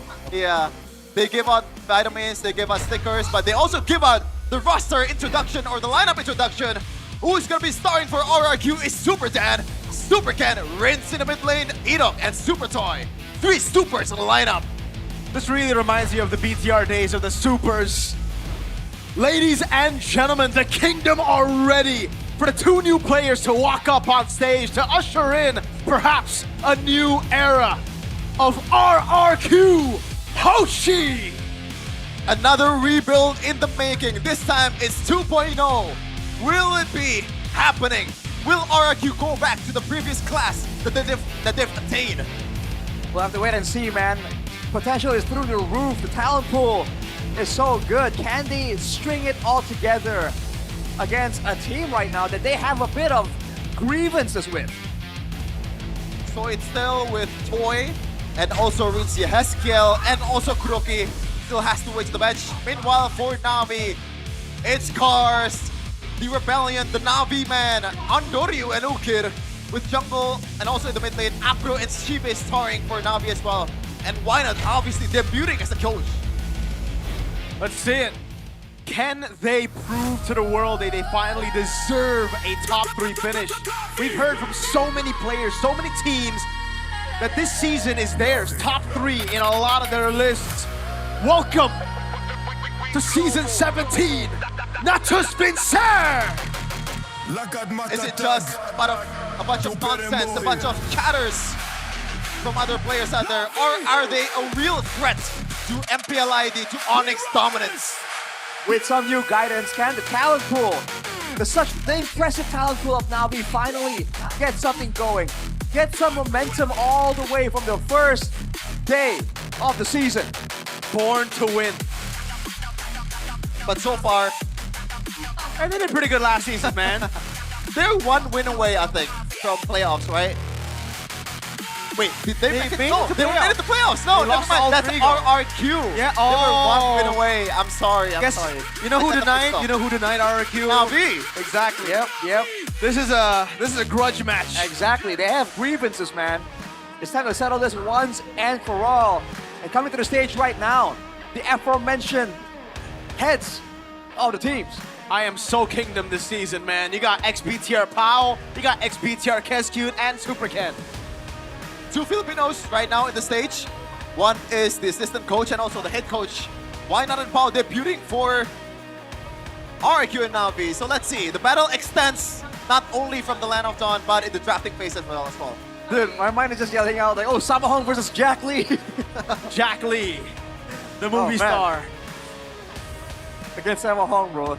Let's see, man. We've seen great counters in the drafting phase from match number 1. Match number 2 right here, it should be even better. For sure. And these 2 teams are a bunch of questions, right? We're not really sure of how strong they are currently because we've never seen the full potential of both of them. Andoryu and Okir, they're still kind of adjusting to Indonesian scene. And now this is arguably their first real season Dang. ID. Wow, wait a second. Well, 56%. Why Yes, not you know raise why. it? You know why. Why? Because we have a lot of Filipino viewers. And also, he's a world champion. Yeah. The hell? The Sherman is so quick to discredit everyone, bro. Literally everyone. Hey, I'm just going by the logic, man. He's a world champion. He's a world champion. I can admit that, brother. Wait, do you think that fact alone is enough to overpower all of the kingdom's voting? We're on the English broadcast. We're on the English broadcast. That's why. That's what I'm saying, bro.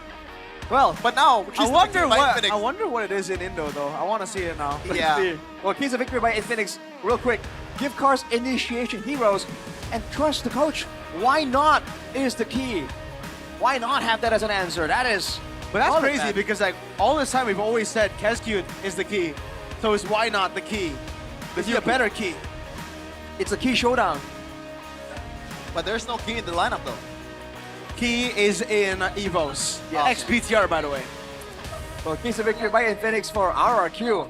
Give Super Ken space to farm and be wary of why not surprise grabs. I think the second one is a given. The first one we'll have to wait and see because for the longest time, Super Ken, he's all about that farming. He's all about solo carrying. But now, you know, it might be different. It depends on how RRQ is gonna build around him. Yeah, Super Ken, he's known as the box shell man back then. In PTR days. When he gets the box share, it's 100%. It's done deal. It's a done deal. Yeah. By the way, was it Mr. Vijaya? That was Mr. Vijaya. Shout out Mr. Vijaya right there. Father of cars. Father of cars. Very generous, very wholesome as well. Yes, sir. And I really think this season, Na'Vi, you know, again, after asking so many people, so many players, coaches, analysts about where they would rank Na'Vi, where they would rank their own team, a lot of people put Na'Vi up there. Na'Vi have been improving. Is it because of the world champion effect? I think it's because they got a world champion, but I think mainly the Filipino players that they have on their team can finally speak Indonesian. Oh. So the communication is so much better now. That's true, that's true. That's massive.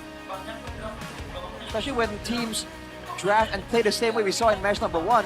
The slightest miscommunication could be fatal. That is the kind of margins we're playing with right now. Again, we say it every season, but it really seems like the meta is making it quite difficult. Execution has so much to do with the success rate of teams right now.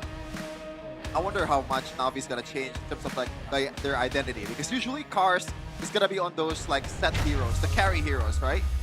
But do they wanna just pivot to another style for Cars? You can also apply the same logic to Ukir, who is usually using Jushin, those kind of like stable mid laner. They want to play a bit more aggressive this time, especially we are in dangerous grass. Dangerous grass.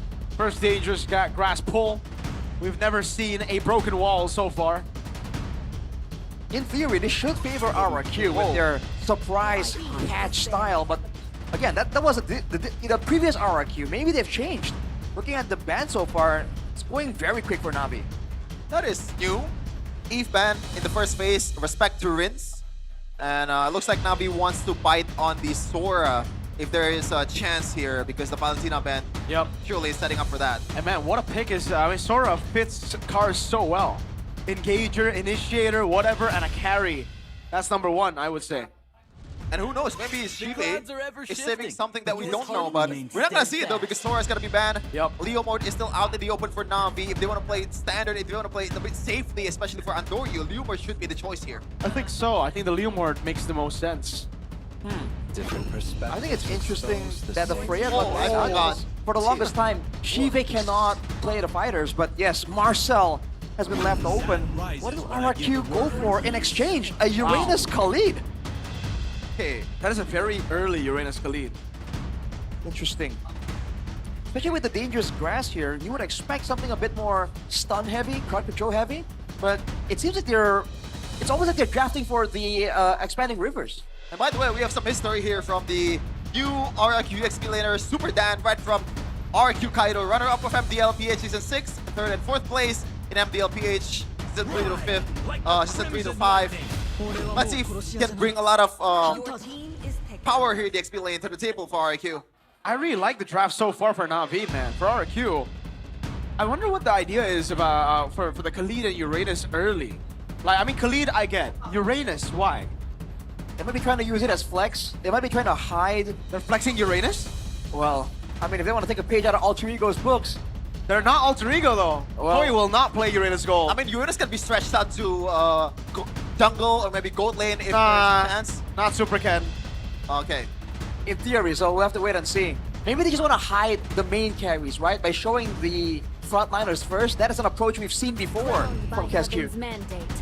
Oh. Okay. This is gonna be bad. Gonna be bad, bro. They're going to ban out all of Super Ken's picks now, right? Yeah. Will there be a Fanny ban, you think, Mirko? Whoa. I don't think they need to ban Fanny. For RRQ? For Na'Vi. Okay. Oh yeah, you're right.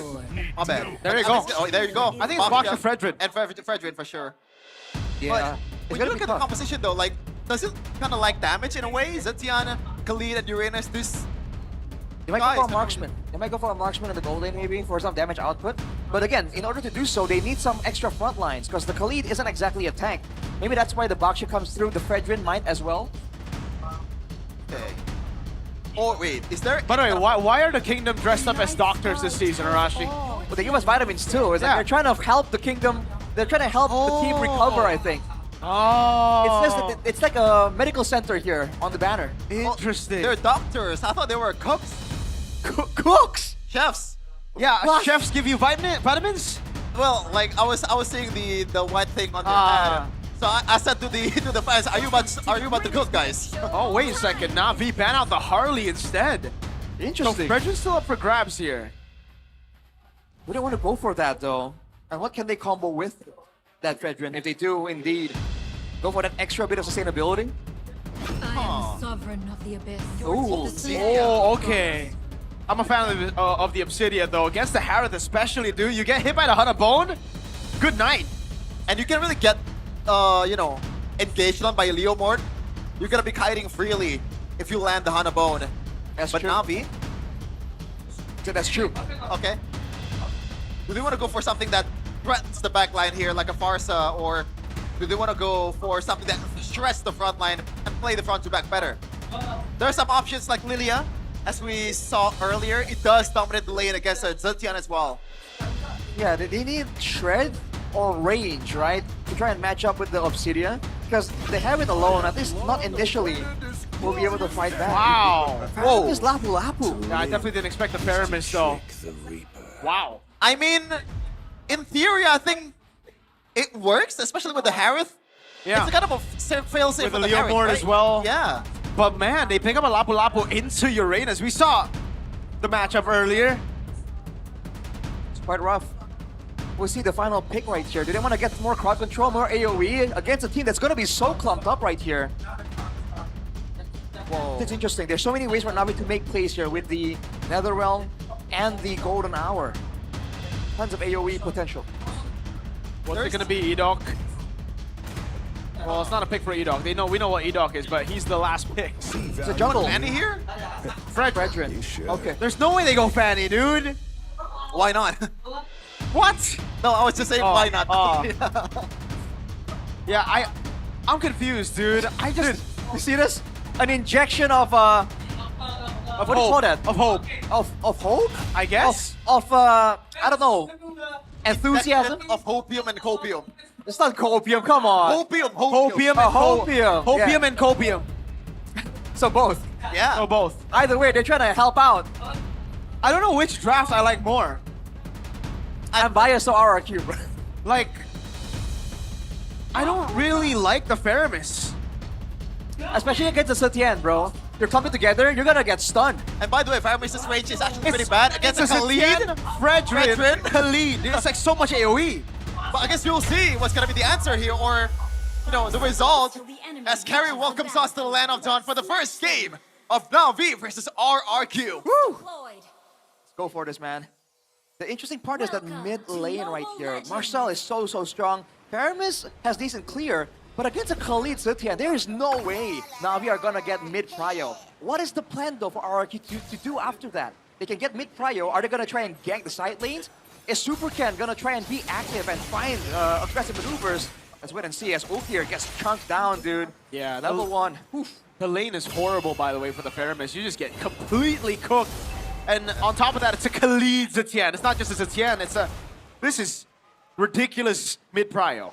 Okay, I guess we'll see how Edok will solve this Marcel problem, because in the first game that we see earlier, Marcel was pretty much able to negate everything that Khalid throws towards him. Usually, the Marcel is an issue for fighters, right? Looking at the emblems here by you, tenacity for Super Dan, he's trying to just tank it up, but Rin seems to feel like she's safe. Afro's gotta be careful there, man.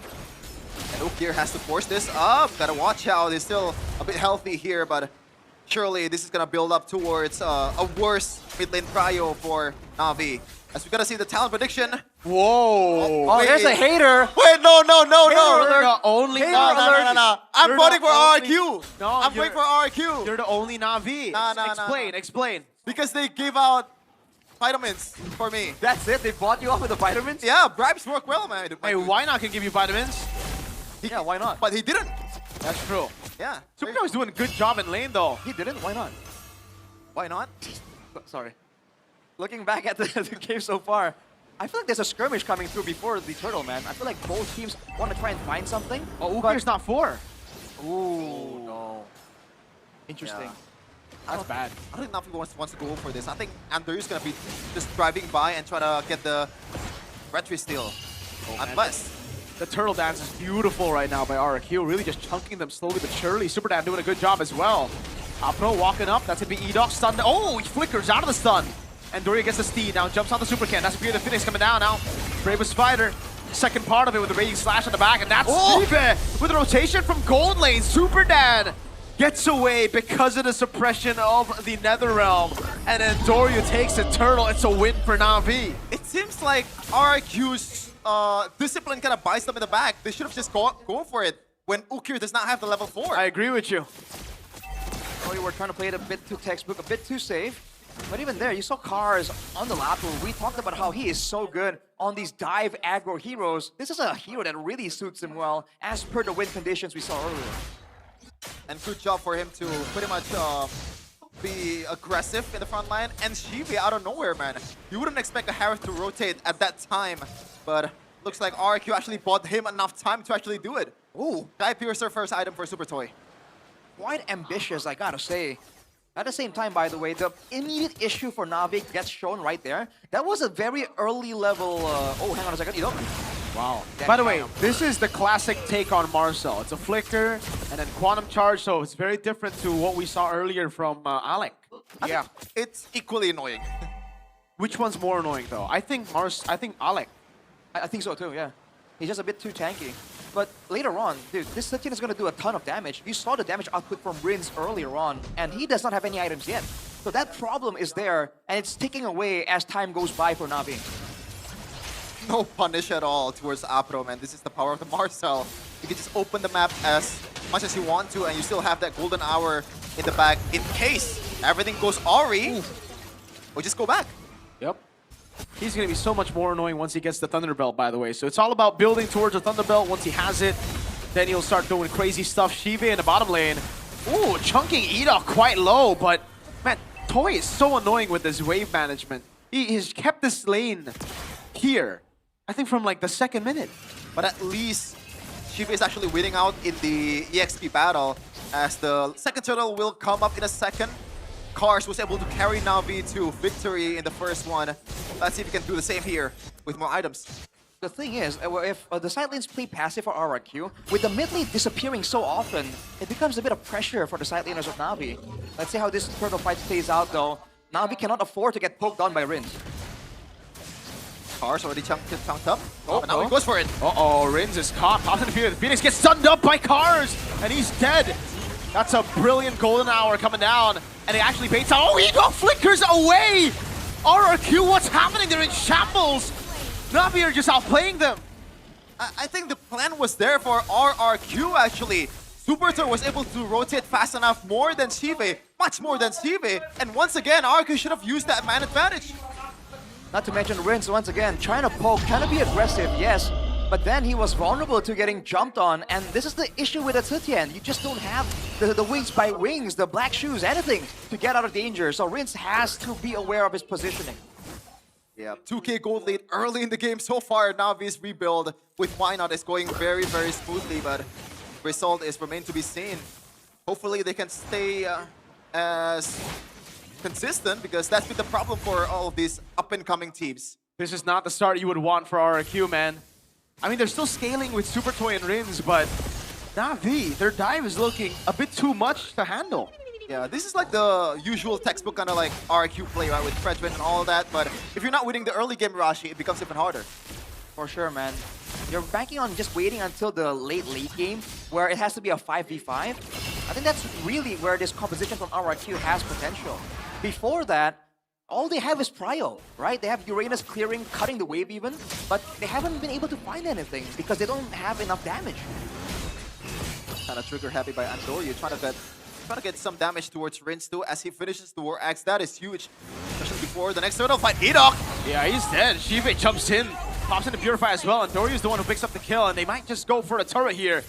What's the move for RRQ? Golden Hour, catches Super Can, Fury the Phoenix stuns all of them, but the turret will go down. Navi pushing their lead to 3,000. Looking bad right now. 3K so early on, 4-0. RRQ, if they want to go for the late game, they can't really throw the early game like this. I thought that at least Super Dan on the Uranus is going to try and do something a bit more aggressive. But because of the catch potential, the crowd control available, even Super Dan has to be careful. Uh-oh. I think he's good though. Yeah. And now what does RQ do in this next turtle fight? Because Edok does not have the Raging Sandstorm just yet. Maybe it will be up by the time the turtle is also up. And there you go. They might have a chance here if Edok does something unbelievable. Let's see. Afro caught very low, still able to get away right now. Shive with rotation as well. Now Edok. Cars goes in. Bravest fighter from Cars, they go all into the backline. Supercan finally gets a turtle here for the first time. Super Dan able to escape. Edok will be the sacrificial lamb. Cars all alone against 4. Big bonk coming down by Supercan. Oh! Pull back with the golden hour as well, catching Supercan. He's isolated from the team, and now they go all in on him, but he's able to escape. You know what? Not that bad, I guess, for both teams. The lead is actually kind of stays the same, but Navi will be able to get the conversion in the mid lane. Good Fury of the Phoenix. No, never mind. They get taken out by Rins. That's the such and Toy? Oh! Forward gets the kill, fade away with a Sky Piercer, but he will surely fall. 2-0, oh, Cars! Goes through Rins, finds the stun, and it's Andoryu who catches the double.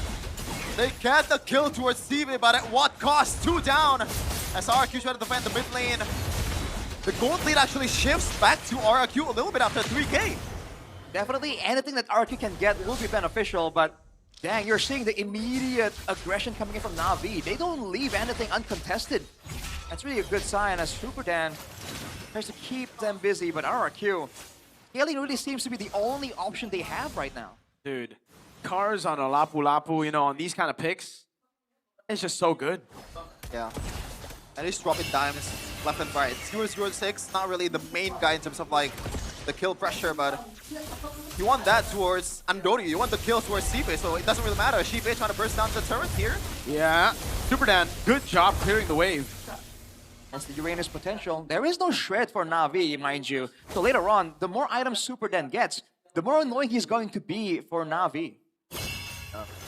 At least there's anti-heal from Ukir, and maybe Shive wants to rush towards the Divine Glaive after the Holy Crystal, and that kind of helped him to shred down Supercan and also all the frontliners from RQ at the same time, because he really needs that. He's the only soul damage dealer that can take care of those. It's a lightning I think Apro needs to be a bit more aggressive, no? Like, he's very passive on the Marcel. He's not getting Thunderbolt stacks. Oh. No, he's scouting more than anything. There you go. Some stacks right here. But for the most part, he's not really as annoying as you would expect. Edok is actually matching him when it comes down to the spotting and the short exchanges. There you go, Divine Glaive rush actually for Ukir, so he's gonna deal a lot more damage towards the frontliner. After being the nuisance that he is. Yep. Super Dan in the back. Baits out the Zaman Force. He gets pulled back as well. Pops into Consecration. Flickers out. Cars. Bravest Fighter. Fury Phoenix coming down. Shive gets the Lord. Cars caught in it. Supercan walking up again. Edok running away. Again, it's going to be Cars. Big bomb coming in from Supercan, but there's no damage. And it's Shive who gets the kill. Yeah, this is just a composition that you build after winning the early game for RIQ, but when you're in this position, you gotta play a bit more passive. And they didn't do that. They tried to match the team fight with the AoE, but the timing on the Netherrealm is kind of messing up their engages too. Some of the damage and spells from RRQ are getting dodged because Na'Vi are stuck in the stasis actually. Yeah. Holy Crystal already secured 2 for Shiva, so that's a big item. Even for the frontliners, if they already build some magic defense, you still gotta go through a little bit, you know, because of that raw magic power. 5.6k, 6k now. Lead for Na'Vi. Ooh, Rose Gold media for Endoryu as well. He's going all in, trying to get that damage. RRQ might be able to defend a bit better in the base when there is a lack of less of a dive threat technically. But again, with the short reach of the Zetian's first skill, that could still be punished by Na'Vi. Uh-oh, Shiva. He's starting to deal real damage, dude. That was just a Chrono Dash and a Synchro Fission. And now he goes on Superken. Fury the Phoenix coming down with the Appraiser's Wrath from Superken. And Dory taking low under the turret, but the turret will fall. Great golden hour. Rins and Superken caught in it, but he's still able to dash away. Ooh, now Cars gets the kill. Now it's Apro, who's going to get saved by the Netherrealm of Ukir. The escape artist, Apro, lives to see another day. 007. Courtesy of Ukir. That's ridiculous, man. The golden hour is just so good. You're seeing the defense potential from RRQ when they have their back safely with the base. They have a better chance, but Cars just got in there and denied that completely. At a 7k gold lead, it's looking like Na'Vi are just gonna go for the next Lord, no problem. For sure. RRQ, now what do you do? With kind of a lack of setup too, I think the Fury of the Phoenix is more of a responding tool more than initiating so far, at least in this game. So you can't really just rely on that to engage towards multiple members. And if you're engaged, the disengage and also the failsafe for Na'Vi is atrocious. And they just look so good right now. Na'Vi are controlling everything on the map. By the fact that they cracked a base turret open on the side lane and the far lane is so good for them. The Lord Dance is going to be clean. And Afro is getting more aggressive and more aggressive by the time goes on. The confidence and also the gold lead is there, Arashi. What can you say, man? Looking at the replay here, presented by the official gaming phone Infinix. Look at the damage dealt, but the sustain even more so than the damage coming in from Na'Vi.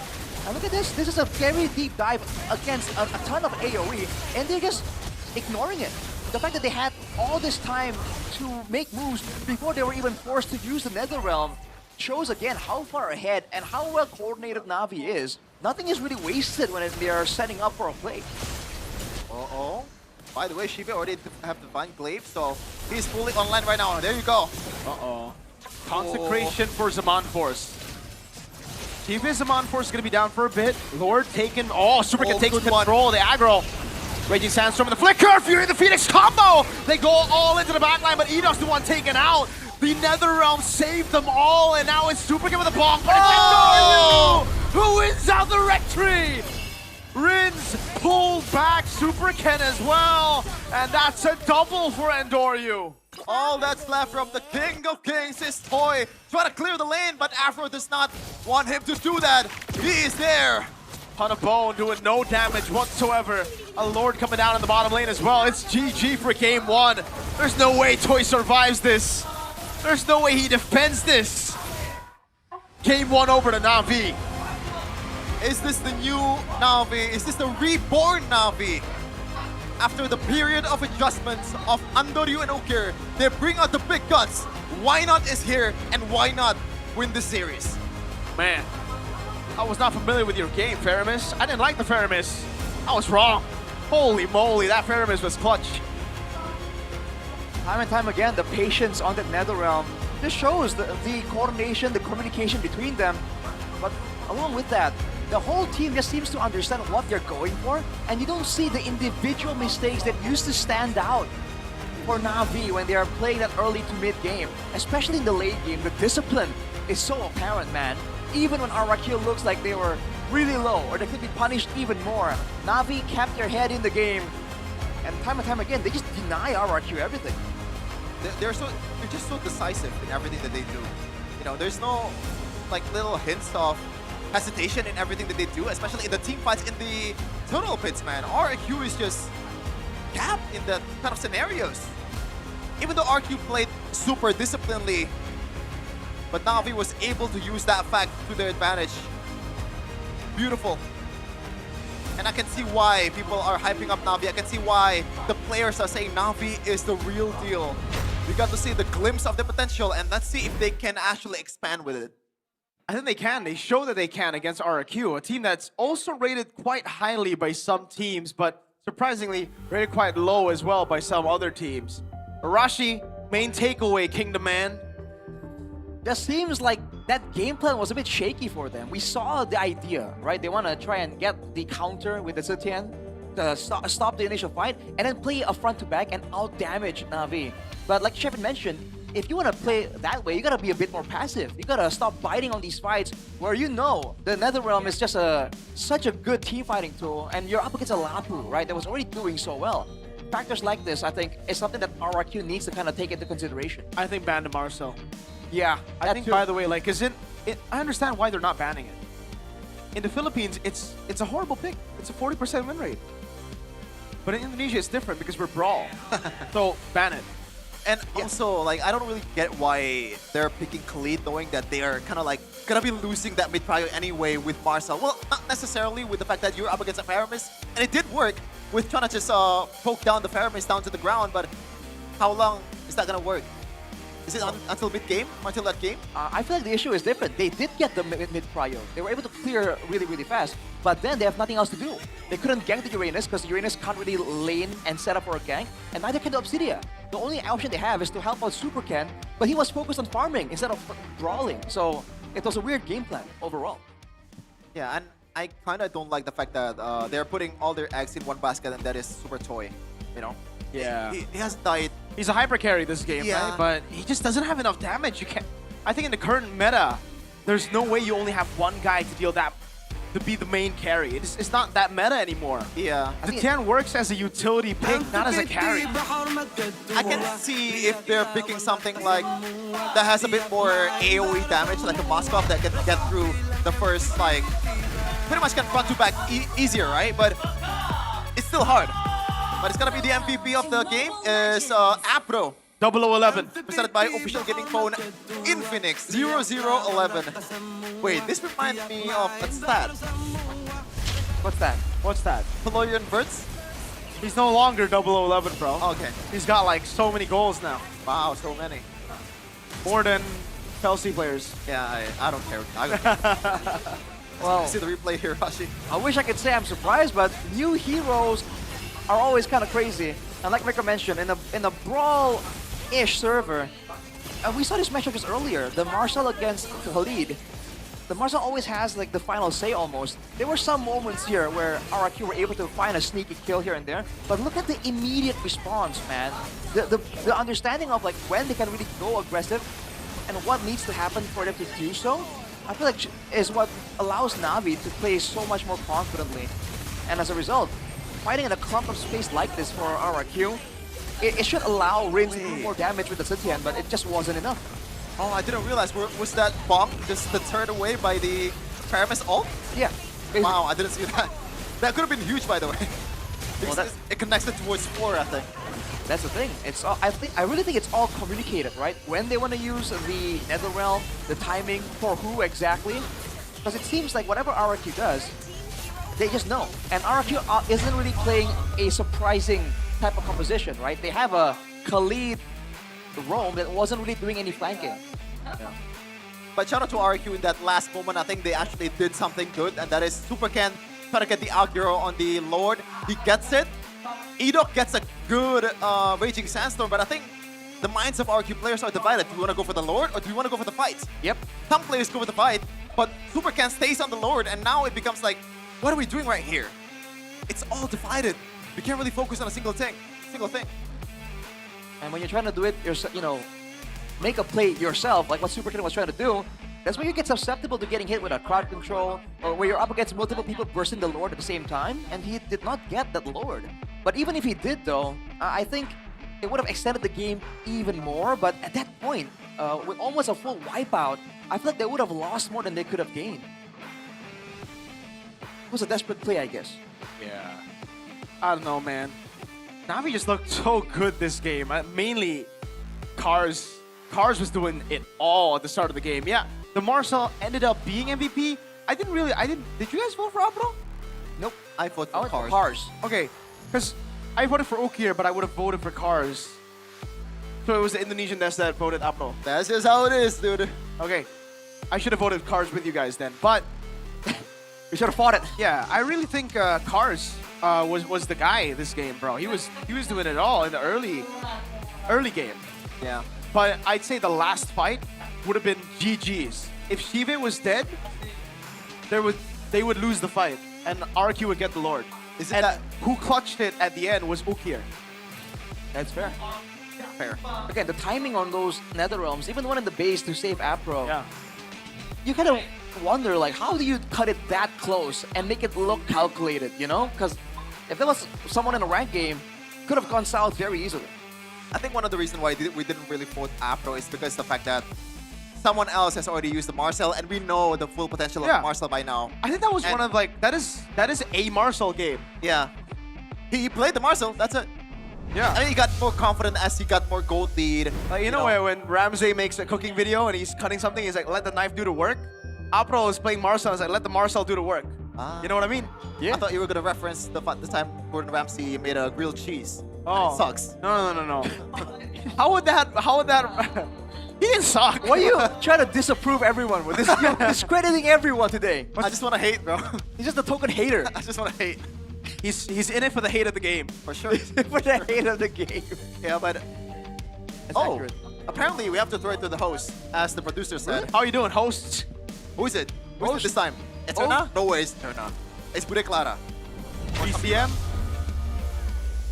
Hari pembukaan season 17, Bude dan Sabila ngerasa ini antusiasme yang begitu luar biasa dari super fans. Yes, betul sekali. Tapi sebelum itu pastinya kita ingin mendengarkan gemuruh semangat dari MPL Arena. Mana suaranya?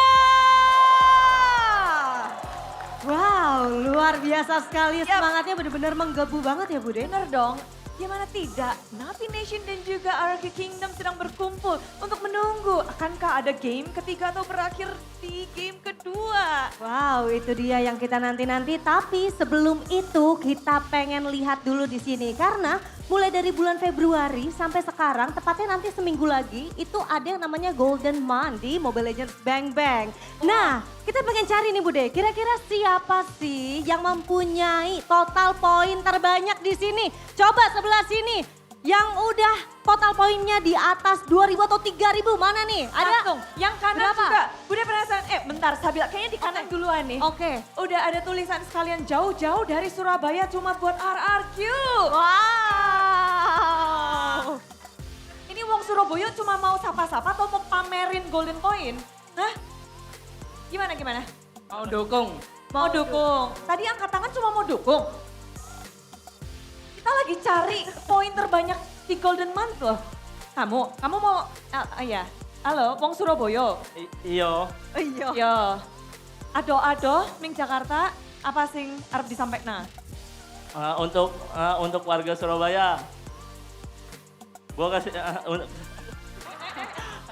Sekali lagi. Cuma buat RRQ. Mantap. Semangatnya sudah diberikan, sudah kita tahu. Tapi di sini nggak cuma dukungan aja. Kita kepengen tahu berapa poinmu. Ya sekarang 3.135. 3.125. Coba nih. Oh bener, buset gede ya. 3.135. 3.135 tadi ya. Oke, besar banget ya. Luar biasa loh. Itu tinggal seminggu lagi kira-kira mau ditambahin lagi poinnya kah? Sebisanya aja. Sebisanya aja. Oke, ada lagi mungkin dari sebelah sini? Ada? Ayo, jangan malu coba. Kamu deh, nih mumpung sampingan di sini ya. Boleh berdiri di sini. Oke, berapa poinnya? 3.065. 3.065 di sini, udah ada. 3.065. Ada yang bisa nyaingin lagi nih, coba ada ditunjukin lagi? bukti juga nih, bukti ya. Oh ada. Bukti dulu, beneran nggak? Oh coba kasih tahu bukti dulu, kasih tahu buktinya. Bener. Mana nih. Kasih lihat dulu dong. Tapi ada lagi nih. Ada lagi, boleh. Coba, sini. Dari mana? Jakarta Utara. Oh, Jakarta Utara. Boleh. Berapa poinnya? 3.380. Buset, kepala tiga, semuanya 3.000 semua. Kamu rajin main ya? Iya. Oke. Susah nggak sampai poin 3.000? Enggak sih. Enggak sadar aja. Oh, nggak sadar aja. Yang penting rajin-rajin ngelakuin quest. Buat Targetnya berapa poin targetnya? sampai sebisanya aja. Sebisanya aja. Oke, baiklah. Oke. Di sini juga kita lihat pastinya 3.000. Ada yang bisa nyaingin nggak kira-kira nih? Apa? Ada yang bisa nyaingin lagi nggak? Kayaknya bisa. Oh, ada penyaing lagi nih, ada penyaing di sini. Ada mungkin yang 3.000 lebih? Berapa? Coba sini, maju sini. Coba sini. Berikutnya. Oke. Siapa namanya, dari mana? Raffi dari Tangerang. Oh, dari Tangerang. Oh, tetangga ternyata ini ya. Oke, berapa poinnya? 660. Coba kasih tunjuk dulu dong. 3.600 tadi ya. Ini luar biasa ya. Buset. Gila, keren banget. Tapi congratulations, yes, kalian bukan hanya pamer ke kita dan bikin kita iri, namun para pemain yang rajin ini, betul, yang ngumpulin poin banyak-banyak, mereka akan mendapatkan redeem code. Nah, itu dia untuk redeem code-nya. Pastinya kita hanya 3 ya Bude ya. Akan ada 3 tadi yang teratas. Nah, ini salah satu ini kayak juara 1 nih. Ini paling tinggi ya kan. Paling tinggi 1, 2, dan juga 3 tadi. Kita sudah dapat seperti itu. Dan nantinya teman-teman bisa langsung saja mengambil redeem code-nya ya. Oke, baiklah kalau begitu. Selamat. Boleh kembali ke tempatnya. Benar, Oke. karena seminggu lagi nih akan berakhir, jadi kebut-kebutan ayo cari poinnya karena kalian bisa ngejar di situ, bisa dapat apa tuh. Banyak hadiah yang bisa kalian dapatkan gak hanya di sini namun juga di dalam in-game. Jadi ikuti acara ini. Yes, betul sekali. Apalagi kalau misalnya kita ngebahas sedikit soal Golden Man yang tinggal 7 hari lagi tadi Bude ya. Tinggal 7 hari lagi, jadi masih banyak banget kesempatan kalian untuk mengumpulkan nih total poin kalian dan nanti bisa ditukar dengan hadiah-hadiah in-game tadi Bude udah bilang. Gitu. Banyak banget hadiah, tapi Bude kepengen tahu ini di kolom komentar berapa poin kalian. Tunjukin kepada Bude dan juga Sabila karena kita penasaran apakah kalian bisa mengalahkan. Ini udah ada yang di sini para super fans yang nunjukin 3.000. Tadi berapa lagi? 3.600. 3.600. 3.300 lagi. 333 tadi angka cantik. KB berapa ya? Kayaknya KB lebih banyak lagi tuh KB. Waduh, itu dia. Itu kayaknya sudah tak terhitung langsung kalau KB ya. Jadi penasaran KB, Oji, juga Lim. Itu talent Inggris juga berapa? Banyak, karena kita akan masih mencari-cari tahu juga nih gimana dari kalian semua semangatnya pula untuk cari poin dan juga selain cari poin kita juga mau cari tahu Sabila. Kira-kira siapa nih ya untuk di game yang kedua ataupun akan melaju ke game yang ketiga di Bude kali ini. Iya, jadi MPL Arena. Mana semangatnya untuk game yang kedua? Lanjutan untuk RRQ dan juga Navi. Monggo caster. MVP berhormat kedua, lihat lawan rata semua, tiap main bareng semua. Mereka Interesting. What is that BGM? You should know, no? Isn't it like a Lebaran anthem? Oh, it's the Indonesian dance. Okay. Someone's still going. Yeah. It's the Indonesian OG, dance. OG, yeah. They're crazy. Dude, Sheffin has an Infinix phone and he just showed me an RQ sticker on his Infinix phone. Yeah, I didn't know you were an Welcome to RQ. the team, brother. I was just trying to be polite, man, because RQ got me stickers and also vitamin, so I gotta do my thing. Still Like, counts. Putting some stickers on my phone.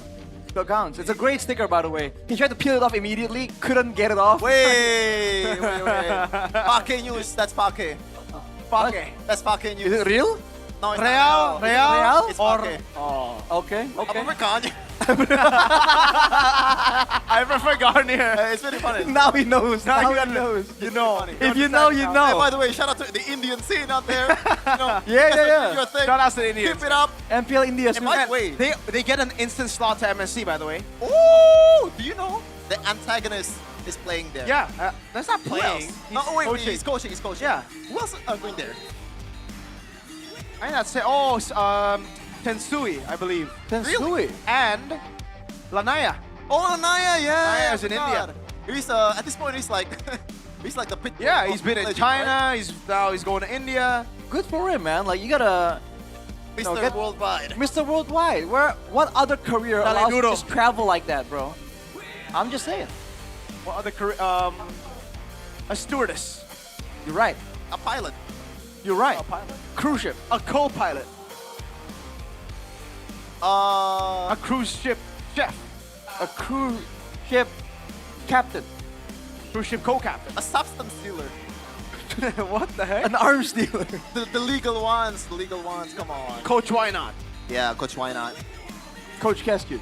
No? He's been overseas. Oh, Wait, he's been hold on, To brother. Malaysia. He's been Brother. from his other gaming days too. Right, that's true.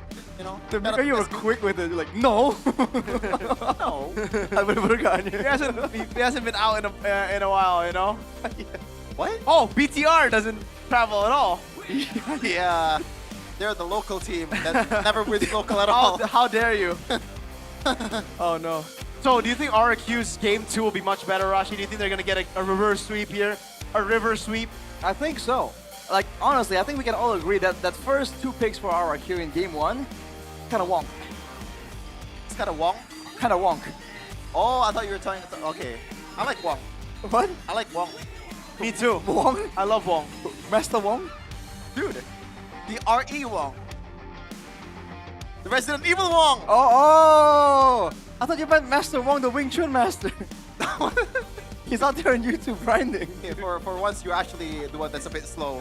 Not me. I'm faster than Master Wong. Yeah. Now, the better question would be, Rasi, is there gonna be a substitution? Yazkiel in, perhaps. Kuroki. Oh, you're right. They have options, man. I don't think they will bring it out here though, but hey, who knows? I mean, it's early in the season, so experimentation is on the table. Experimentation. English caster, by the way. Oh, broken walls. For the first time. First time broken walls. Let's go. Isn't it crazy that we really push forward Johnson as the ambassador of the broken walls and he's never getting picked once? Yeah, because it's a classic hero. Oh. Well, have we seen all the different maps today? Yes. I think so. Yeah. That's a good spread, man.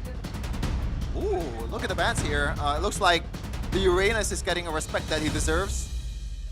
From Why Not? Interesting. After winning game number 1, they're still going to ban out the Uranus here. Okay. So there's going to be a lot of hero on the table here, especially if they don't ban the Marcel, the Leomord. Jushin is still on the table too. There's going to be, oh, never mind. Wow, as first pick, they banned Jushin. What are they trying to first pick here? Marcel. Oh. Marcelino? Marcel for Edo. That has to be it, right?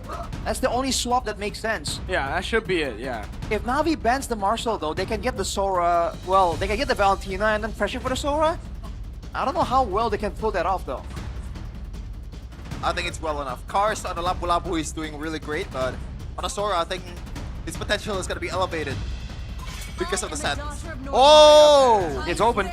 I really don't think Toy is the type of guy to play Freya. Freya? You never know. You never know. He's a very standard goal laner. But you want to be safe, right? As why not? You never know what they're bringing to the table. All right, first pick, RQ. Pick up the Marcel. Get on with it. Yes, sir. By the way, just shout out to Mobile Legends overall because usually when we see tanks, it's like big dudes, rocks, trees. Now we got a hot dude. Now we got a what? Hot dude. A hot dude? Yeah. Interesting. All right, sure. Who takes photos? Yeah. Is he a paparazzi? Huh? Is he a paparazzi? I think he is a paparazzi. Oh, by the way, my GOAT, 15 to 16 place at M7 with Yanfeng Yao Guai. First place in China Masters, second place in MSI 2025, and third place in MPL ID S17 XBTR, by the way. Okay, once again, MPL, I'm not trying to downplay Super Ken at all, but you can leave out the first one. Yes, he got to M7, but we don't need that 15 to 16, you know? Yeah. Yeah. You know, stats, right? You wanna deceive people with the stats. Whoa. But Lilia and Yi Sun Shin. Now you're seeing why the Uranus was banned out, man. If they really wanted to go with this Yi Sun Shin pick, the Uranus was gonna be a big issue. By the way, so far, Yi Sun Shin and Lilia, I think, both 0% win rate combined. Wow. I wonder what's going to be the plan here. Because Yi Sun Shin so far has been one of the more conditional. This has to be Leomord, no? Yeah. Surely. Leomord and a mid laner. If he's banned, Zetian again? I mean, Zetian and Marcel was nutty. That was a Bigatron move, Yeah. right? Marcel Setien. The what? That was a Bigatron move earlier. Bigatron didn't play Marcel. Did they not? That was not V earlier. They go Quad. And Talon. Oh, that was Alter Ego, my bad. Yeah. The other side. I really don't understand why RQ just don't go for Leomord. They really hate Leomord. Yeah, and it's a really good tool to pretty much chase down all these backliners, right? You can never go wrong with Leomord. And even Navi right now, Leomord is not that bad either. I think it's better for RQ, obviously, but Navi, they want to fill out the jungle role. Leomord would be the option, but Phoveus is there. So more fighting potential I don't like get Lord it. Pit or I just Shadow Pit. really don't get it. What is this Valentina for? It's just for no Sora, right? Yeah, basically. But like, now you have a Valentina with 0 good ults. Well, maybe the idea is to reduce the amount of big ults that can counter the golden hour. There are no big ults that counter the golden hour. Well, the golden hour counters big ults. Or maybe they want to deny some picks from Navi itself that has a lot of big ultimates. I think that's a reach, but yeah, Aside from Sora, there's not really anything else in the XP. Like, they've already shown the mid, huh? Bro, not just XP too, right? They can just go Hylos, no? I mean, it's still utility. Look at this though. Why not doing his homework? Banning the Baxia from Super Ken. That's a smart move. It's a done deal if Super Ken gets a Baxia. Oh my god, so loud here. It's been a done deal for a while now, but yes, the audience are having full support. We are at the Kingdom side, so this is to be expected. By the way, this is a free Leomord again for Navi Red 4. They didn't want to go for it though, again, against the Marcel. A lot of stuns. Might deter Navi? I don't think that's enough for you to get away from the Leomord. Redwin is also banned. Wow. Full respect towards Super Ken and also that disciplined playstyle from RRQ. So now if RRQ wants to go for a utility jungler, what's left on the table? Nothing. They have to go Suyo. Because like Navi are gonna go Leomord. Balman? Huh? Balman? Oh hell nah. Please don't go Balman Super Ken. It's kind of sketch. I don't see the vision. Oh! To bring out the PTSD for Rats. Oh no, please. Stop. Revisiting old memories. For Rats, I don't know, man. Kalea. Makes sense. Interesting. See, isn't that one of the big ults you would want to take? At the same time, Kalea is Kalea. No, but you have a Marcel. If the Kalea goes up, just take a picture of them. That's true. That's true. And if you're looking for an answer, I don't got any. Yeah. Oh, they don't go Leomord. They go Harley. Oh, by the way, if RRQ goes Suyo, they are cooked. They have to go Leomord. If they go Leomord, it's also tough, man. The Harley does a surprising amount of damage for like bruisers like that. What other hero do you have though? There's nothing else. Yeah. If it's not a Leomord, I will. You know what? I'm not promising anything because we've seen a lot of crazy picks so far. Are they gonna go for the Esme? Like it's a discount Uranus, you know? Deal with the Phoveus. Jungle? The Isunshin. For what? EXP? I don't think so. I think it's not the worst, but it's kind of a bad matchup against some of the heroes. I'd go from Navi. Would you go Lapu Lapu here? Lapu Lapu sounds pretty good. Okay, Alice and Leomord. Right. I like the Alice better actually. That's a solid pick up against the Phoveus as well. It's a good matchup. Now Navi needs a roamer. Gotta be something like a Hylos, right? Or Gatot Kacha. I think it's going to be. I think Gatot's works best. But we saw this in rehearsal yesterday. We were talking smack about it. Belleric for Navi against the all-in comp. Oh my god. Have they just cooked our... Has White not just cooked our RQ? Navi exposing their wood. Has White not just cooked our RQ, Rash? Only time will tell, man. Against the DOT of the Alice as well. There's gonna be a ton of roots shooting out of that Belleric. I've always been a glazer of Belleric. I think it's pretty underrated. I think it's pretty conditional. But I'm not sure if this is the condition that you want to use it for. I mean, Cloud is pretty good matchup against the Belleric. And there's a lot of melee heroes too, I guess. It works out. I'm just concerned about the engage potential for RRQ now when they have a Belleric right in the front like that for Na'Vi. I guess we'll see the result in a second. Belleric, will it work out for Na'Vi this time as they're looking for the sweep against the King of Kings in the Land of Dawn? Is it a 2-0? That's a big question on everybody's minds. It seems on the English stream they are very fond of that idea. Let's see how this goes, man. The Belleric though, usually the Belleric gets countered when you have heroes that can deal damage without really basic attacking too much. That's why the Granger used to be a big problem for the Belleric. Oh, but look at this. Oh my god, a Level flicker 2 forced all early. in. It's a ton of damage, man. You gotta respect that Lilia. Literally a deja vu on what happened, I believe, in the previous match, and still more delay towards Rince. And Edok, I don't know what's gonna be the relation here between Marcel and Belleric. Do you think that's the biggest reason why they're picking the Belleric? I'm not sure. Biggest reason? I don't know if I would say biggest reason. Look at this though. Edok's gonna spot Andoryu. Red Tree is the way to camp though.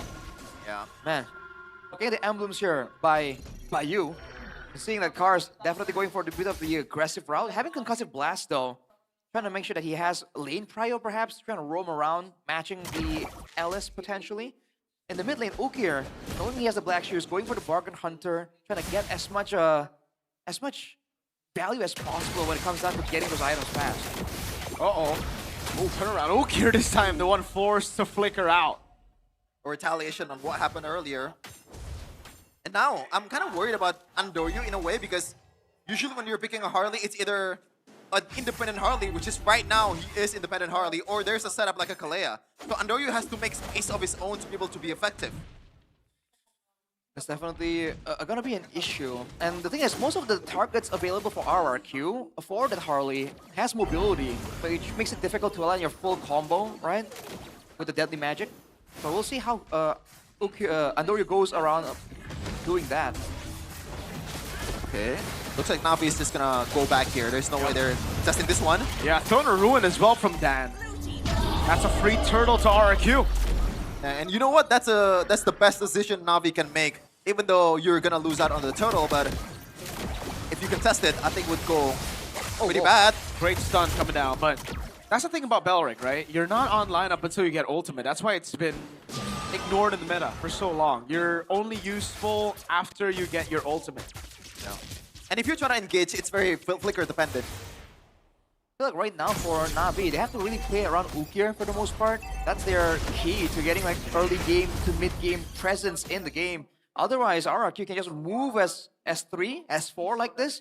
And the Marshall presence alone ensures that even if Na'Vi catch them by surprise, that golden hour is gonna allow them to just disengage. That's the extra, the unmentioned power of this Marshall. Yes, you can combo. Yes, you can engage, but the freedom to just do really aggressive moves and avoid being punished is really what's giving these teams a lot of leeway. Yeah, and I kind of like how Na'Vi is playing around this Marcel. They're not really owning the bush. They're not trying to just check it as much as they want. They want to play as passive as possible with Belleric as well. Let Edok do their thing and just wait for the mistakes, wait for the opportunity that's going to be presented from those mistakes, and Na'Vi can actually capitalize. But see, I think that RRQ is falling into the same pattern here. They have so much mid prio, but they can't really do anything with it. They're not setting up for any kind of dive. They're not setting up for any kind of invade either. So for the most part, they just walk around. That's a lot of damage, but Rin stole the black shoes for a reason, and it's to survive against the Harley. Yeah, thankfully the cooldown for the Deadly Magic is not really that high for an ultimate. Yeah, but again, back to the point. Edok, he's basically harassing, doing small trades with the Marcel instead of being, investing in some big team objective. Now with the turtle back up though, with Afro already level 5, is he gonna try and go for it? Don't think so. Okay. Afro's gonna go with a Rapid Dryad, but it doesn't land on anybody. He gets cooked here completely. Super Ken able to claim first blood as the golden hour comes down, and Chibe will be throwing. Oh, great throw with a Mountain Shocker. Cars walks up as well. Chibe pops up a double. Toy is able to go for the Blazing Duet, and that is Cars. Whoa! Dickerson forward to get Rins, but he gets away just in time. And you know what? Economy-wise, Na'Vi is definitely winning. Andoryu Almost getting that purple buff. No red tree though. He's baited the red tree. Oh wow. This is bad for RQ. I don't think there's a way for Super Ken to enter anyways. Yeah. Lilia. Yeah. Doria will be able to claim it for free this time around. The Phantom Seed coming back up. They want to go for another brawl, but Na'Vi. They're done with just the turtle. And they are terrified by the three, man. Afro is just there as kind of a, you know, healing tool for the rest of the members of Na'Vi. Well, it's looking kind of sketchy for RRQ. They're able to get the neutral objectives, but Na'Vi has been able to scale relatively well, and they're building up a small gold advantage. That was RRQ's turtle to take, and they just didn't go for it. Oh. Rins is trading really well in the mid lane, but man, RRQ are just getting layered, I feel, right? That's been the reason they've been losing. It feels like RQ is trying to play super systematic, but Na'Vi is better at those. Throne of Ruin. Do they have enough burst? Oh, and Doryu gets away! My goodness! Oh, he bounces back! Superdan picks up the kill. Whoa. I don't think Super Ken would have been fast enough to take him down, but now Cars against 3. Oh, Apro! With a flicker after the Dryad, and Cars is still alive. That's an odd golden hour. Cars taking very low. He's going to be taken out of the game. Ukir next to the chopping block, has the black shoes, will be able to use it. Nope, he actually doesn't use it, just flickers out the safety under turret. Okay, so yeah, I was so confused why he would go back to the hat, but not Steve, eh? He did not expect 3 members to be there, man. Toy pops in a blazing duet, doing no damage to Apro. Apro is getting tickled by those shots. All things considered, though, that's a tower taken for Na'Vi. RRQ did a great job striking back technically, but again, they haven't really found a meaningful foothold in the game so far. They seem to be waiting for the next big objective, and they're trying to abuse this Marcel and go for just a Lord take. And looking at the gold right now, a lot of positives from Na'Vi until that moment where the turret got taken down to the bottom lane. RRQ could actually go for a cleaner total fight right now. Oh. Oh, that's an early black shoes. That's big for RRQ. Yeah, it's used to heal back some HP, but now RRQ once again going for the fight, and Doryu though is waiting for a chance to maybe spot someone as Rins once again playing a dangerous game. Oh, they're gonna go all in. Superdan with the Throne of Ruin as well. Look at Toy in the back line going for Ukir. He jumps back, and now it's Shive who goes for the chase, but he gets caught by the golden hour. Meanwhile, Super Ken in the back. Shive isolated in the front, gets slain by Super Ken. Edok going in. Cars. Infernal Pursuit not in range. Dark Wave doesn't land. Oh man, Cars looking for the jumps. Will be able to go for the jumps, but he gets slain. Rins picks up the kill.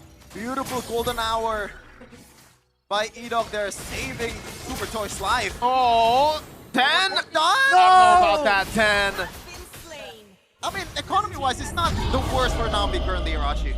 No, not at all, but you're seeing what RRQ are aiming for. They want a fight like that, where they can actually get the most benefit. But look at this, and Doryu running into 2.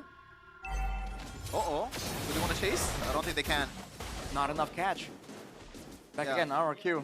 Now it's back to the waiting game, and fortunately, they do get a turret on the top side. You have to wonder what Na'Vi are aiming for, knowing now that this is the pattern RRQ are going to go for. They're just going to play passive, have some light trading until it's time to go for a big objective, and it's all about that Marcel.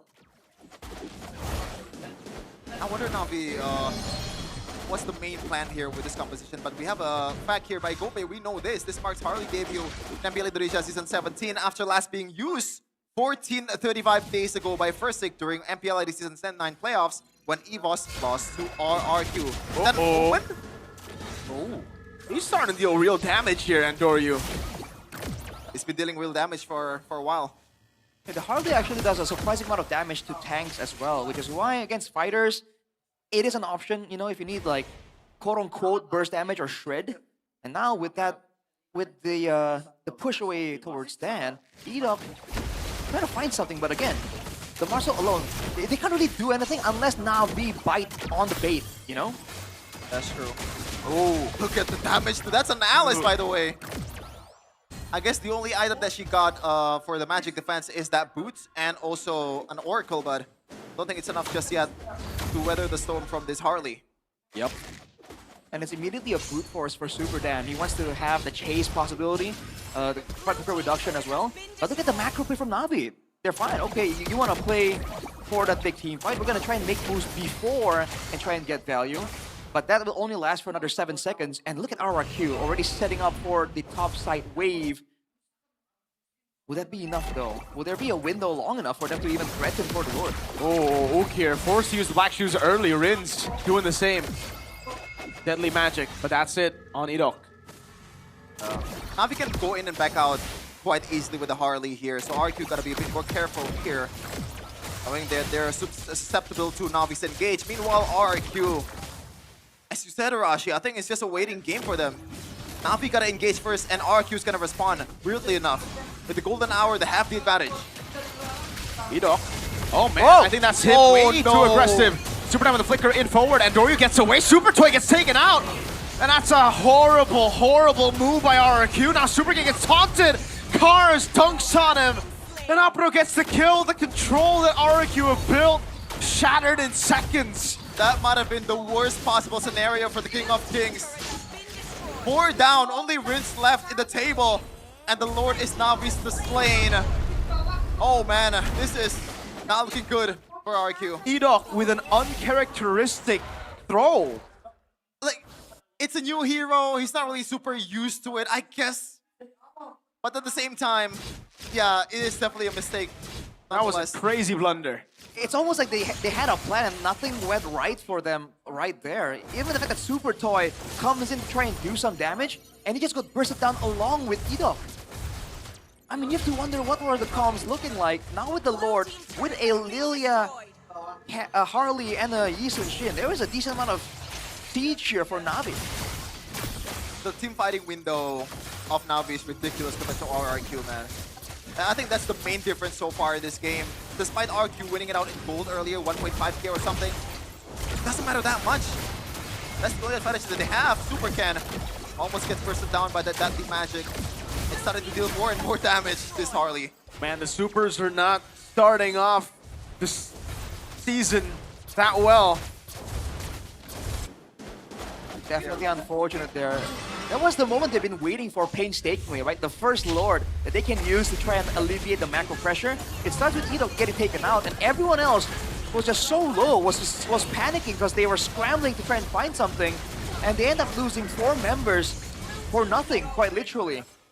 Now with a gold disadvantage, they have to really bank on Toy, I guess, to scale up. He only has the Marksman Trinity, going for a Rose Gold right here to deal with the Harley, presumably. It has to be a big engage again by Super Dan or Idok, though, if they really want to try and get a decisive fight against Navi. It's weird because this... Oh, Idok, don't want to repeat the same mistake, my dude. Super Dan. They can shred Dan, by the way, so he's got to be very careful. Oh, look at Andoryu. Being a bit sneaky, trying to find something.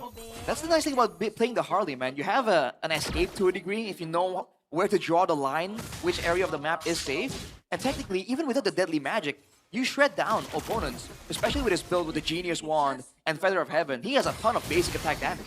And by the way, RQ does not have an instantaneous catch that they can use to pretty much lock down the Harley, lock down Ukir, unless Idok plays like this, without getting punished. But there's definitely a line that Idok cannot cross. He crossed them earlier and it costs RQ a lot. Super Ken grasping at straws, man. Yeah, they're all very desperate around. Apro can just flicker on him and pop in the Wrath of the Dryad. And the thing is, he doesn't need to. Exactly, RQ, they have to dive. And when they do, Apro just pops that ult and the rest of the team can deal the damage.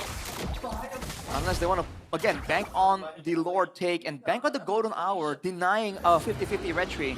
At a 4k deficit though, if they fail here, it's going to be very costly. It might cost them the game right there and then.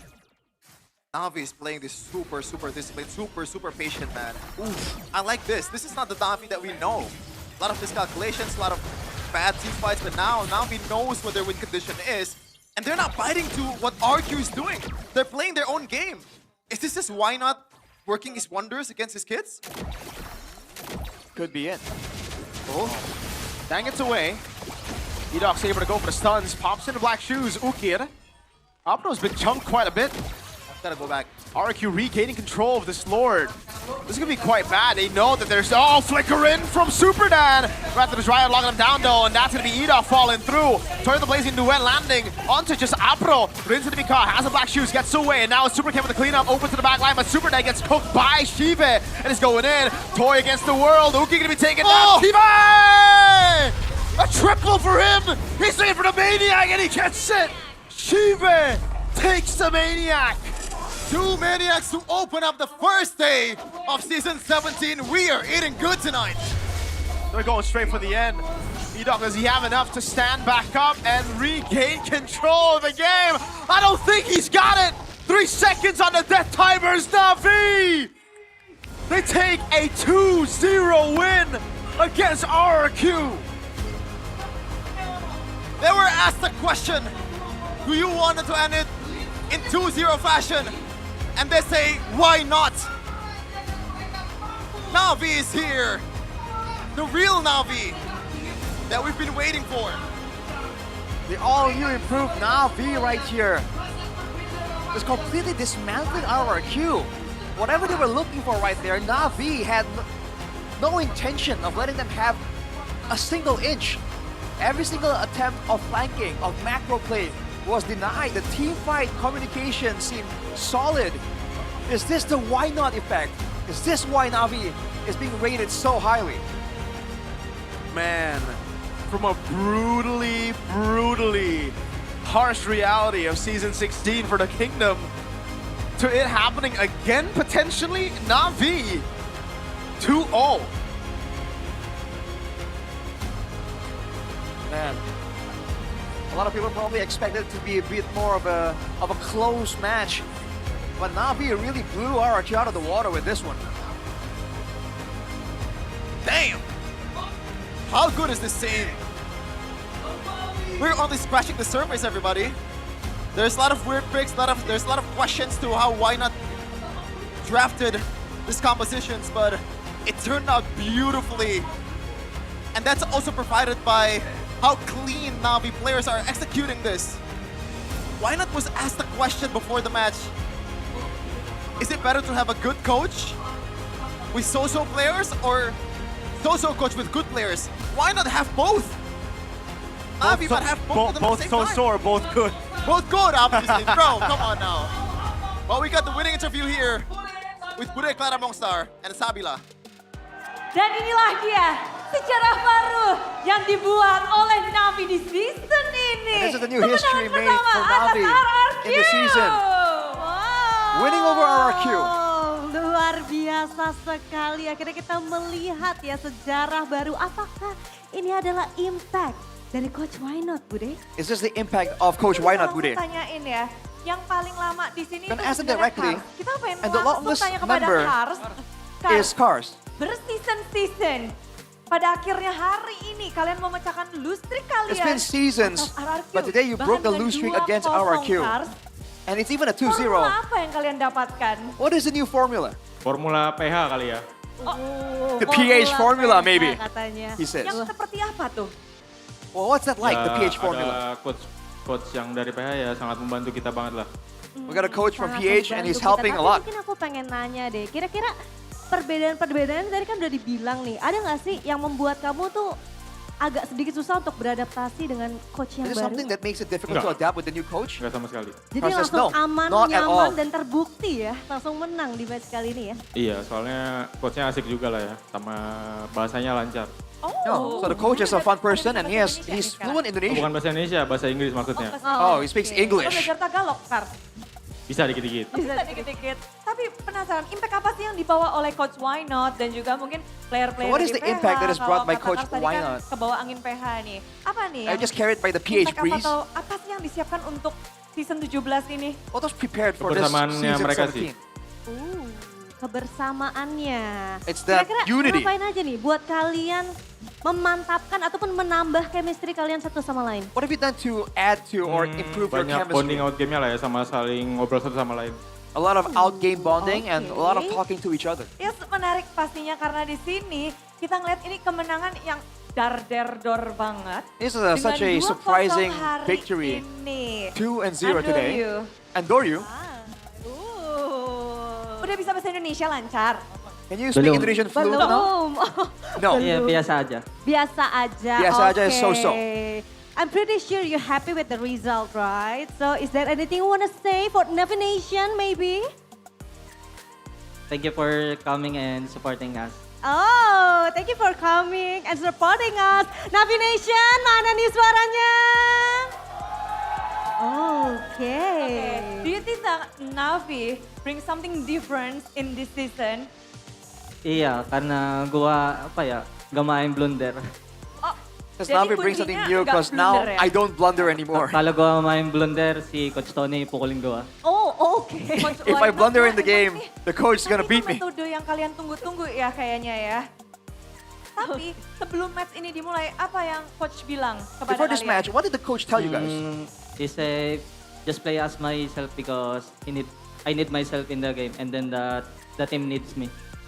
Oh, wow. Jadi tetap sama ya, kurang lebih tuh intinya adalah kebersamaan. Sama seperti yang tadi dibilang oleh Kars nih Bude. Jadi mungkin di sini formula baru dari Coach Why Not adalah selain ya banyak sekali hero-hero yang baru-baru keluar. Maybe this formula yang from kita Coach Why Not nanti-nanti is gitu ya, the kebersamaannya wide juga array of makin dikencangin lagi. heroes Iya, ngomong-ngomong tentang available hero, and also the Coach unity heroes. among the players. I saw a lot of unique heroes coming this match. Who is the mastermind? Siapa? Ide siapa nih? Siapa ya? Hero-nya unik-unik banget loh. Menurut gua Harley sekarang kuat di meta. Dia kuat di ranking, di scrim juga. Tapi tergantung. Bisa jadi populer banget berarti. Jadi ini akan hero yang Like the akan hero is sering popular, kita it's lihat good, but berarti. it's very situational. Oke, baiklah, luar biasa ya. Jadi memang sudah dijelaskan juga tuh kenapa tadi Harley keluar gitu. Karena memang meta, seperti itu Bude ya. Luar biasa banget, tapi tenang kita masih pengen nanya sama yang lain nih Bude. Iya pasti, We gotta karena ask the kalau other kita players too. ngebahas juga hari ini kemenangan 2-0 ini dari kalian sendiri. Ini menangnya gimana sih? Apalagi Sive dapat You got the maniac, Shive. What happened there? Buka season, kamu udah maniak. Hoki, Bude. We start the season and you got a Tapi juga maniac. mau jadi tim It's hoki. just luck, Shive Jadi says. hoki udah. Tapi Sive membuka match ini melawan tim RRQ yang kalian tuh punya histori buruk gitu. You guys have a bad history Gimana sih? against RRQ. Tapi setelah How does it feel bertanding, after the match? Gimana Bude tadi? kan historinya buruk nih. Navi lawan RRQ, mulu. Tapi kalian harus membuka match kalian melawan mereka. Tahu sih Bude ya, kita Gimana tuh? You're trying to dodge the question. Pengen balas dendam kah? Pengen membuktikan diri? Was there a feeling of proving yourselves, a feeling of revenge even? tenang sih Bude. Karena RRQ juga tiap season tim yang kuat lah. Jadi kita respect aja sama mereka. We're very happy because Oke, RRQ jadi is a strong kalian team mainnya every lepas season. aja So tadi we ya. are Lepas, respecting tiba-tiba them. maniak gitu ya. We hold them in high regard. Ceritain maniaknya gimana itu?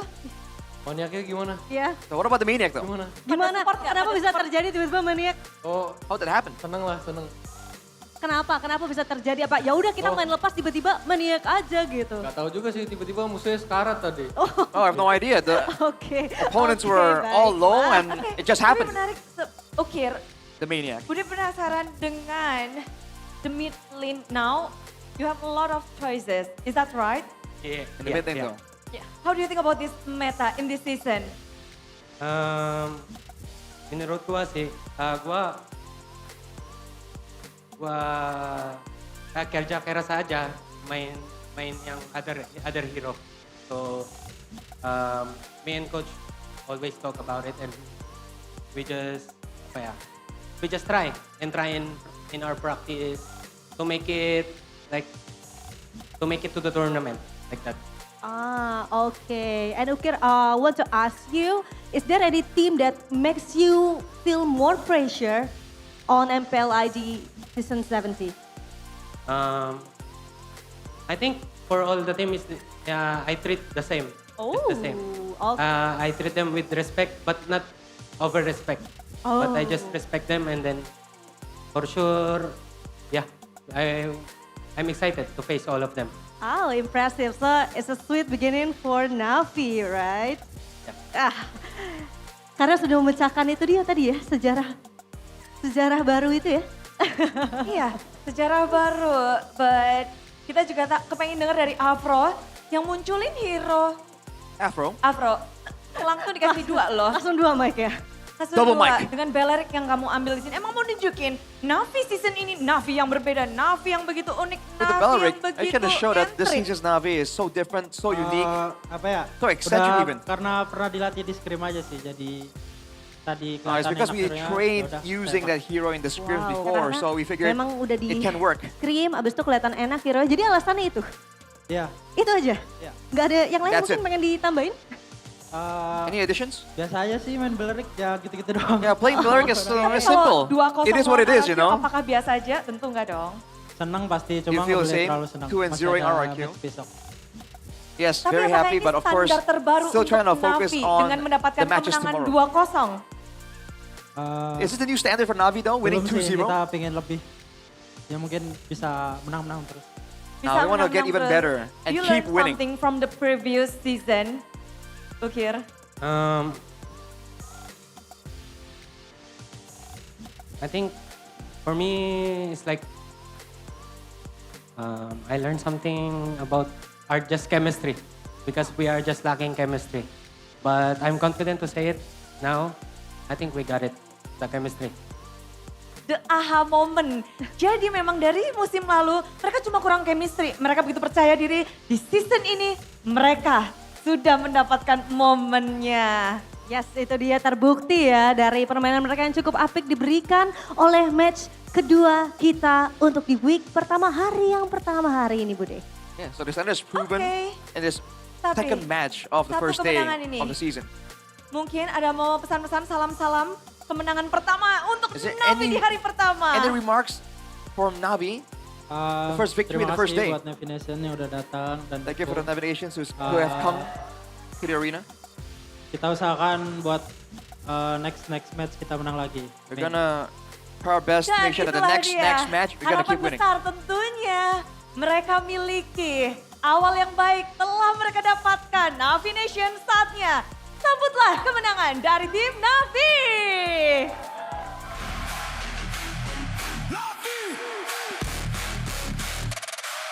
We run this!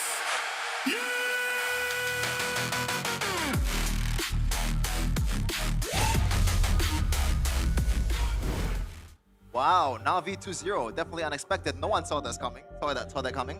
I thought you said you retracted. changed your vote. What? Yeah, no one saw that coming. That's what I said. Okay. Dude, you can't have it both ways, man. See, that's what I said. No one saw it coming. Sure. Saw it coming. No one. You want to ask the Kingdom Man how he feels? I don't know. I'm a bit sensitive about Kingdom stuff, so. Why? Sensitive? Why? You know, it's a bit, a dangerous line. to- They just gave you vitamins, bro. Like, relax. These I are love nice the people. Kingdoms. I love the Kingdoms. Yeah, they're but nice people. If I ask you stuff like that, they're gonna think like, oh, does this guy hate the Kingdoms? Does this guy hate RQ? Depends, no? No, I don't hate RQ. Yeah, you just hate Lemon. I have a challenge for you guys. Can you not bring up Lemon in any RQ match from now on? I haven't. I always bring him up when you're on desk, bro, because you are famous for that. He even replied from his story. He responded. We've been through this for like I don't know how many times, dude. Like It's gets that big of a old. moment, bro. It's that big of a moment, bro. It gets old. I've never seen Lemon post a story. It's one of the moments of all time. In response to something. By the way, that podcast pod, has 500 views. Wow. Like 500 whole That's views. all it takes. That's all it takes. That's all it takes.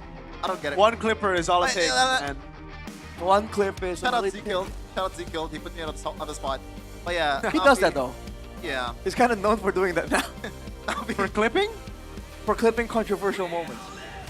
That's just You've clipping. been a victim before? Huh? You've been a victim? Zekiel? Oh yeah.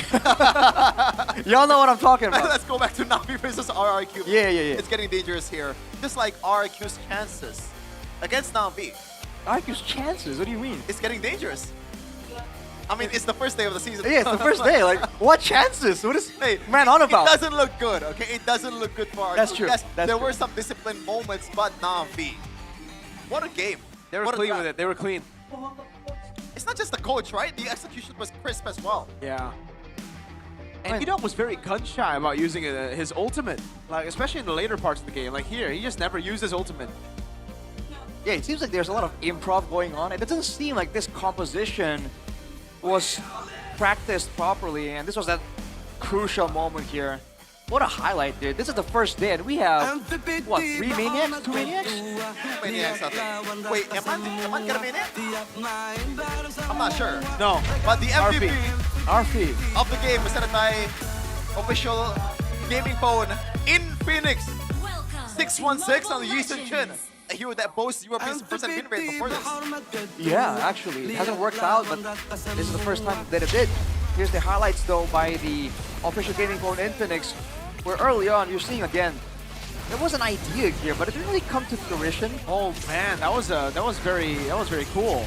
So golden hour, Yisoo-Chin shoots the arrow and then gets ready to throw Mountain Shocker, and then the arrow just comes in with the base attack as well. I like that. Yeah, with projectiles, you can have quite a few interesting combos there.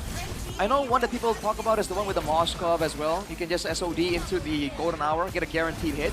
It's stuff like that that allows the Marcel to be flexible, but yet, in this here, game... where's the ult? Exactly, well, he got in there and got stunned. Got stunned by the shoulder bash. No, but then he could have still ulted. He died to the deadly magic. Might have panicked at that point. That's the problem. It doesn't seem like they're comfortable with this composition, and some of them doesn't really seem all that comfortable on the heroes even. Yeah. By the way, the Belleric pick is just working out so well for Navi. We didn't really get to see the full potential of the Belleric. Well, there's a lot of good Wrath of the Dryad, but overall, I think the presence of the Belleric itself just deters RQ and Gidge, right? They're second guessing themselves every time they want to go in. Man, that's just pretty sad, honestly, because like,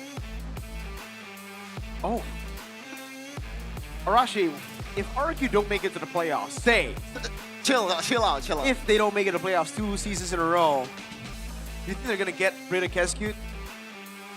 Well, they're gonna make a drastic change for sure, because one time is bad enough, dude. That was a heavy blow for all of us. Fool me once. I dare say.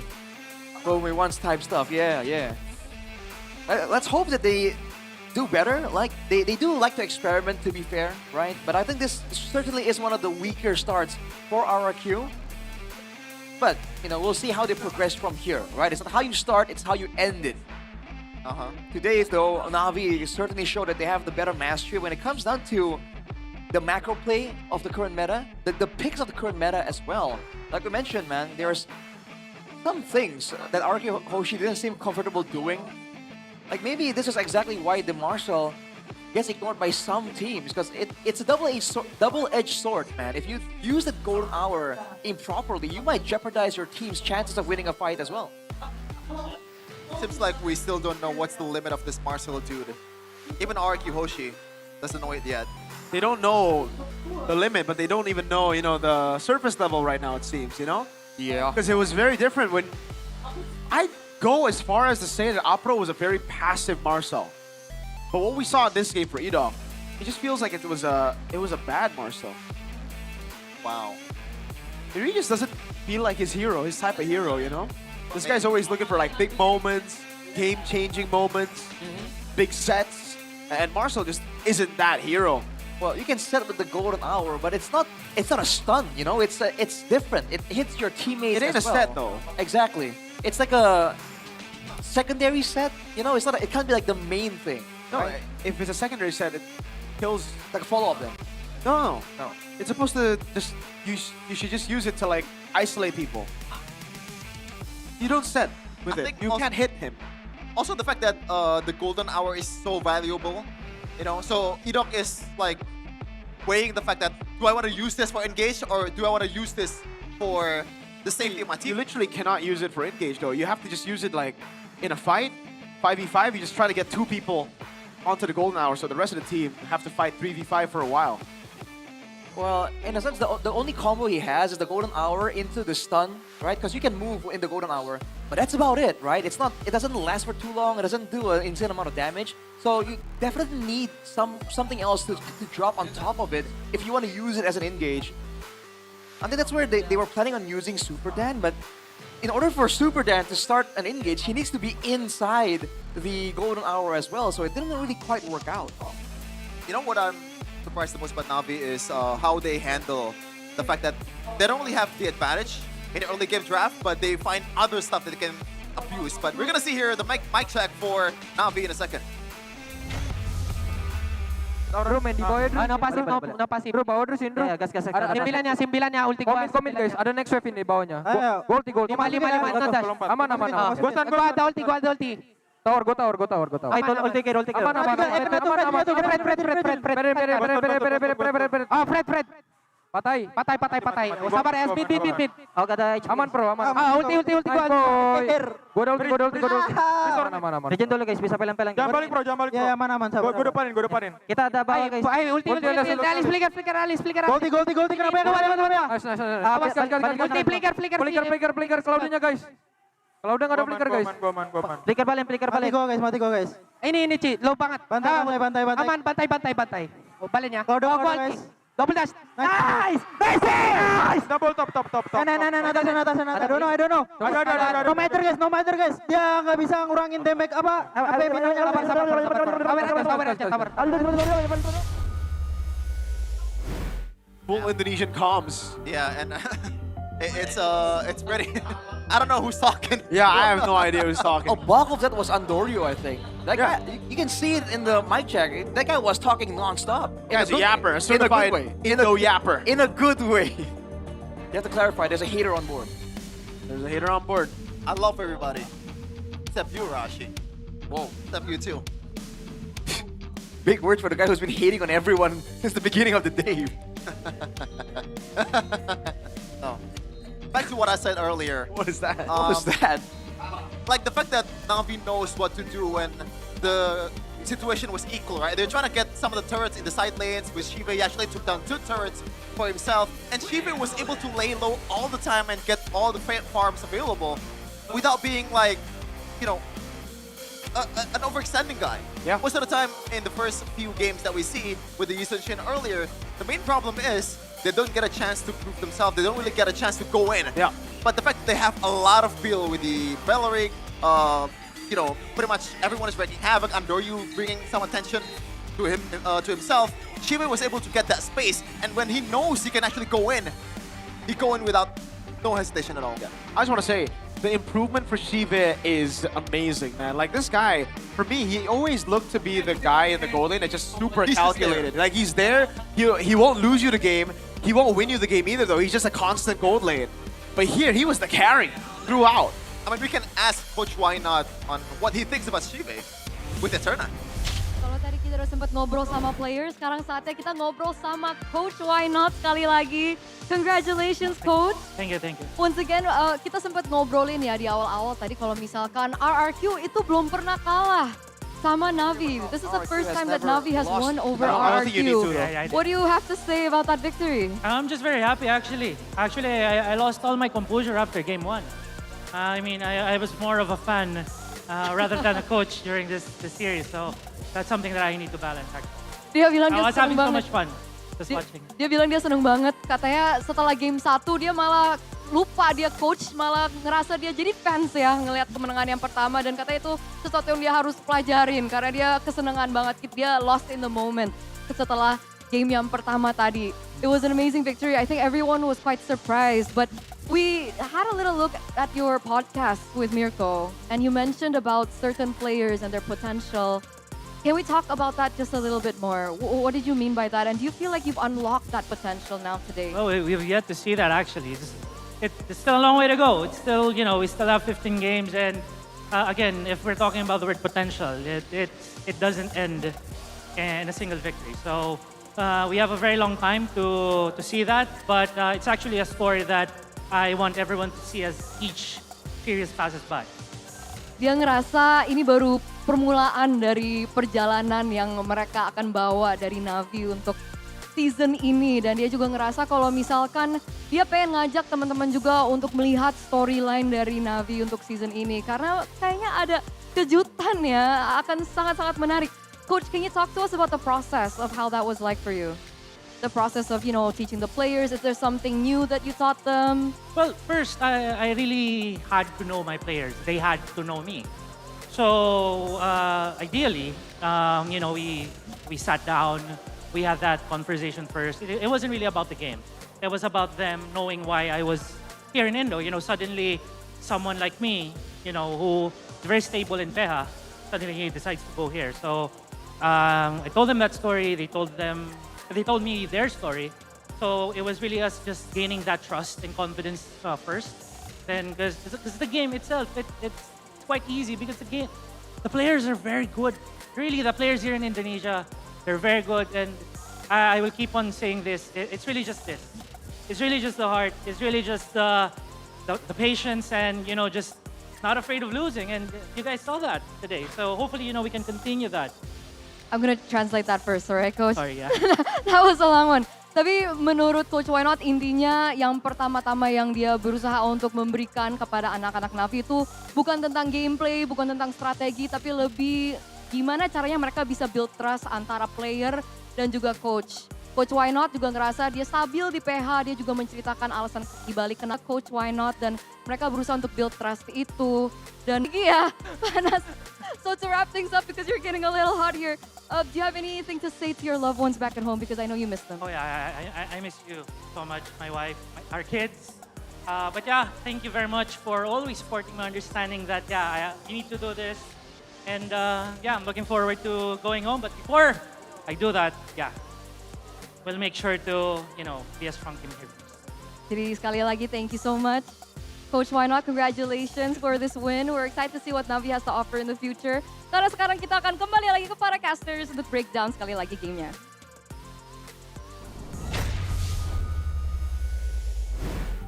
What made Why Not so worried that he sweats that much? He's so worried that maybe, I don't know. He's just locked in, bro. He's just locked in. Locked in after the game? Wow, respect. Top 3 lock-ins of all time. That might be top 3 lock-ins of all time because Navi was able to perform like better than expected from everyone's expectation, to be honest. I guess. Yeah.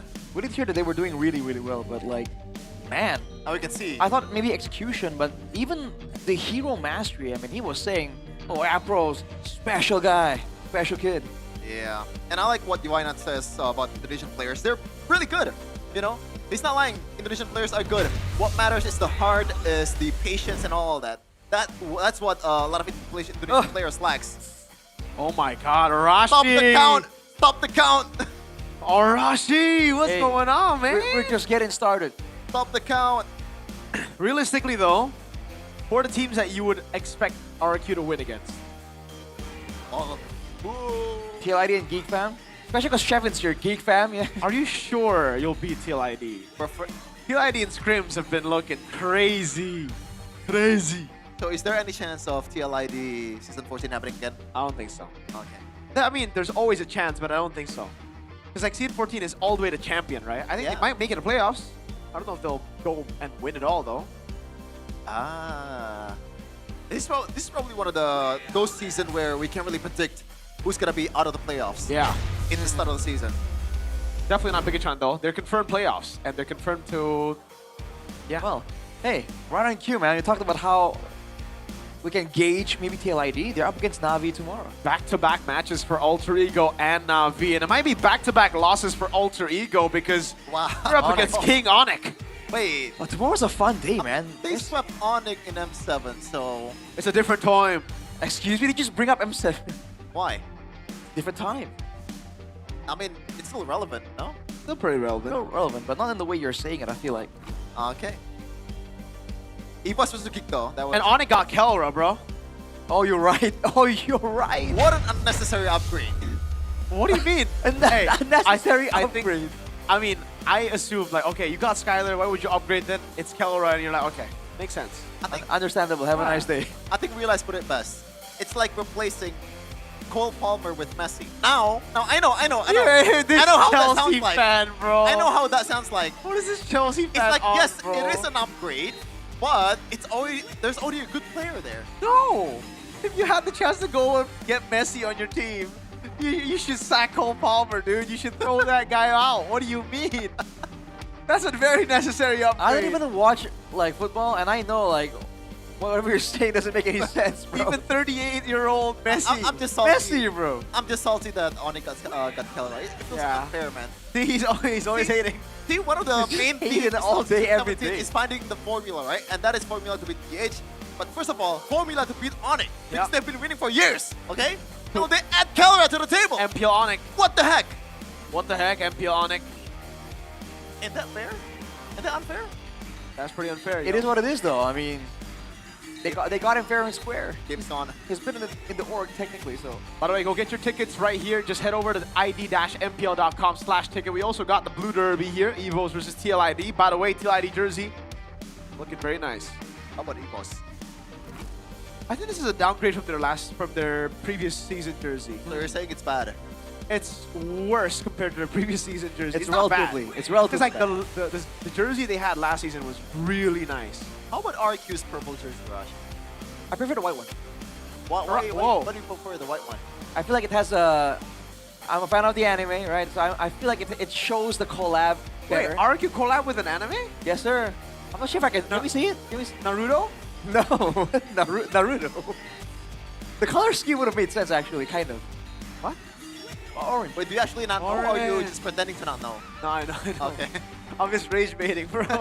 And that's gonna be it for the first day of MPL Season 17. It's been a tough for us, man. But the games are so fun. Navi winning 2-0, BTR winning 2-1. You gotta put it on your face, right? The hate watch This guy. is unsuccessful This for the guy. first game. But yeah, that's it. Virko, Rashi, Shafin, signing out. MPL Indonesia Season 17. We own this. What did you say? Memberikan formula dan juga racikan mereka di hari ini. Derby STM berakhir cukup dramatis, namun pada akhirnya di match kedua kita melihat ada yang bisa memecahkan kutukan mereka. Yes, betul sekali. Tapi Bude, jangan lupa untuk di hari esok pastinya akan berjalan semakin panas lagi karena akhirnya kita akan melihat bagaimana debut dari the OG God Lane yaitu Kelra yang akan bermain. Apakah akan berbuah manis atau bahkan sebaliknya, Bude? Ya, dan di sini tugas Arfi akan harus melawan. Menjadi lawan pertama bagi Kelra di Indonesia. Namun 3 match akan kita saksikan esok hari. Di hari yang kedua, minggu yang pertama. Yes, makanya kita berdua pastinya ingin mengajak lagi nih teman-teman super fans. Dimanapun kalian berada langsung aja untuk nonton di MPL Arena dan juga beli tiketnya. Kita akan seru-seruan bareng di sini. Iya, dan hari yang pertama penuh dengan kejutan. Bigatron mendapatkan kemenangan pertamanya dan juga Navi.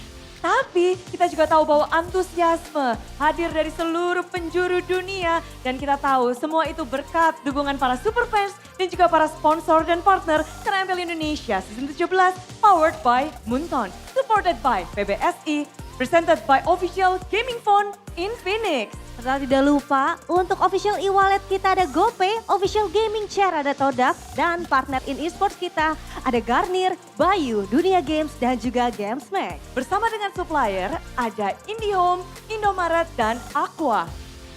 Hari ini, hari yang pertama, banyak membuat hati kita berdebar. Pada akhirnya season 17 telah dimulai. Yes, betul sekali dan pastinya sekali lagi kita menantikan bagaimana berjalannya hari esok di minggu yang pertama, hari yang kedua dengan match yang lebih panas lagi.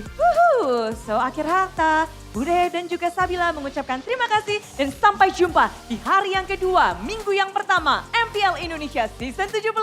We on this!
dan terus berlari, terus ke arah puncak tertinggi.